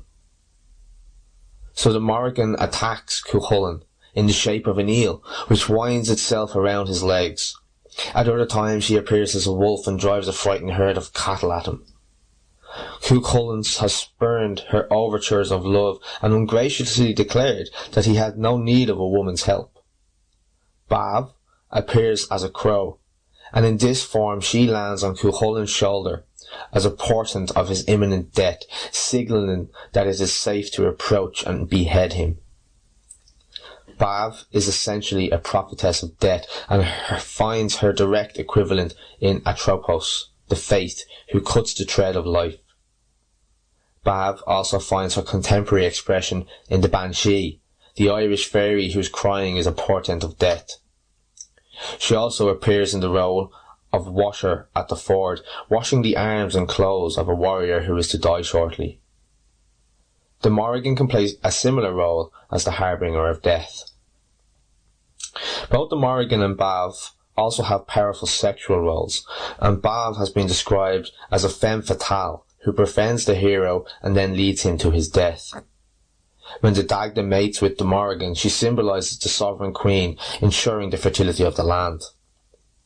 These three figures that constitute the Morrigna are interchangeable, but as a single or triple figure, they are personifications of nature in both her life-giving and life-destroying capacities. Man, in the form of a hero, sets out to conquer nature in order to have it serve him. This, of course, finds its psychological parallel in the heroic role that the ego must play in facilitating a measure of consciousness of the life-giving or eros qualities and the life-destroying or thanatos qualities of the unconscious mind. But just as the Morrigna is not a figure that can be easily overcome, neither can the unconscious be conquered in any complete sense. This realm, like the Morrigna, is the source of both being and non-being. We may well need our own version of a sacral marriage with the sovereign queen if our lives are to remain fertile. Dreams, and the paying of attention to them, are of course a simple means of enacting this ritual. Ignoring or rejecting the Morrigna, as Cuchulainn does, can only bring about our death. Psychologically speaking, the death of consciousness. The crow of depression sitting on our shoulders, or the eel of anxiety winding around us, can be signs of this death, which we must struggle to understand if we are not to succumb to the meaninglessness, a specific form of death in itself. Queen Maeve. Queen Maeve of Connacht is described as being sexually promiscuous. It is said of her that never was she without one man in the shadow of another. She mated with at least 9 mortal kings, and refused to allow any king to rule in Tara who had not first mated with her. This marks her out as a mythological sovereign queen, with her promiscuity symbolising the fertility of the land itself. The most important story concerning Queen Maeve is the cattle raid of Cooley, which belongs to the Ulster cycle. Maeve is jealous of her husband, King Ailill, who possesses a magnificent white bull. Maeve hears of a fabulous brown bull and sends her army to invade Ulster to acquire it. During the battle that follows, she appears as a warrior inciting her army to fight, and several times she pits her wits against the Ulster hero Cuchulainn. So she is associated with war, death and fertility. Some may ask why there is no Irish equivalent of Venus or Aphrodite. McCanna suggests that the mythological personification of sexual love is bound up in the role of the Irish goddess as sovereign queen and a personification of the fertility of the land. As Jostet points out, to wonder that we do not find a goddess presenting this character to the exclusion of all others is to judge Celtic mythology by foreign standards, and so to condemn oneself to a misconstruction of its intimate system. Étaín or Érenn. Although Étaín is not usually presented as a deity, she can nevertheless be considered to be a goddess, since she is thrice born and her lives cover an enormous expanse of time. In addition, she plays a role as a sovereign queen. In relating the famous story of the wooing of Étaín, I have relied on three major sources. One is a very comprehensive version of the stories by Geoffrey Gantz. The second is from the Irish scholar Miles Dillon, and the third, a recent imaginative version by Marie Heaney. The story commences with the birth of Angus, who was conceived from the union between the Dagda and Bowen, and was then fostered out to Midir. Midir, who was also known as Midir the Proud because he wore such magnificent clothes, lived with his wife Fuamnach, in truly splendid surroundings, in the She at Brehon. Fuamnach was both knowledgeable and clever, and was very well versed in magic and sorcery, since she had been reared by the druid Bressil. Midir was very attached to Angus, and was missing him since Angus had moved into his own She at Brehon. Midir decided to visit him, and when he arrived he found Angus sitting on a mound watching a group of boys playing. Suddenly a fight broke out between the boys, and Midir decided to intervene to break it up. It was not easy to part them, and as he struggled to do so, a sprig of holly was hurled at him, putting out one of his eyes. He gathered up his eye from the ground and returned to Angus, complaining that now that he was blemished he would not be able to see and rule over the land he had come from. Midir blamed Angus, cursing that he had ever come to see him, but Angus told him that they would go and find the physician Dean Kecht. The latter was summoned, and it was not long before he had returned Midir's eye to his socket, and the healing process had begun. However, Midir demanded compensation for the injury, and Angus, ever ready to please his foster father, agreed to meet his request. As part of his compensation, Midir wanted the fairest maiden in Ireland. Others say that following the healing of his eye, Midir wanted to leave Brúnaboyne, but Angus pleaded with him to stay. Midir agreed on the condition that Angus give him a chariot worth 7 cumals, female slaves, and clothing appropriate to my rank and the fairest woman in Eru. Angus agreed to the conditions and set off to acquire the fairest woman in Ireland, whom he knew to be Étaín, the daughter of King Ailill of Ulster. When Angus arrived at King Ailill's palace, he announced that he had come to seek his daughter. The king agreed, provided some conditions were first met. The first of these was that 12 plains be cleared so that cattle could graze on them. Angus felt overwhelmed by the size of the task and sought the help of his natural father, the Dagda, who met his son's request and in one night cleared the 12 plains. But King Ailill now wanted 12 rivers to be diverted from the land to the sea. Again Angus felt overwhelmed by the request and sought the help of his father, who diverted the rivers overnight. Ailill now asked for Étaín's weight in gold, since he claimed the other compensations had been for the benefit of the people, not for him personally. Thus he was given Étaín's weight in gold, and Angus left with Étaín for Brúnaboyne. Étaín stayed with Midir for a whole year at Brúnaboyne, but then he decided to return to his own She. When he arrived back at Brehon, he was welcomed by his wife Fuamnach, who also made Étaín feel very welcome. But appearances were deceptive, and Fuamnach was plotting her rival's demise. On the pretext of showing Étaín to her room, Fuamnach struck her with a wand that instantly turned her into a pool of water. She then fled to her foster father Bressil's house, fearing Midir's anger. A fire near the pool of water heated it up, and out of the water emerged a worm, which before very long turned into a beautiful crimson fly with jewelled eyes and enamelled wings. When it moved its wings it created wonderful music, and wherever it went, it left a beautiful fragrance in the air. Though she now had the shape of a fly, Étaín retained the feelings of a woman, and she went off in search of Midir. She found him asleep in a room as she flew around creating the beautiful music and fragrance. Moytura awoke and realized immediately that it was Érenn. From then on she accompanied Moytura everywhere, lulling him to sleep with her music and also warning him of any approaching enemies. Moytura knew that so long as Érenn was with him, he could never love another woman. When Fuamnach heard of this enduring love, she was overcome by a jealous rage and once again began to plot Étein's demise. She decided to return to Brehon, but when she arrived, Moytura attacked her angrily for what she had done to Étein. Unmoved by Moytura's anger, she began to chant a spell that suspended his love for Étein and rendered all his magic powerless. She then called up a great wind that blew all through Brehon, taking Étein helplessly before it and blowing her out to sea. For 7 years, Étein was continually buffeted by the wind and could find no resting place other than odd rocks in the ocean and on the waves. At last she was miraculously blown over Brehon. Utterly exhausted and barely able to lift her wings, she fell onto Angus's cloak, and he immediately recognized her. He welcomed her into his house, tended to her needs, and then set about building her a glass room to live in. Étein felt safe and secure in this space, and her spirit was uplifted by the strange fragrant herbs that Angus had placed in the bower.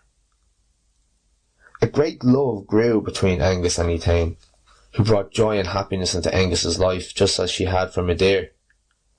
However, yet again, Fuamnach heard of this love and happiness and again plotted to destroy Étein.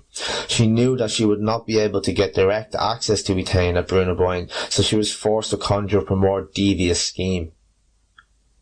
Moytura and Angus had naturally fallen out over Étein, so Fuamnach offered to arrange a reconciliation meeting on a hill outside Brehon. The men waited for Fuamnach to join them there, but such a long time passed that they became uneasy and decided to return to the palace. Angus went to the glass bower, and to his horror discovered that Étein was gone. Immediately he knew that the jealous Fuamnach had been at work.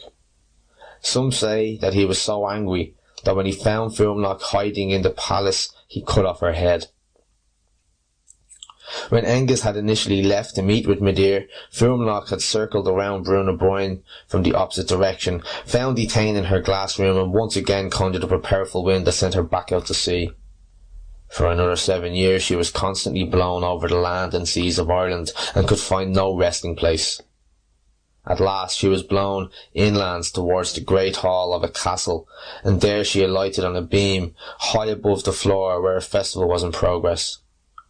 This was the castle of Attar, a great Ulster champion, and much drinking and feasting was going on. Finally Étein, exhausted from her long ordeal, could cling no longer to the beam and fell straight into the golden goblet of Attar's wife just as she was raising it to her mouth. She swallowed the wine and Étein in one mouthful. Attar's wife was unaware of what happened, but 9 months later she gave birth to a beautiful girl whom they called Étein. Thus ends the first story, or rather the first part of the story. The second story commences when Étein is about 20 years of age. However, as is the way with myths, 1,000 years had elapsed and Érenn was now King of Ireland. In the first year of his reign he called together an assembly of all the chieftains and their people to be held at Tara at Samhain. However, word came back that the chieftains would not attend because the king did not have a wife, and no man could attend this festival without his wife. Érenn immediately dispatched his messengers to travel throughout the land to find the fairest woman to become his queen.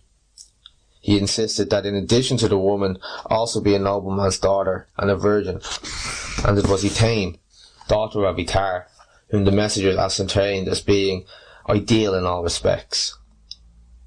The king himself set out to meet her and acquire her hand in marriage. As he and his retinue approached Attar's house, they came across a beautiful woman washing herself beside a well. Érenn was mesmerized by the woman and instantly fell in love with her. When he asked her name, she replied, "I am Étein, daughter of Attar, a chieftain and nobleman of Ulster." Érenn was so overjoyed to discover that this beautiful woman was to be his bride, and they married immediately and returned to Tara. It was said that all are lovely till compared with Etain, all are fair till compared with Etain. And it was this beauty that caused Yukad's brother Ailill to fall in love with her. He would gaze upon her endlessly, and his will not to do so was powerless against his desire for her. But he could not reveal these wishes to anyone, since it was a transgression to lust after his brother's wife. As the obsession grew stronger and stronger, he became weaker and started to waste away. No one knew what mysterious illness had overtaken the king's brother. A whole year passed with Ailill continuing to waste away until Yukad insisted that his own physician, Fachna, see his brother. The physician put his hand on Ailill's chest, and at that instant Ailill let out a huge sigh. Fachna turned to Ailill and said, "You have one of two pangs that no doctor can cure, the pang of love and the pang of jealousy." Ailill knew this to be true, but he could not reveal his secret and continued to deteriorate and move towards death. King Yukad had to travel throughout his kingdom, but before he left he gave Etain instructions for the care and burial of his dying brother. Etain undertook all these tasks willingly, but as she tended Ailill, she noticed that contrary to all expectations, he started to get better. Finally, out of frustration and desperation, Ailill confessed to Etain that he was in love with her, and the only thing that could cure him was if they would become lovers. Etain could not bear the thought of Ailill dying because of his unmet love for her, yet nor could she bear the thought of betraying her husband in his own house. After an agonizing period of confusing, she arranged to meet Ailill on a hill at daybreak. Ailill lay awake all night, excited by the thoughts of a possible union with Etain. But as the appointed hour, he fell into a deep sleep and did not awake until the 3rd hour of the next day. Etain in the meantime went to the hill as arranged, and the man she saw waiting for her looked exactly like Ailill. But as she got closer she realised it was not him, and the figure she saw did not speak but merely moved on and went away. When Ailill finally woke up, he was devastated to realise he had missed the rendezvous with Etain, and she, out of concern for him, agreed to meet under the same arrangements the next day. But again a strange sleep overtook Ailill at the precise time of the meeting, which Etain and again the stranger appeared to her in his place. For the 3rd time, a meeting was arranged between Etain and Ailill, and the same events occurred.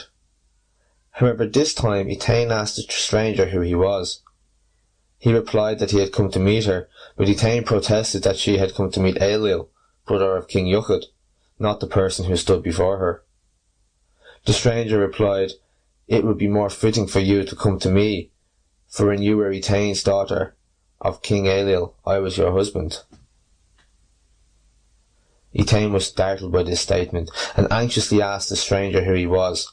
Since she had no memory of the past that the stranger spoke of, he replied, "I am Medea of Brehon, and it was the evil sorcery of Fuamloch that parted us, and it was I who put the love into the heart of Yukad's brother Ailill, so that we might meet."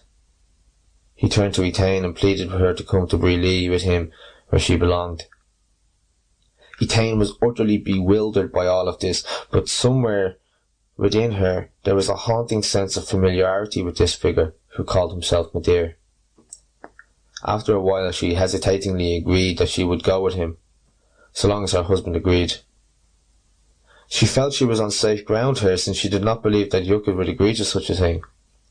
Medea smiled and quickly agreed to the terms that Etain had set out, and with that he magically disappeared.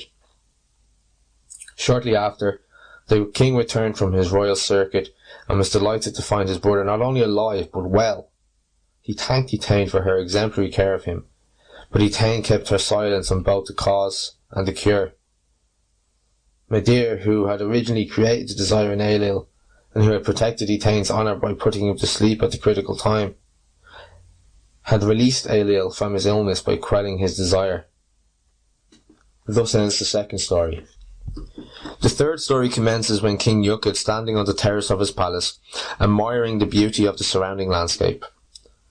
On the distant horizon he observed a figure who, as he got closer, appeared to be a warrior who wore a deep purple cloak, had golden shoulder-length hair, and carried a shield in one hand and a spear in the other. Yukid was perplexed, for he knew that the gates of the fort had not yet been opened, and thus the warrior could not belong to the company that had arrived the previous night. By now the stranger was facing Yukid, who asked him, "Who are you? I don't recognize you." The stranger replied, "Not a famous one. Midir of Brehon is my name." "Then what has brought you here?" asked Yukid, to which Midir replied that he had come to play chess with the king. Yukid was taken aback by all this and tried to stall Midir by saying his chess set was in the queen's quarters and he could not disturb her. To the king's astonishment, Midir promptly produced the chess set, and the game was all ready to commence when Yukid said he would not play unless there was a stake. Midir obligingly invited Yukid to name his stake, and the king nominated 50 of the finest horses. Midir lost, and next morning the king looked out on the grass around the palace and observed 50 magnificent horses grazing contently. Yukid was delighted with his prize and enthusiastically challenged Midir to another game. The stake this time involved clearing the land and rendering it fertile. Midir agreed on condition that if he lost, Yukid had to guarantee that he would prevent anyone in his kingdom from witnessing the clearing of the land. Midir played the second game and did lose, thus being required to clear the land. Yukid could not resist the temptation to know what was happening and sent one of his stewards to secretly observe the work. Midir was furious and demanded that Yukid pay retribution for the betrayal. Midir said they must play another game and that whoever won that game would name his prize.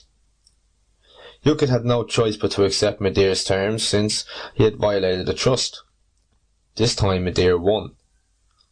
Yukid was terrified that Midir would name some enormous stake and perhaps take back what he had already won and more besides.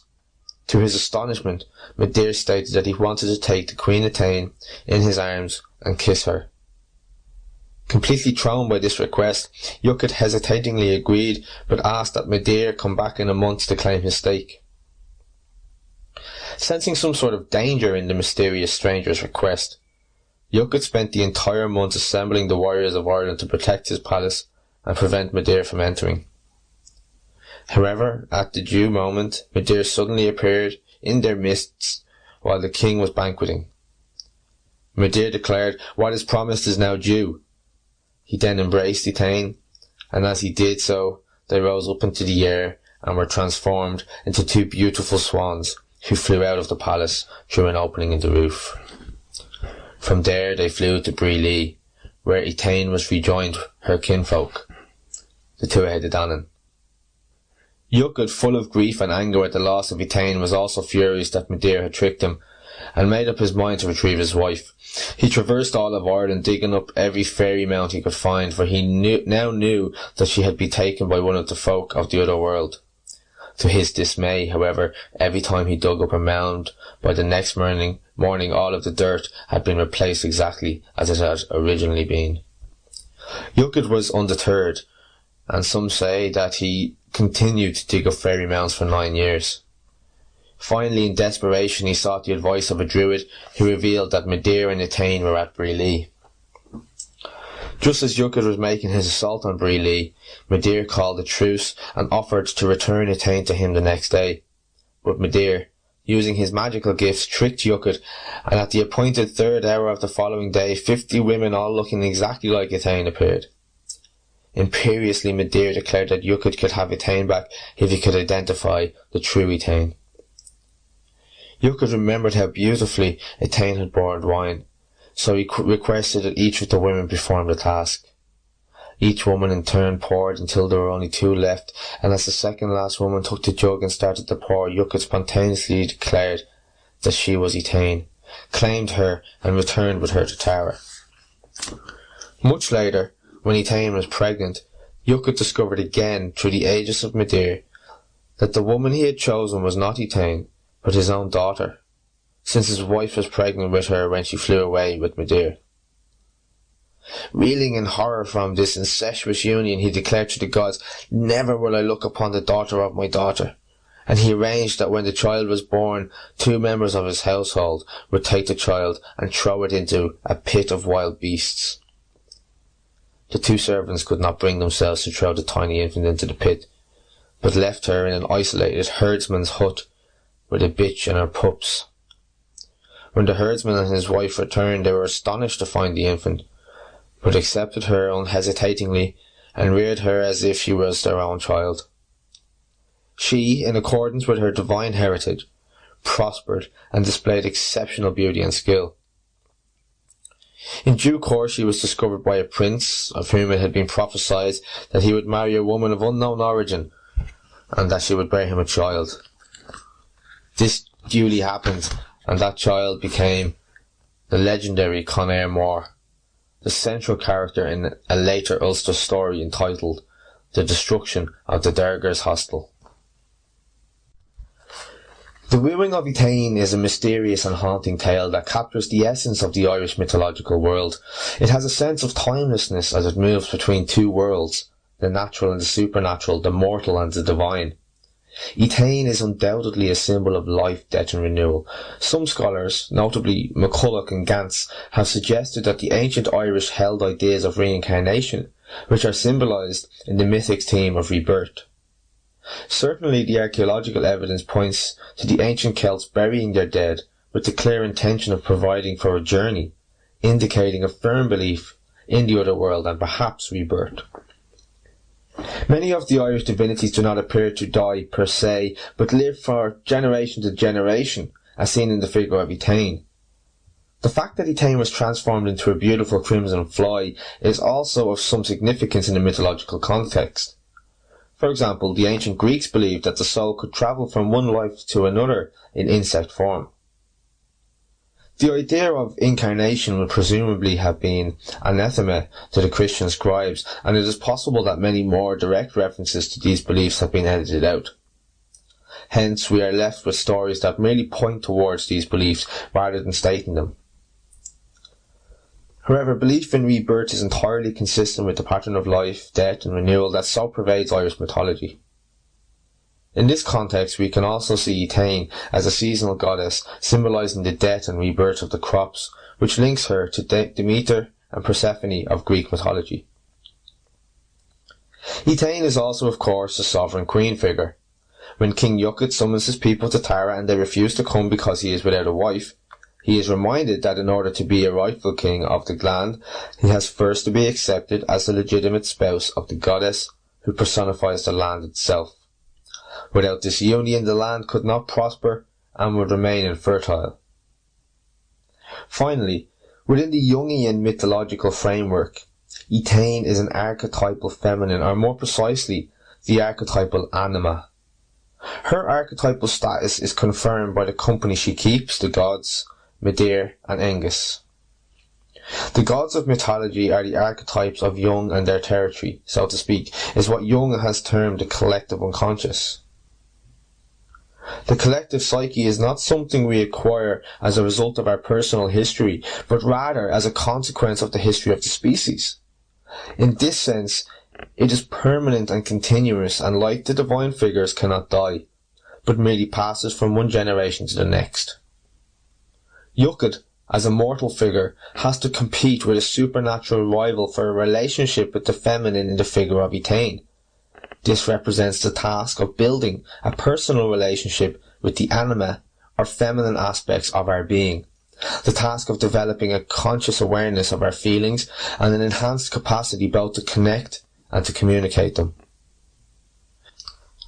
If the feminine remains at the archetypal level, then feelings remain impersonal, stereotyped and invariably projected out rather than seen as part of ourselves. So a man, for example, will project a fantasy image of the ideal woman onto a real woman, and she will have the unnerving feeling that the intense relationship she is experiencing is really not much to do with her, but with some fantasy about her. The same pattern is manifested by women when they project the archetypal animus onto mortal men. The relationship will have a peculiar impersonal quality about it. Being on the receiving end of such projections is often described by the phrase, he or she is full on. Relationships starting out with this intensity usually finish as quickly as they started, and very often have a distinctly obsessional and possessive quality. To be in the grip of archetypal images and energy is to be impersonal and not really present to the self or others. This can take the form of idealization, where there is absolutely no perception of negatives or intense denigration and rage, where there exists no positives. From this latter position, murder and mayhem are easy since the constraint of the awareness of the other as such does not exist. This we normally call madness. The figure of Yukid is the hero of this story, and within contemporary mythology, he is associated with the ego. The role of the ego, like that of the hero in the ancient stories, is to journey the unknown lands, the unconscious, and there to confront unknown and frightening figures that symbolize aspects of our own being. These are figures for which Jung would use such terms as the shadow, or anima and animus.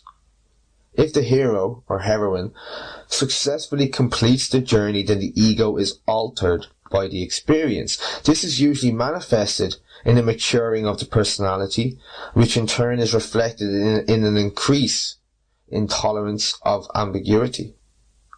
However, the heroic figure is often reluctant to undertake the journey, preferring instead to adhere to fixed views about him or herself and the world. In Jungian psychology, the figure of the king usually represents the ruling principle of the psyche, or those values and attitudes with which the ego is identified and which govern everyday behaviour. Thus we could see King Yukid's relationship with Érenn as the interaction of the ego with the archetypal feminine, a necessary first step in ensuring the fertility of one's own growth and maturation as an individual. Medea is a complex figure, but perhaps could be seen as the negative animus. The negative animus is considered to represent archetypal, negative masculine qualities, such as fixed opinions, and is essentially antagonistic to feminine values such as relationships, receptiveness, ambiguity, and feelings. The desire of the negative animus is to disconnect, and we have already seen disconnection is at times a vital factor in enabling the process of change to occur and is an essential part of the cycle of eternal change. However, if the negative animus is a dominating force within a woman's psyche, it can result in a sad history of unfulfilling relationships with men, and finds its parallel in Medea's actions with regards to Érenn. Medea keeps Érenn to himself and prevents her having a relationship with Yukid. This is another way of saying that the archetypal negative animus resists any emergence of the feminine attribute of feeling. The conscious development of this more eros-based quality would create a sense of connection, and this is the very phenomenon that the negative animus works against. Like his Greek equivalent Hades, Medea abducts the feminine into the other world, below the surface of consciousness. From the outset we see his disdain of the feminine, as he simply demands the most beautiful woman in Ireland and then returns with her to his wife. Whilst Fuamnach may well be a negative anima figure, her rage is understandable. Other people's positions or needs seem irrelevant to Medea, the proud. In some women, the negative animus can lead to a certain immaturity, with anyone holding a different view seen as unequivocally wrong. The extreme wings of the women's movement, with their rigid adherence to ideological purity, reflect the presence of the negative animus. In men, this presence is seen in a rigid patriarchal position that does not allow feminine attributes any legitimacy. Medea's hope is that Érenn will simply stay in the other world of Brehon with him forever and not have a life in the everyday world. Medea the proud may also symbolize a narcissistic structure within the personality that yearns for possession, not relationship, for power over others rather than a relationship with others. This is a typical masculine pattern, and men as part of their maturation have to work against a narcissistic position that regards those who are different as inferior. This applies particularly to their perception of women and feminine values. Yukid's behaviour throughout the story depicts the psychological task of forming a personal relationship with the feminine attributes within himself and not leaving them entirely in the original archetypal form. His first contact with Érenn is essentially archetypal, insofar as he falls in love and projects onto her his fantasy of the ideal woman. He instantly knows that she is the one. The figure of Ailill, Iocud's brother, is interesting. In a stereotypical male way, he perceives that the solution to his despair and depression lies in being able to have sex with Érenn. Within Jung's theoretical framework, the brother figure is sometimes seen as the shadow, a figure that symbolises attributes that are unacceptable to the conscious view we hold of ourselves or other people. Ailill symbolises Iocud's shadow, obsessive desire for Érenn, and further depicts the absence of an actual personal relationship with the feminine. Érenn, seen through the eyes of the shadow, no matter how benevolent and caring Iocud may appear, is simply an object of sexual desire, not a person. Sex, for many men, is often a substitute for intimacy, not an expression of it, particularly when there is a poorly developed relationship with his feelings. When the ego figure of Iocud is absent, busy with the demands of his job, as many modern men find themselves, the shadow really comes to the fore. It is aided and abetted by the archetypal figure of Medea, who uses Ailill to seduce Érenn. Thus, in a psychological sense, the archetypal masculine power aids the perception of women as sexual objects to be conquered, not people to be connected with in a meaningful relationship. Iocud fails to develop a personal relationship with Érenn, and thus the feeling side of his personality is regressed and is symbolised in the shadow of his brother. If a man's conscious view of himself centres around power, as Iocud's can be seen to do, then the inevitable shadow that this casts is a dark, often obsessive and impersonal sexuality that denigrates women.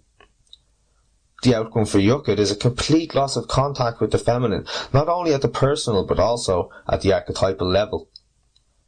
The feminine finally regresses to the other world, in the arms of the archetypal negative masculine, and disappears from consciousness.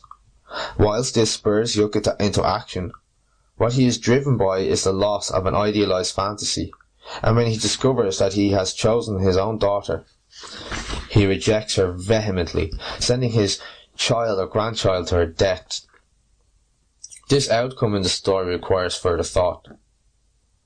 Jung's position on incestuous figures is informative and valuable. Incest symbolises union with one's own being. It means individuation of or becoming self. Incest is simply the union of like with like, and is the next stage in the development of the primitive idea of self-fertilization. He is of course referring to the symbol of incest in dreams and not the acting out of this image. So Iocud rejects the possibility of a union with his own personal feeling life, symbolised in the figure of his incestuously begotten daughter. Instead, he continues to yearn for the idealised other woman. After all his pursuing of Érenn throughout the other world and all the digging up of the unconscious, Iocud remains unchanged. He still rejects the development of personal feeling that he has banished and condemned to death. This reminds me of a certain individual who relentlessly pursued therapy in a variety of forms and settings, but after all the digging up they remain as uninsightful as when they started. The failure to accept aspects of ourselves, whether masculine or feminine, is a pervasive theme in human beings. In relationships, this can be experienced as a constant pressure that one partner exerts on the other, to be who they want them to be. The desire to change one's partner is very often a refusal to accept them and a violation of their individuality. It is also, not infrequently, a means by which people avoid looking at themselves and asking what aspects of their own being they might need to change. The final part of this story may represent an alternative strategy to one of rejection that Iocud chose. The herdsman and his wife are a pair, and as such symbolise the integration of the masculine and feminine at the human, not the archetypal level. The presence of royal figures in myths and dreams symbolises the archetypal or impersonal level. It is this integration of opposites that enables the acceptance and maturation of the feminine in the figure of Étein's daughter. The couple also represent opposite qualities to the king. For Iocud, power and status dominate, whereas the herdsman and his wife are characterised by acceptance and humility.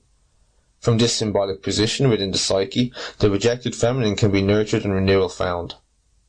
With the birth of a new king in the figure of Conair Mór, we can see the transformation of the ego or ruling principle that occurs as the result of the development of feminine attributes. Humility and acceptance provide the essential conditions for change, since they facilitate the emergence of unconscious images and thoughts without the interference of a defensive and judging ego. When the sense of who we are is derived from an over-identification with the ego or the persona, the imagery projected to the world, we are often very dismissive of thoughts and images emerging from the unconscious. Such phrases as, "that's stupid" or "that's illogical" often point to the presence of the old king ruling the psyche and refusing to disconnect or die. The Irish goddesses tend to conform to what Jungian mythology has termed the Great Mother or Earth Mother archetype, because they are so closely connected to nature and natural events. Mythologies offer many variations of this figure, for example, Demeter, Sibyl, and Gaia, beloved of the New Age movement. Other symbols of this archetype are a ploughed field, a garden, a forest, or the sea, or animal symbols such as the crow, the sow, and the mare. The Great Mother is a symbol of both the creative forces and the destructive ones. Like all archetypes, she has both a positive and a negative side. Alongside the goddess's nurturing qualities is the feminine wisdom that transcends logic and asserts the inevitability of the eternal cycle of birth, life, and death. The Machas, the Danu, are unequivocal examples of this. The Gaelic is a fine example of the archetypal hag, the holder of wisdom and knowledge of spiritual matters. When women are able to establish a conscious awareness of the relationship to these archetypal figures within themselves, they are able to stand back in any situation and know the inevitability of change. This is not passivity or compliance, but rather an action of acceptance taken in the light of knowledge. It is a yielding and not a giving in. To many men, such acceptance is misconstrued as weakness. However, men, of course, are so poorly connected to this feminine archetype and so preoccupied with taking action that they cannot discriminate between acceptance and giving in. However, if a woman is disconnected in this way, which is often true of very intellectual women, they are often prone to inertia and despair when faced with some life situation that demands the acceptance of change. This could be the birth of a child, marital separation, or the death of a loved one. Once caught in the grip of such inertia, it is very difficult to have any sense of the dynamic process of change and the emergence of fertility that comes from the acceptance and the waiting. This requires the presence in a woman's conscious life of the Gaelic Vara, or the wisdom of the crown. In our masculine-dominated, action-oriented, rational world, this figure has experienced enormous denigration and derision. Rationality wants to triumph over life, not participate in and acknowledge the inevitability of the cycle of change. Jung captures the full complexity of this archetypal figure of the Great Mother when he describes her as the loving and the terrible mother. Hindu goddess Kali is a good example of this, and just as Mother Nature has a destructive side, earthquakes, bushfires, droughts and floods, so also does the Great Mother. The negative side of the archetype includes such attributes as a desire to dissolve all boundaries and the view that everything is connected to everything else and that discrimination and separateness are of no value. In this way, the negative face of the Great Mother works against the emergence of consciousness and the development of boundaries. Yet this return to chaos and the obliteration of boundaries is, of course, often the beginning of a period of creativity. But such a return, as we will see in the stories of the heroic quest, requires discrimination of conscious awareness and not a submissive, compliant giving in. For some women, it is easier to identify, and indeed in some situations to over-identify, with the positive nurturing qualities of this figure, to such an extent that the archetype dominates their psyche. The end result is that they become nothing more than a mother with no sense of their own individual identity. Change in this fixed role can therefore bring about major identity crisis. The children of such women can experience their mothers as extremely possessive, sometimes resulting in the child escaping into sickness, madness, or even death. The mother, whose entire identity revolves around being a mother, needs to possess the child as a means of keeping her own identity intact. As the child emerges into young adulthood, he is imprisoned in the mother's psyche, and the engulfing face of the Great Mother comes into operation, preventing the forward movement of growth and development. Other women react so strongly against the nurturing aspects of this archetype that they appear to place a curse upon themselves that they will never be like their own mother. Over-identification with the destructive aspects of the archetype, meanwhile, may mean that nurturance is perceived as a weakness, and that such women are not only unable to nurture others, but also unable to nurture themselves. The masochistic martyr is one manifestation of this pattern, as also is its seeming opposite, the driven corporate woman, who is unable to stop and take stock of the direction of her life. The power and wisdom of the triple goddess lies in the incorporation of all three attributes of fertility, nurturance, and aggression.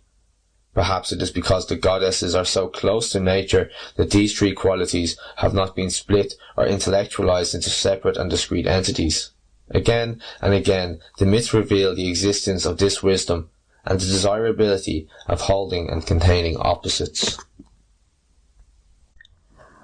And there you have it, guys. I'm afraid that's all we have time for tonight. That concludes the chapters on the gods, the male archetypes, and the goddesses, the female archetypes, in Peter O'Connor's Beyond the Mists. Highly recommend that book for anybody interested in these subjects. Hey folks, welcome back to the Brehon Academy. I'm Kevin Flanagan. In this video, I'm going to do a bit of a deep dive into the Fomorians, one of the mythical races of beings from the Irish sagas. You heard about these beings, the Fomorians, in the book The Gabála Érenn, and they're quite interesting, as we're about to find out. I would say even more interesting in some ways than the Tuatha De Danann themselves. Before I jump into that, of course, please, I invite you to check out the website brehonacademy.org. If you become a member, you can access the library there, right? And most of the, if not all of the resources that I'm using in this video are all available in the library for a free download if you become a member. I also have a free course that I've just launched, a crash course on Gaelic Ireland. So if you sign up, you can also get access to that too. Now, with that being said, let's just jump straight into the video.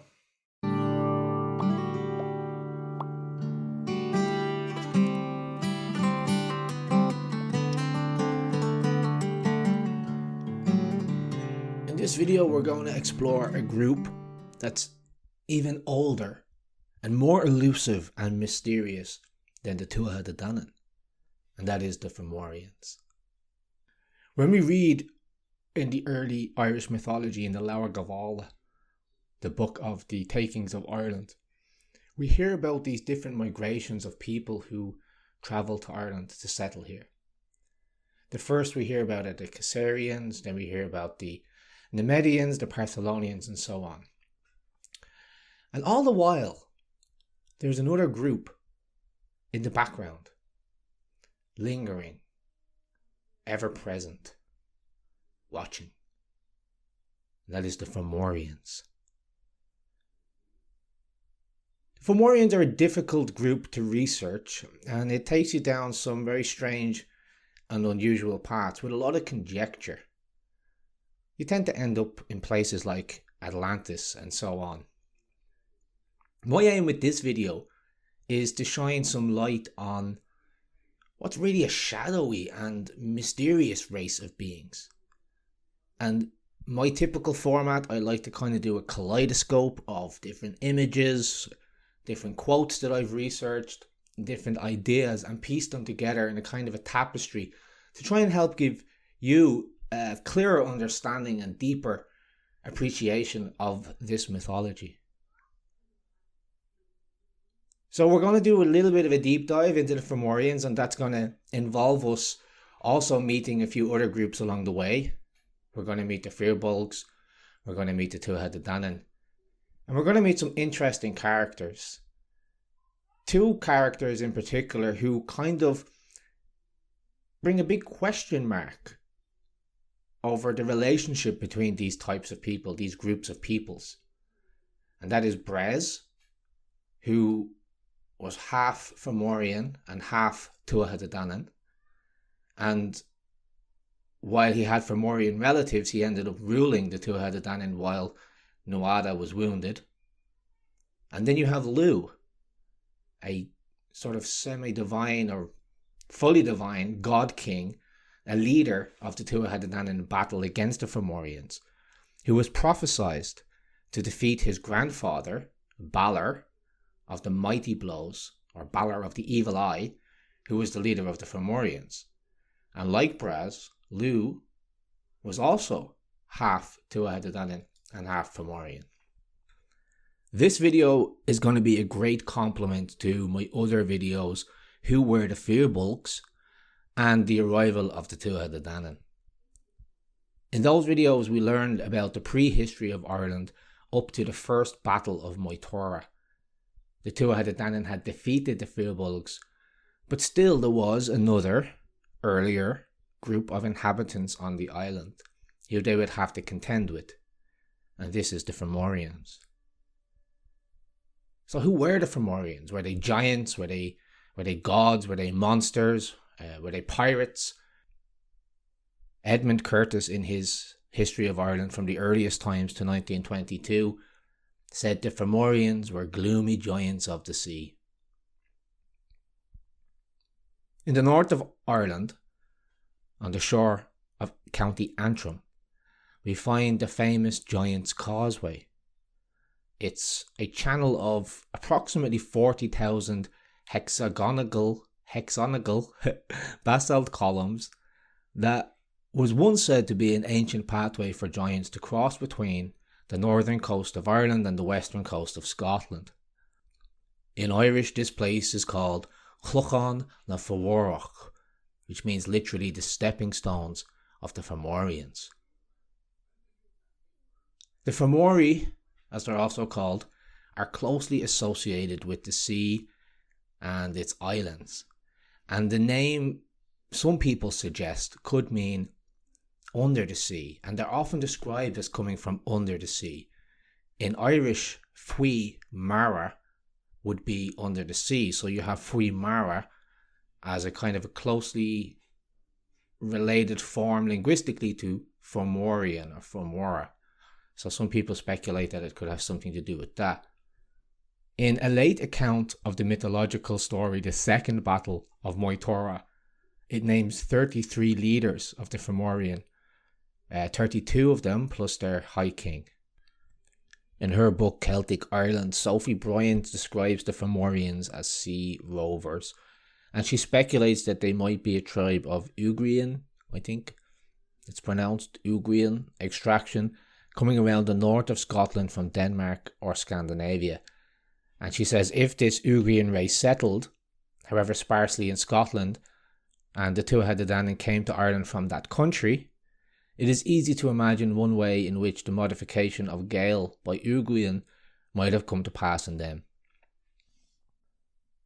So you can see that even though they're shrouded in this mystery that they might be from the sea or somehow monstrous, that there has been speculation, historical and anthropological research into migrations of people on these islands that lead people to think that there might be some truth in this.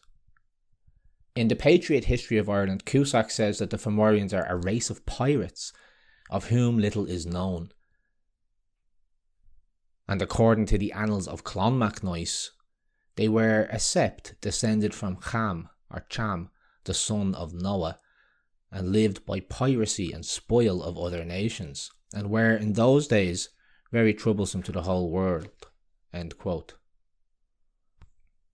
Patrick Weston Joyce, one of my favourite writers on early Irish history, speaking on the Fomorians, says, quote, "The Fomorians were a race of sea robbers who, according to some, came originally from Africa. Their two chiefs, Mork and Conning, lived in a wonderful fortress called Torconning on Tory Island off the coast of Donegal, and after the death of Nemed, they tyrannised over his people and made them pay an intolerable yearly tribute of corn, butter, cattle and children. So the Nemedians, unable to bear their miserable state any longer, rose up in a fury In Anno Mundi 3066, they destroyed Tor Cunning and slew Cunning himself and all his family, but More attacked them soon after, and a dreadful battle was fought on the sea beach, in which nearly all the combatants fell, and those who were not killed in battle were drowned, for the combatants fought so furiously that they gave no heed to the advancing tidal wave which rose and overwhelmed them. Of the Nemedians, only the crew of one bark escaped, and More and his Fomorians remained masters of Tory. 7 years after the battle, a part of the Nemedians fled from Ireland under 3 chiefs, Simon Breck, Ibba, and Brehon Law. Simon Breck and his people went to the north of Greece, and from them were the descendants, the Firbolgs. Ibba and his followers, who were the ancestors of the Dananns, made their way to that part of Greece in which the city of Athens is situated, and those who went with Brehon Law settled in the north of Alban or Scotland. The few Nemedians that remained behind dwelt in Ireland for more than 200 years under the bitter tyranny of the Fomorians. End quote. From P.W. Joyce's A Short History of Ireland from the Earliest Times to 1608. As an aside here, I also want to mention the Moor connection. We talk of the Fomorians, and there are writings that talk about the darkness of their skin. And while I haven't been able to verify this in an academic sense, I have come across pieces of information, and it seems to be something that's present in the folk memory of a connection between the Irish and North Africa. For example, there is a short Irish film, and if I remember it correctly, there's like a pilot who crashes in the desert, and he's not able to communicate. There's a nomadic man finds him, and he has trouble communicating when he tries to communicate in English, but when they switch to Irish, all of a sudden, they're able to communicate. Now, this is just a funny little movie, but I do have friends from Libya and Algeria, and one of my friends from Libya is from the Berber culture, and he plays the traditional Berber music. I say it's this Irish music that you're playing because the music is very similar. So we're talking about a period of time that's so far back in the mists of time that it's very difficult to speak with any certainty. But it doesn't seem to be a huge stretch to think that perhaps the Fomorians were from North Africa.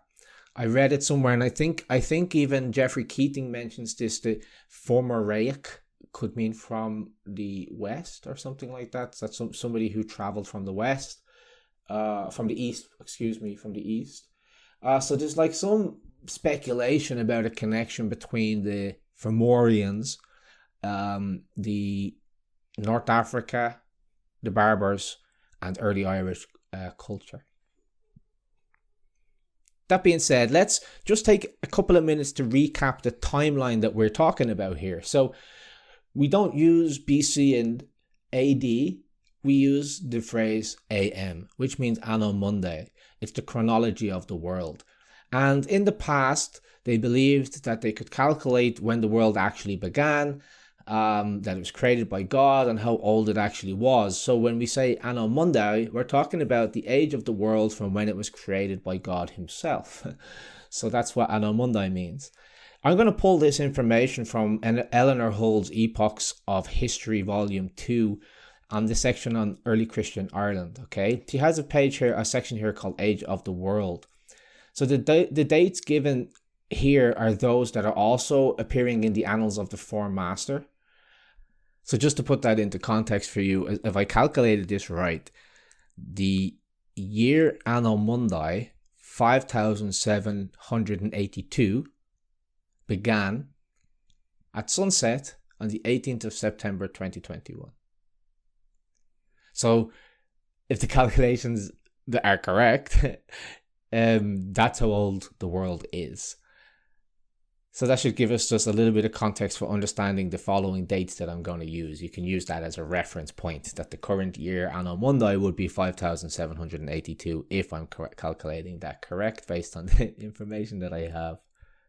Now, the Annals of Ireland begin in Anno Mundi 2242. And with the coming of Cessair to Ireland, or Cessair, depending on your pronunciation, in the year Anno Mundi 2242. And so this was the year of the Great Flood. This is the date that's given by the Four Masters as that of the coming of Cessair to Ireland, and this was apparently 40 days before the Great Flood began. Anno Mundi 2520 is given as the date when Partholon came to Ireland. And for 200 years before the coming of Partholon, it's written that the Fomorian had subsisted by fowling and fishing. Alwyn Rees and Brinley Rees in Celtic Heritage, an ancient tradition in Ireland and Wales, said that, quote, the Fomori had already made their presence known in the time of Partholon.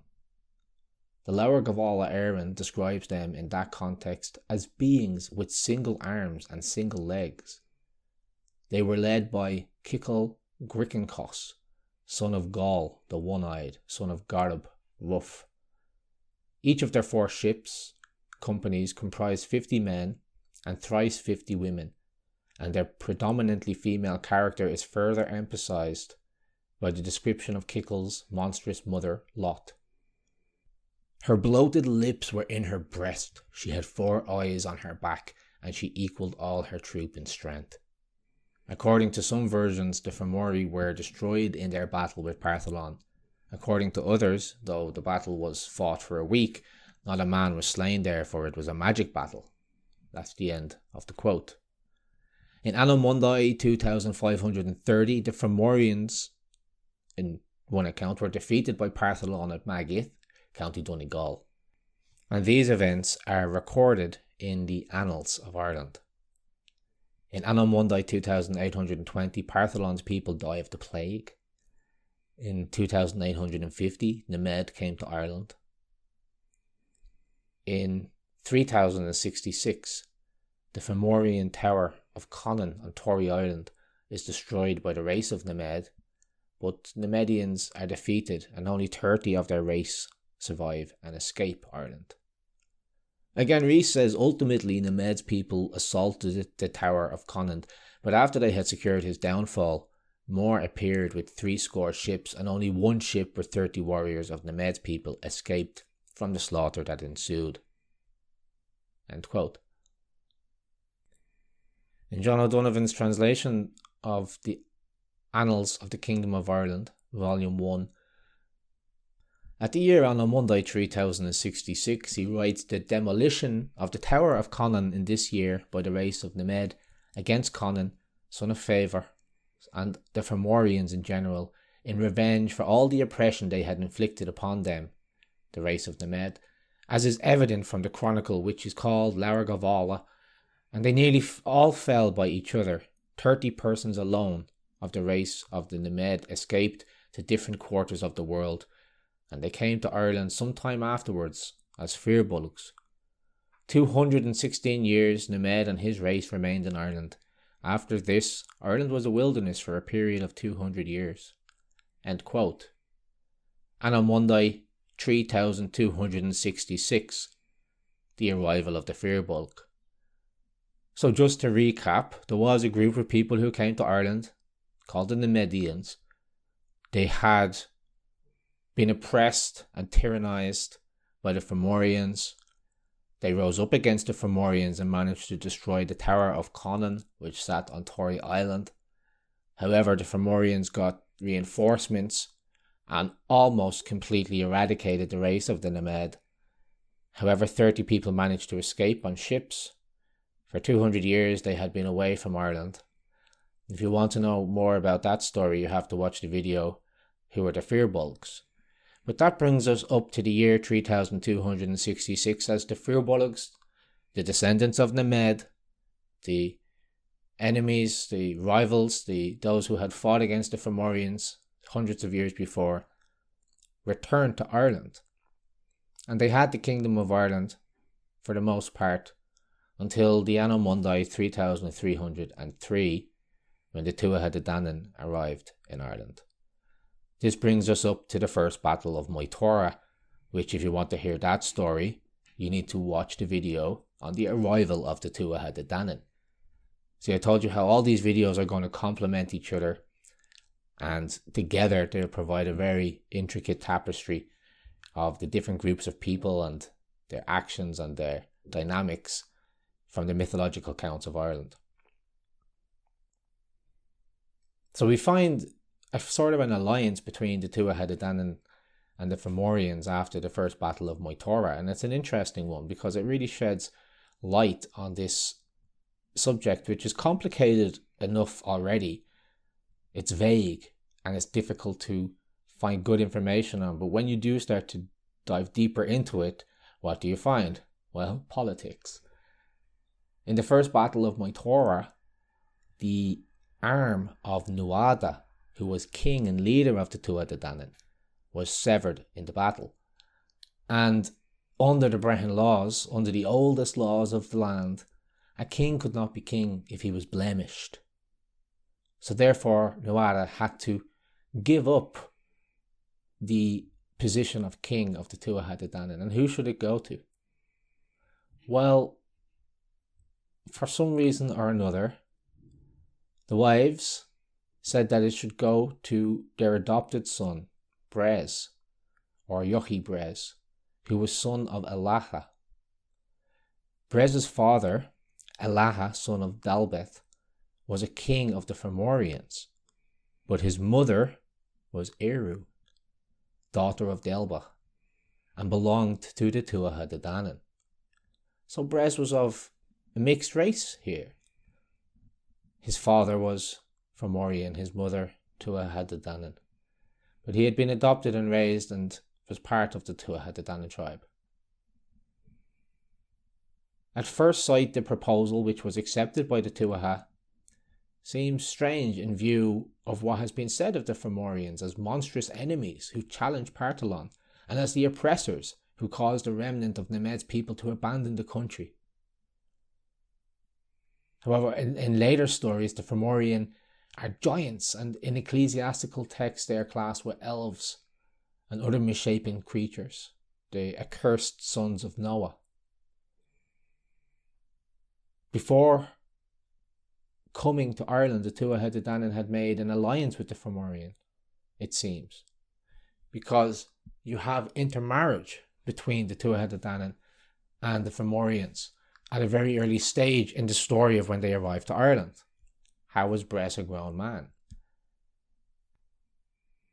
More from Alwyn and Brinley Rees in Celtic Heritage and Ancient Tradition in Ireland and Wales, speaking on the birth of Bres, it is said that the second battle of Moytura, that Érenn, the daughter of Delbach, a woman of the Tuatha De Danann, was looking out to sea one morning, and she saw a silver ship which brought a fair-haired youth wearing a gold-adorned mantle, who greeted her with, "Is this the time that our lying with thee will be easy?" They lay down together, and the youth then told her he was Elaha, son of Delbach, king of the Fomori. He gave her a ring, which she should give only to one whose finger it fitted, and he prophesied the birth of a beautiful boy who should be called Yochi Bres. The boy was duly born and grew twice as rapidly as other boys. End quote. Anno Mundi 3304, the reign of Bres begins. The kingdom was bestowed upon Bres on condition that he would surrender the sovereignty if his misdeeds should give cause. Anyway, he proceeded to go ahead and strip the Tuatha De Danann of their nobility, of their jewels, of their tribute, their cattle and their food. He reduced their status. He forced them to engage in manual labour. Every house in the country fell under tribute via Bres to the Fomorian kings. The Dagda, who is the god of Druidism, laboured at building a fort for Bres, and every day he surrendered the best part of his food to a monstrous satirist who tyrannised him. Ogma the mighty champion of the Tuatha, likewise suffering from lack of food, had to supply the host every day with firewood from nearby islands, and the sea would sweep away 2/3 of his bundle because of his weakness. The story goes on to explain how under Bress's rulership, under his leadership as a king, the Tuatha De Danann suffer, their nobility diminished. This could be said to reach a crescendo in the story called the Satire of Carbery. In this story, the warrior Bres, who was ruling during Nuada's incapacity, but he was not popular, and he certainly wasn't hospitable. When a famous bard named Carbery, the son of the poetess Érenn, came to visit the royal court, he was sent to a dark chamber without a fire, or a bed, or food. Just some measly small cakes of bread is all he was given. To understand how offensive this truly was, you need to appreciate the high regard for hospitality given in early Ireland. It was offensive what Bress was doing. And the next morning, fuming, the poet left the court. But just before he did, he pronounced a scathing satire on the king. And according to our mythologies, the first satire that had ever been pronounced in Ireland. And this had the effect. You see, there was always a belief that the words of a poet were more than just mere words, that they carried power and force and effect. And to be satired by a poet, by a bard, by a druid, could mean the ruin of your life. Aside from the physical blotches that might appear on your face, the ridicule that you would face in society, the laughter that people would have when they see you, that would be enough to destroy you. And Bres was called to resign, and he did so, as you can imagine, with no grace or dignity whatsoever. His father, Elaha, was a Fomorian sea king, also called a pirate, and he retired to his court. But his reception there was not really what he had expected, so he went instead to Balor of the Evil Eye, a Fomorian chief, and together the two warriors collected a vast army and navy and formed a bridge of ships and boats all the way from the Hebrides to the northwest coast of Ireland.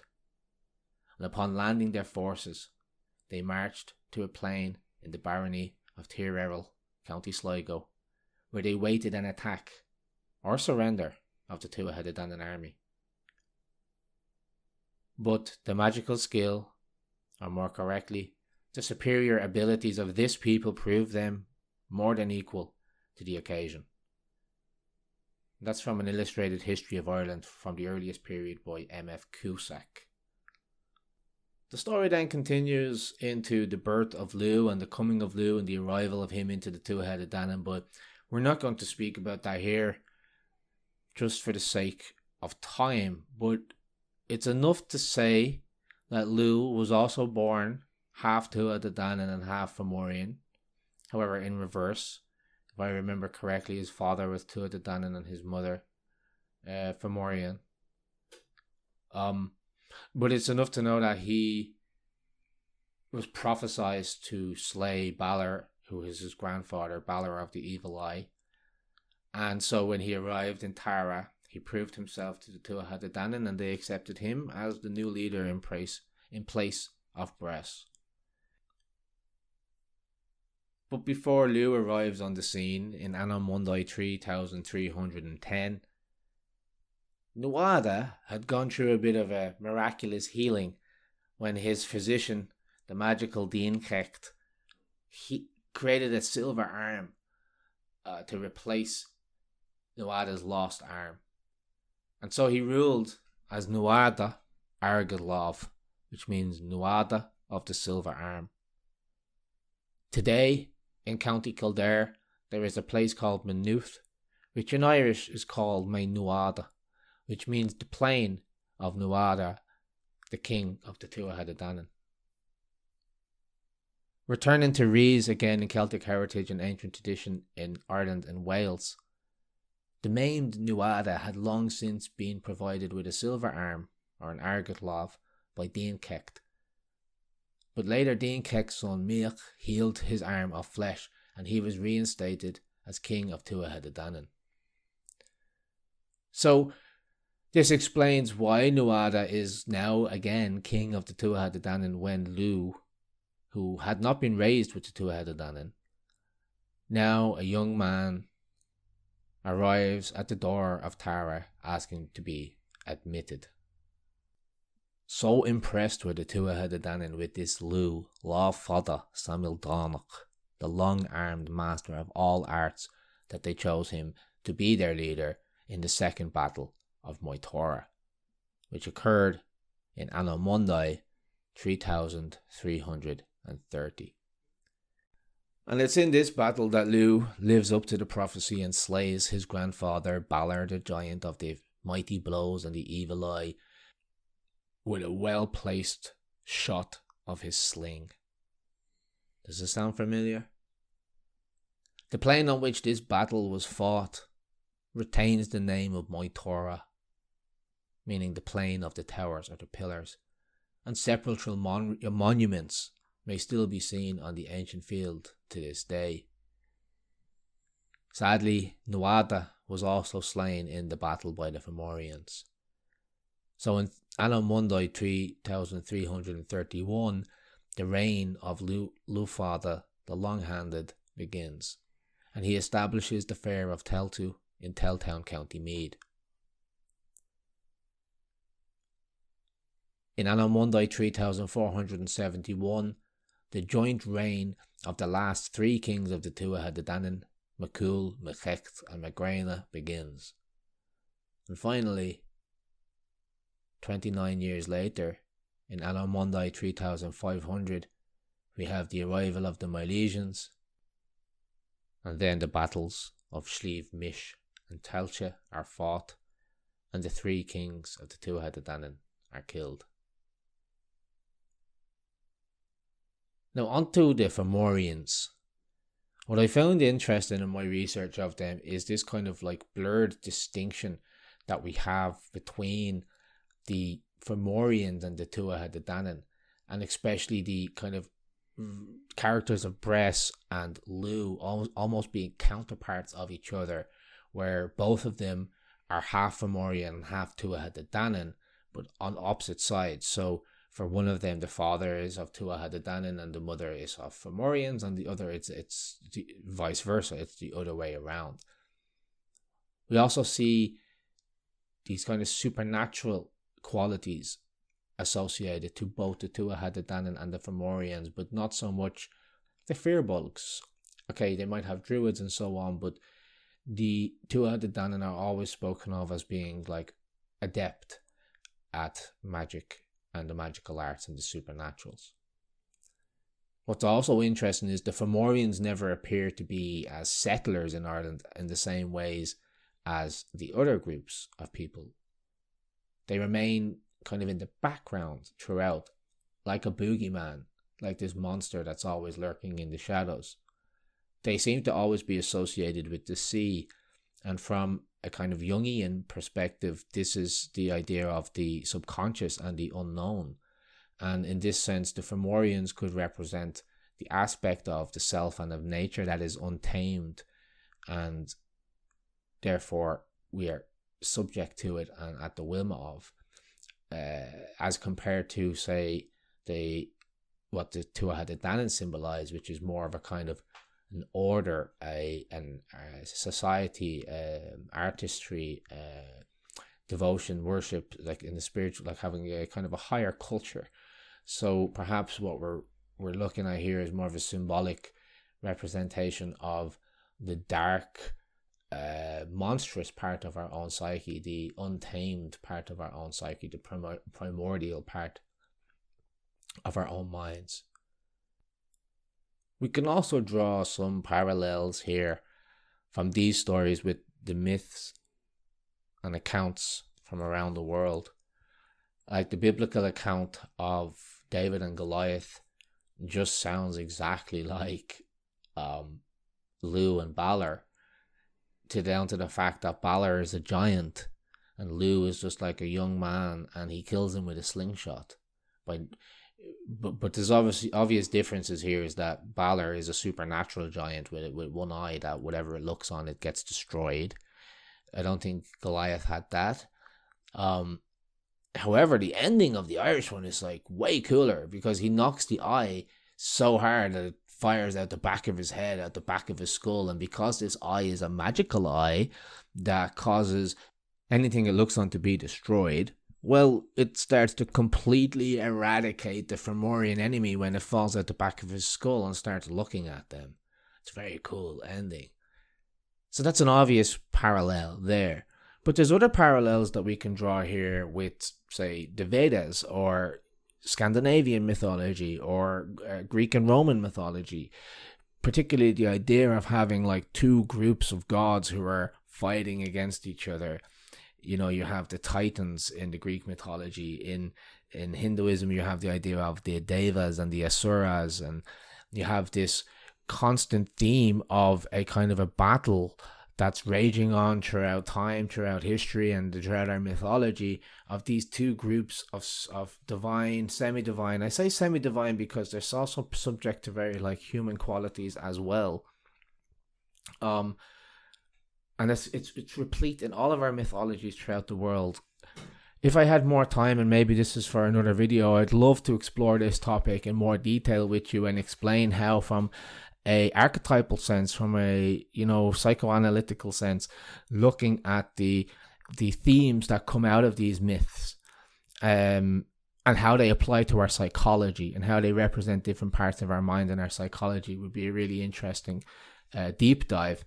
And if anybody is interested in doing a bit more deep dive on that, check out my videos here on YouTube called The Psychology of the Gaelic Gods and Goddesses. The book Beyond the Mist by Peter O'Connor also, and anything by the writer Joseph Campbell, who was a comparative mythologist. So he looked at the mythologies of the whole world, and he drew analysis from that suggests that all of the mythology of the world is really about psychology, and that's why it's still relevant today. So I hope this has shed some light on the dark, mysterious, shady group of sea monster pirates called the Fomorians. I'm not too sure if it has. That's the thing with the Fomorians. That's the thing with this sort of research. It tends to leave more things unanswered, more questions unanswered than actually solved. But I do hope that I've given you a little bit more context with which to kind of think about and contemplate these ideas. Who are the Fomorians? Who are the Tuatha De Danann? What did they mean? Do they represent something about ourselves? That's all from me for this time. Thanks for sticking around. I'll just remember this time to invite you to check out the website brehonacademy.org. Check out my online courses over there. I have a course on early Irish culture and society, one on mythology, one on the Brehon Law, and I now have a free course on Gaelic Ireland, so be sure to check that out. And that's all for now. So, go Mila Mahagut August Slán Gafal.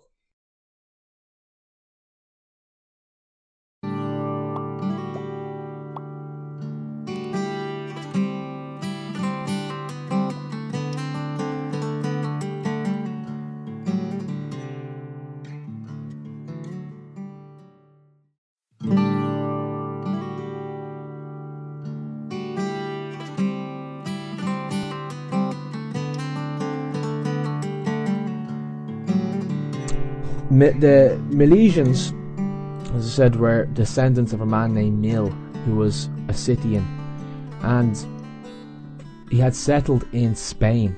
He was known as King of Spain, and I think this is fascinating. This particular part of our Irish history. Mil was married to a woman called Scotia, and this is one of the names that was given to Ireland. And Scotia was the daughter of the Egyptian pharaoh Nectanebus. He was the king of Egypt. So again, you have this indication of a connection between ancient Ireland and ancient India, or ancient Egypt. And the story goes, Mill had 5 sons, and he himself actually never set foot in Ireland. He died before he could set foot in Ireland. But one of the sons, called Ir, was sent off on a sort of a scouting mission to see what he could find. And he came across the country, and he went on shore, and he found the Tuatha Danann, and they sort of parted on good company. But once he had left, the 3 kings sort of had second thoughts, and they thought, Jesus, he's going to come back. If we let him go, he's going to come back with loads of people. We need to do something about this. So they did something very wrong, and they killed him. And once news of this had spread to his relatives in Spain, his brothers, they pledged to avenge his death. So these Spanish, Egyptian descendants sent over armies of men to Ireland. It was like a full-scale invasion by his sons. They first tried to land at a place called Inverslane, which I believe is Slane Castle. I believe it's that area. And this was foiled by the Tuatha Danann, who, once they seen that they were arriving, they started to use their spells and do these storms and, push them further out to sea. So they didn't get to land first of all. The Milesians were led by Emergan, who was one of the sons of Mill, one of the older brothers. And Emergan came onto the island, and he came across the 3 kings, McCool, MacKecht and Magrina. And he finds them having a fight, they're quarrelling over a division of their father's treasure. And he's shocked, and he's a little bit bemused, I guess, at this petty behaviour from kings who are kings of such a bountiful and abundant land to be squabbling over some petty jewellery and petty treasure. He felt that they were unworthy of the title of kingship, and boldly said, I'm your king now.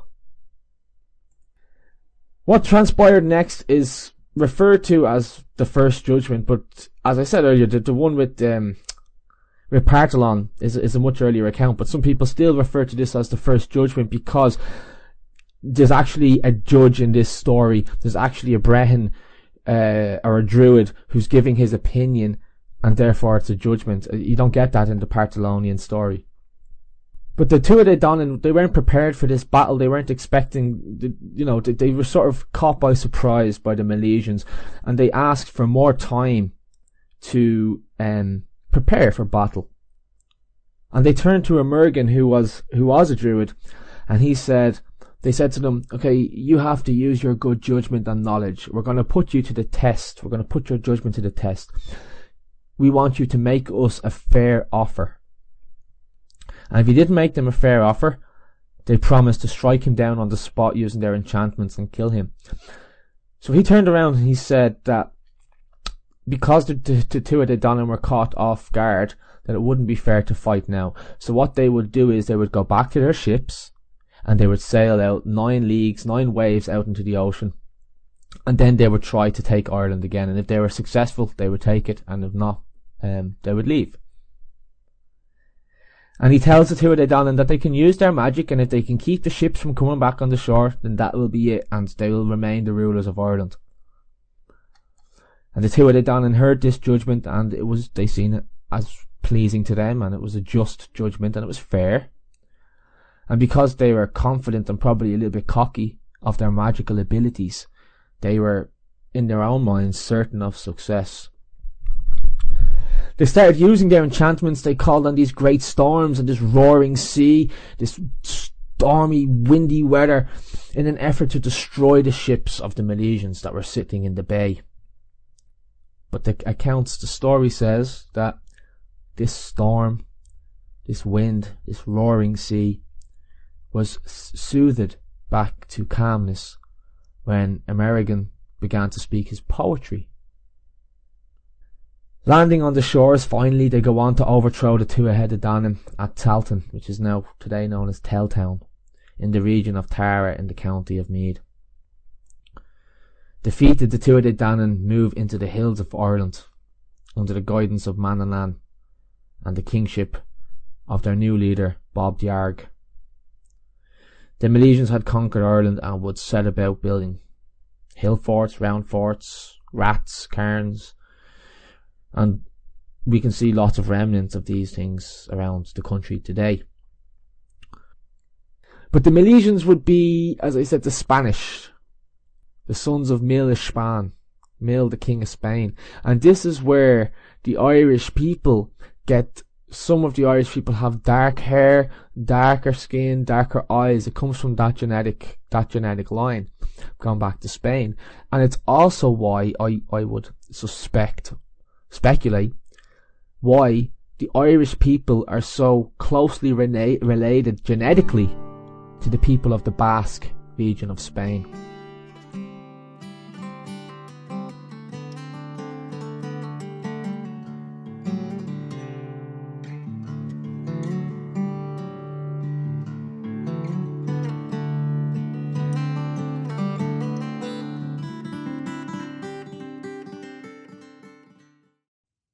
The Book of Leinster contains a short and quaint tale called The Gael Tuatha, The Taking of the Fairy Mound, which centres on the characters of Angus MacOg, Angus the young son, and his father the Dagda, or good god, who is also affectionately referred to as Dagan in the story, both of whom are prominent members of the Tuatha de Danann. The Gael Tuatha, The Taking of the Fairy Mound. There was a wonderful king over the Tuatha de Danann in Ireland. His name was Dagan, or the Dagda. He had a great power, even though the land belonged to the descendants of Mil. The Tuatha de Danann used to destroy the crops and milk produced by the descendants of Mil until they formed a pact with the Dagda. After that, he protected their crops and milk. At first, he had great power as king. He was the one who assigned the She Mounds to the Tuatha de Danann. Lug Mahetnan was assigned to She Rodruban. Ogma was assigned to She Akreltre. The Dagda himself got She Lehert, Ishi, Knochbanya, and Brúruar, although it is said that he had the She in Brugga, which is Newgrange, from the beginning. The MacOg, the young son Angus, was the foster son of Madir of Bree and of Nindid, the seer. After everyone else was assigned a place, the MacOg went to the Dagda to get land. "I have nothing for you," said the Dagda. "All land has been assigned." "Give me just a day and a night in your own dwelling," said the MacOg, and that was given to him. After that, the Dagda said to him, "Off you go to your people, your time is up." "It is a fact," the MacOg said, "that all existence is made up of day and night, and that is what you offered me." So Dagan left, and the MacOg is still in the She to this day. And a wonderful world is in it. There are 3 trees that bear fruit eternally, an immortal pig standing on its feet, a roasted pig, and a vessel containing a staggering drink, and they can never be depleted.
O noble Osín, O son of the king, who is best indeed of valour and battle, relate to us now without grief how thou hast lived after all the other Fenians. I will tell thee that, O new come Patrick, though sad to me to speak of it aloud. 'Twas after the hard-fought field of Gavra where, alas, was slain the valiant Oscar. One day as we the Fenians were all assembled, the generous Finn and all that survived of us, though sad and sorrowful our converse after our heroes had been laid low, at a hunt on a misty morning on the circling shores of Loch Lean, where there were trees most fragrant of bloom and music at all times sweetly sung by birds. There was roused by us the hornless doe that was best in bounding, running, and all activity. Our hounds and dogs were all close after her in full chase. It was not long till we saw a swift rider coming towards us from the west, a youthful maiden, who was most beautiful of countenance on a graceful white steed, most fleet in movement. We all halted from the chase at the sight of the countenance of the royal lady. Wonder seized, Finn and the Fenians had never before seen a woman so beautiful. There was a royal crown upon her head, and she had a dark brown mantle of costly silk stamped with stars of red gold covering her shoes down to the grass. A ringlet of gold was hanging down from each yellow tress of her golden hair. Her blue eyes were clear and cloudless as a dewdrop on a blade of grass.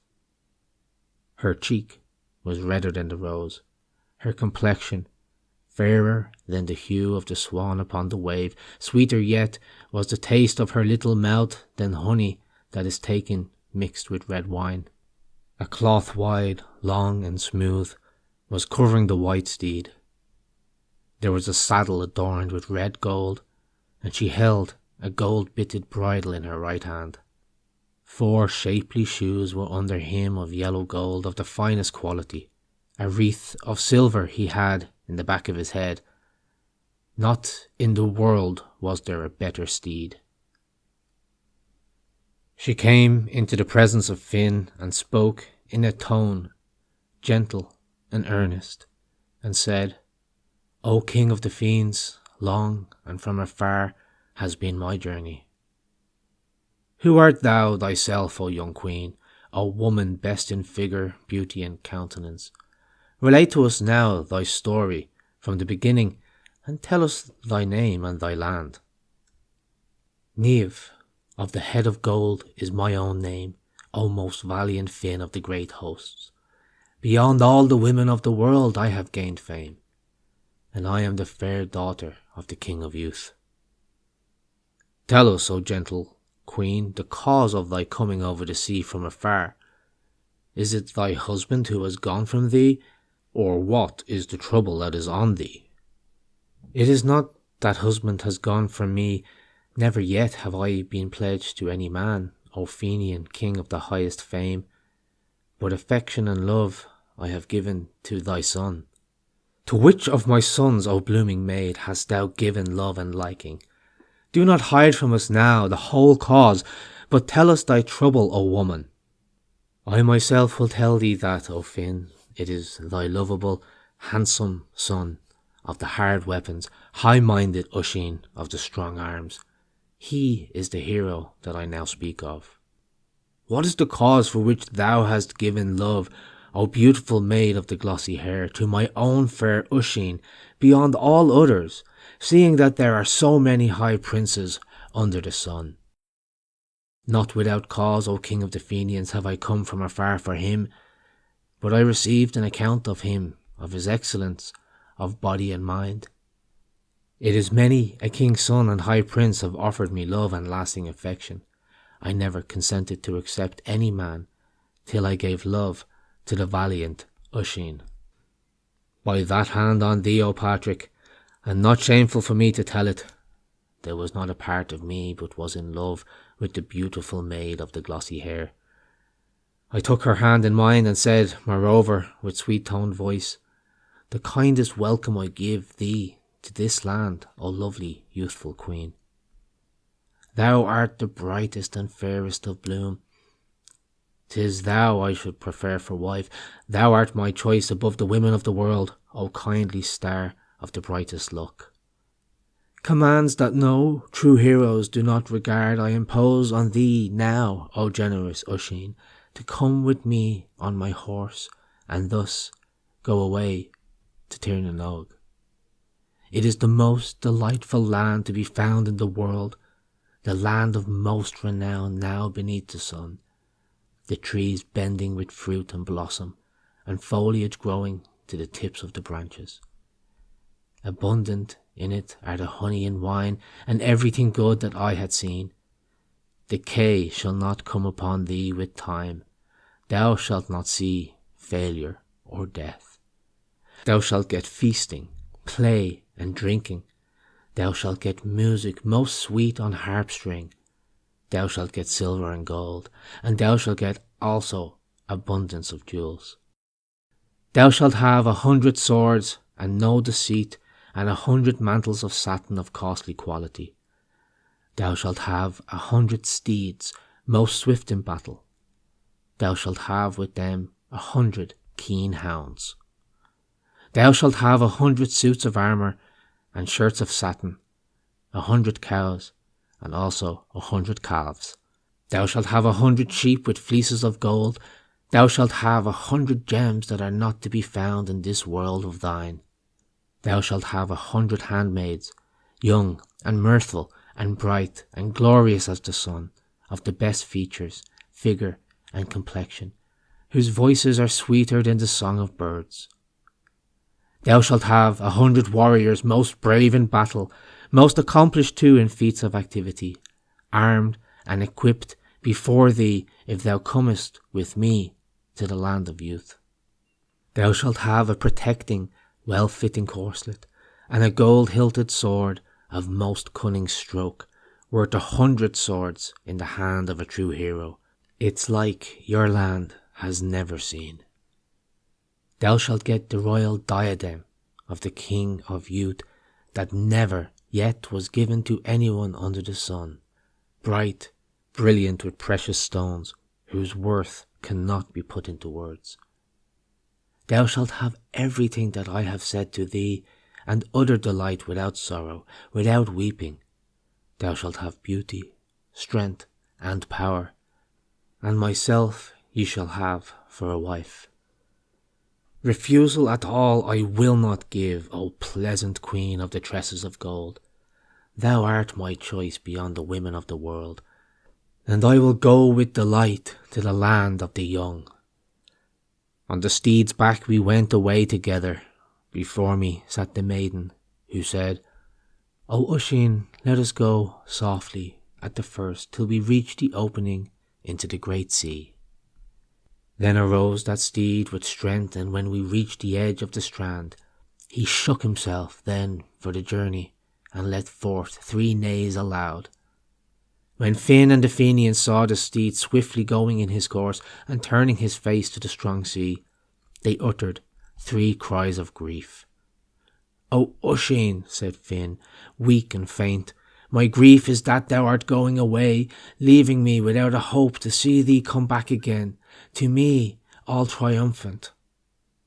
His features and beauty changed, and he let fall showers of tears which drowned his bright face and bosom, and he said, My woe, O Osín, thy going from me. O Patrick, a melancholy event was our parting from each other then, the parting of the father from his own son. Sad and weak am I through having to tell it.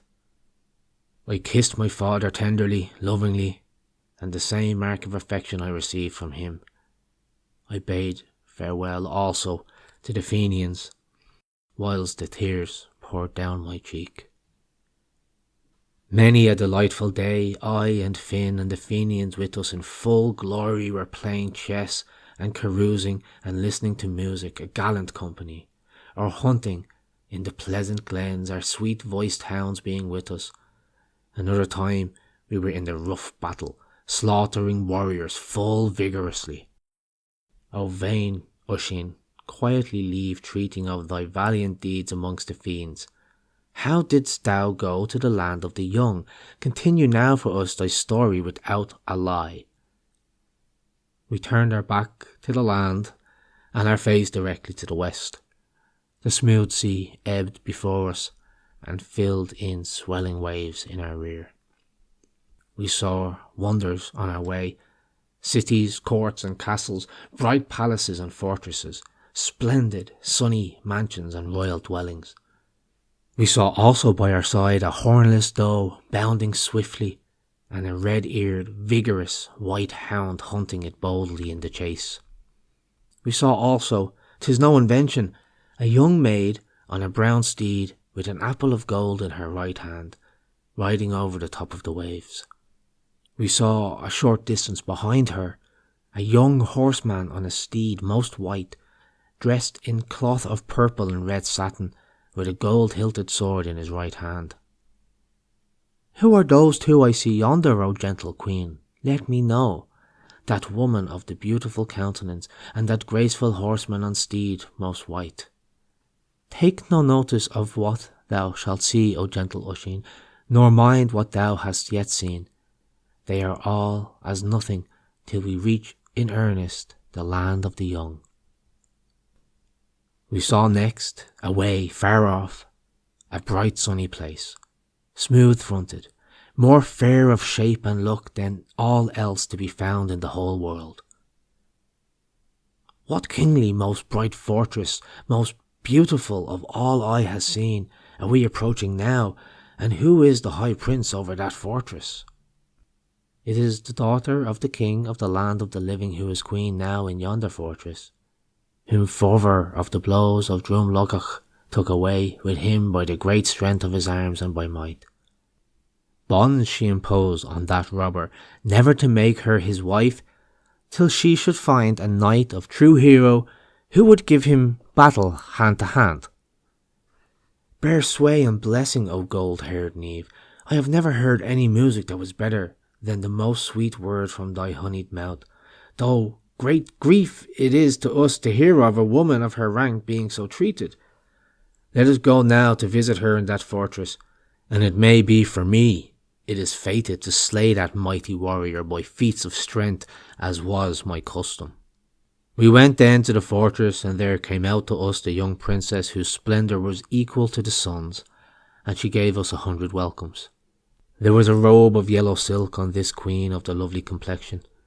Her skin was fair as the swan upon the wave, her cheeks the colour of the rose. Of the colour of gold was her hair, and her blue eyes clear without a mist. Her little mouth of honey was of the berry's hue. Each slender brow was clear cut into shape. We then sat down, each of us in a chair of gold. Much food was placed before us, with drinking horns filled with beer.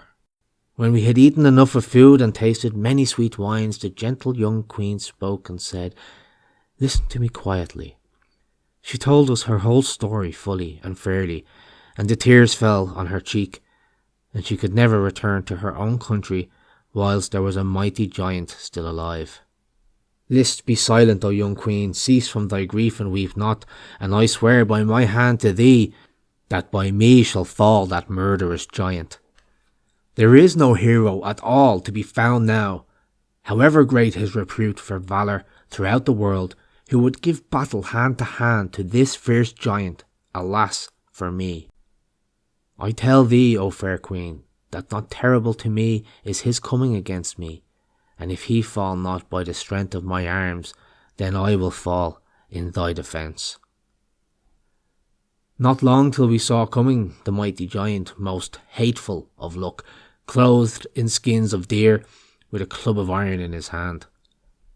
He saluted us not, nor bowed to us, but glared into the face of the young maid, his captive, declared battle and stern conflict against me, and I went forth to encounter him. For the space of 3 nights and 3 days, we were engaged in that tough struggle, but though stout was the great giant, at last I cut his head off him. When the 2 young maids saw the great giant lying powerless on the ground, they uttered 3 cries of delight with great exultation and rejoicing. We then went into the castle. I was bruised, weak and faint, my blood flowing full freshly and coming swift and hot from my wounds. the daughter of the King of the Living, came quickly to my relief, poured healing balm into my wounds, and immediately I was well and strong. We buried the big man in a grave earth deep, wide and clear.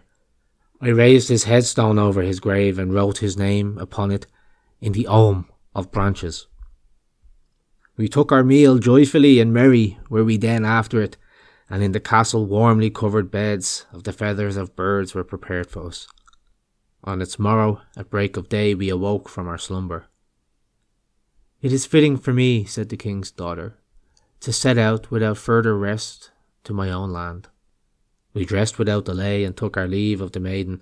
Grieved and mournful were we after her, and none the less was the sunny maid after us. It is not known to me, O gentle Patrick, what happened that young queen afterwards from the day we parted from her, or even if she ever returned to the land of the living. We turned our back to the castle, with our steed under us in full course, swifter to our mind that white steed than a March wind over a mountain's ridge. It was not long till the sky darkened, and the wind rose and blew in every direction. The great mad sea kindled terribly, but there was no glimpse to be seen of the sun. A while we were anxiously gazing at the dark clouds and on the stars that sometimes showed, when suddenly the wind and storm abated and brightly shone, Phoebus, above our heads. We saw then at our side a most lovely land, all blooming, beautiful, smooth, clear plains, and a royal castle, very splendid. There was not a colour of all I had seen, of bright blue, of green, and of white, of purple, of red, and of yellow, but was to be found in that royal palace that I am speaking of. There were on the other side of this castle bright sun-warmed dwellings and mansions, all made of precious stones by the hands of cunning craftsmen and noble artists. What bright lovely country is that yonder, O gentle maid of the tresses of gold, a country of the fairest aspect eye has ever looked upon, or is that the land of the youth? It is indeed, O generous Osín. No untruth have I told thee about it. There is nothing of all that I have promised thee, but may be seen by thee for ever. It was not long till we saw, coming towards us from the castle to meet us, thrice 50 warriors, the strongest and handsomest, and of the highest fame and of character. There came to us after that 100 young maids of the greatest beauty, in silken garments adorned with gold, welcoming us to their own land. We saw next coming forth a band of the very choicest troops, and an illustrious, powerful, mighty king, best in figure, features, and complexion. A yellow shirt of the smoothest silk was on him, and over it a bright cloak adorned with gold, and on his head a glittering crown of gold, shining and brilliant. We saw coming next the young queen of the highest fame, and 50 maidens sweet-voiced, modest, and the fairest form in her train. When they had all come into one place, thus kindly spoke the King of Youth and said, "Here is Osín, the son of Finn, the chosen spouse of gold-haired Niamh." He seized me then by the hand and said loud enough for the whole host, "O valiant Osín, O son of the king, 100,000 welcomes to thee. This land in which thou hast arrived, its virtues I will not hide from thee. Truly long and lasting shall thy life be, and thou shalt be young for ever. There is no delight of all the heart has ever imagined that is not in this country for thee. Thou mayest, O Osín, truly believe me, for I am king of the land of youth. Here is our fair queen, and here our daughter Niamh, the golden-haired, who crossed the smooth sea for thee, to have thee for her husband for ever." I gave thanks to the king and bowed low to the virtuous queen. We did not delay longer, but there entered the palace of the King of Youth. Then came the nobles of that fair city, both men and women, to greet us. There was feasting and festivity there continuously for the space of 10 nights, and 10 days. I was married then to gold-haired Niamh, O Patrick from Rome, of white crow's ears. Thus was it I went to the land of youth, though sad and sorrowful for me to treat of it. Continue thy story further, O Osín of the golden words, O Osín of the warlike arms. How didst thou leave the land of youth? I feel it long till thou revealest the reason. Tell me too with great kindness, hadst thou any children by Niamh, or wast thou long in the land of the young? Tell us the story now without grieving. I had by gold-haired Niamh children of the fairest complexion and greatest beauty, best featured, best shaped, brightest hued, 2 young sons and 1 fair daughter. O pleasant Osín, continue thy story, and tell me where thy children are. Tell me their names without delay, and the country they are now living in. Niamh held for them the land of youth, the land of the living, and the land of virtues, a rod of lordship, and a crown of kingly gold, and a wealth of gems I do not mention. Gold-haired Niamh gave to my 2 boys the names of my father and my well-beloved son, Finn, the illustrious and victorious, and head of the hosts, and Golden Oscar of the deadly weapons. I myself gave to my fair daughter, with the consent of most lovable Niamh, in virtue of her beauty and great sweetness, the true name, Flower of Women. I spent there a long-lasting period, 300 years apparently, and more, till at length I thought within myself, I should like to see once more Finn and the Fenians alive. One day I asked leave of the king and of my gentle wife, gold-haired Niamh, to go back to Érenn again to see my father Finn and his great host. Thou shalt get leave, said the lovely woman, though woeful the subject thou hast broached, for I fear thou wilt never come back again during thy lifetime to my own land, my Osín of victory. What cause for fear have we, O sunny queen, when the white steed shall be at my will? He will easily show me the way, and I shall return to thee safe. Remember, O Osín, what I am saying. If thou layest foot to smooth ground, there is no return for thee ever again to this lovely land where I am. I tell thee again without falsehood, if thou alightest from the white steed, thou shalt never come again to the land of youth, O golden-haired Osín of the victorious arms. For the 3rd time I say to thee, shouldst thou come off thy horse, that thou wilt be a blind, withered old man without strength or spirit, unable to run or bound. I think it woeful, dear Osín, that thou shouldst ever go to green Érenn again. She is not now as she was of old, and thou never shalt see Finn of the hosts. Thou wilt not find in Érenn eastward any but fathers of orders and troops of saints.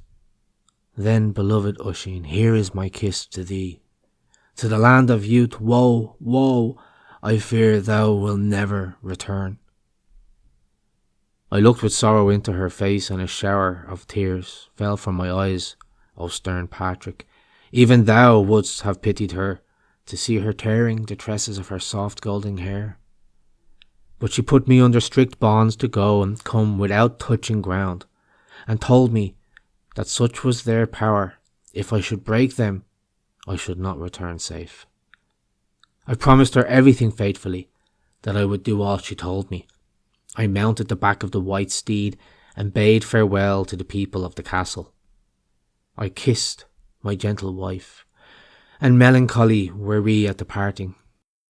I kissed also my 2 sons and young daughter, who were in grief, shedding tears. I then prepared myself for the journey, and turned my back to the land of youth. Swiftly the horse rushed away with me, as he had done before with me and gold-haired Niamh. O Patrick of the orders and of the saints, a falsehood I have never yet told thee. There is now for thee the substance of my story and how I left the land of youth. If I could get abundance of bread as I used to get at all times from Finn, I would pray to the King of Graces that thou mightst be saved for ever on account of it. Thou shalt have food and drink and unstinted now from me. Sweet to me the words of thy lips, continue thy story still for me. Our tale is not told minutely about everything that happened to me, till I come back again to green Érenn of the many gems. On my coming then to land I gazed minutely in every direction, and then I began to fear really that no tidings could be found of Finn. Not long and no great while was I standing till I saw, coming towards me from the west, a great cavalcade of men and women, and they came up to me. They greeted me kindly and sweetly, and wonder seized each one of them on seeing the size of my body, my figure, my look, and my countenance. I inquired then of them if they had heard that Finn was alive, or if anyone else of the Fenians still lived, or what calamity had happened to them. We have heard men treat of Finn for strength, activity, and valour, that there never was his equal in person and mind and fame. Many a book is there to be found amongst the sweet melodious bards of the Gael, of which we could not easily tell thee, that speaks of the deeds of Finn and the Fenians. We have heard that Finn had a son of distinguished beauty and form, that a young maid came hither for him, and that he went away with her to the land of youth. When I heard that speech, that neither Finn nor one of the Fenians now lived, a faintness and great grief seized me, and full gloomy was I after them. I did not stop them in my course, but forthwith I went away swiftly, rapidly, and turned my face straight, direct, to renowned Alvin of broad Leinster. Great was my amazement then, that I could not see the court of Finn of the hosts. There was nothing in its place truly but weeds, chickweed, and nettles. Alas, O Patrick, and alas my woe! An empty, useless visit was it for me, with no tidings whatever to be got of Finn or of the Fenians. 'Tis that has left me in sorrow for the rest of my days. I will follow up the story for thee, O Patrick. After I had left Alvin of Leinster, there was no dwelling place in which the Fenian had ever lived that I did not visit eagerly and anxiously. In passing through Glennis Mole, I saw a great gathering there. 300 men and more were before me in that glen. One of the herd then spoke to me and said with loud voice, "Come to our assistance, O kingly hero, and release us from this dire difficulty." I then came up to the spot, and there the crowd were labouring under a great flag of marble. The weight of the flag was bearing down upon them, and to cast it away from them they had no power. Some of them who were down under the flag were bearing miserably crushed with the distressing weight of the great load. Many of them lost their senses. Then one of the stewards spoke and said, "O youthful kingly champion, relieve at once our men, or a man of them at all shall not live. It is a shameful word now to say, seeing the number of men that are here, that they could not with the entire strength of the crowd lift that stone full stoutly. If Oscar, son of Osín, lived, he would seize that stone in his right hand. He would send it with a cast over the heads of this crowd. No falsehood am I accustomed to speak." I leaned to my right side and seized the flag in one hand. With the strength and vigour of my arms, I cast it 7 perches from the spot. With the exertion of hurling that very great flag, the golden girth of the white steed broke. Full swiftly I came to the ground on the soles of my 2 feet. No sooner had I come down than fear seized the white steed. He ran off, then away, and I in grief left weak and helpless.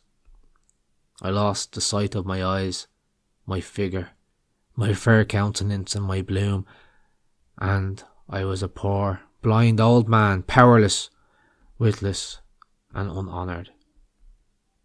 O Patrick, there is for thee my story, as everything happened to me without any falsehood. My going away, my adventures in full, and my return from the land of the young.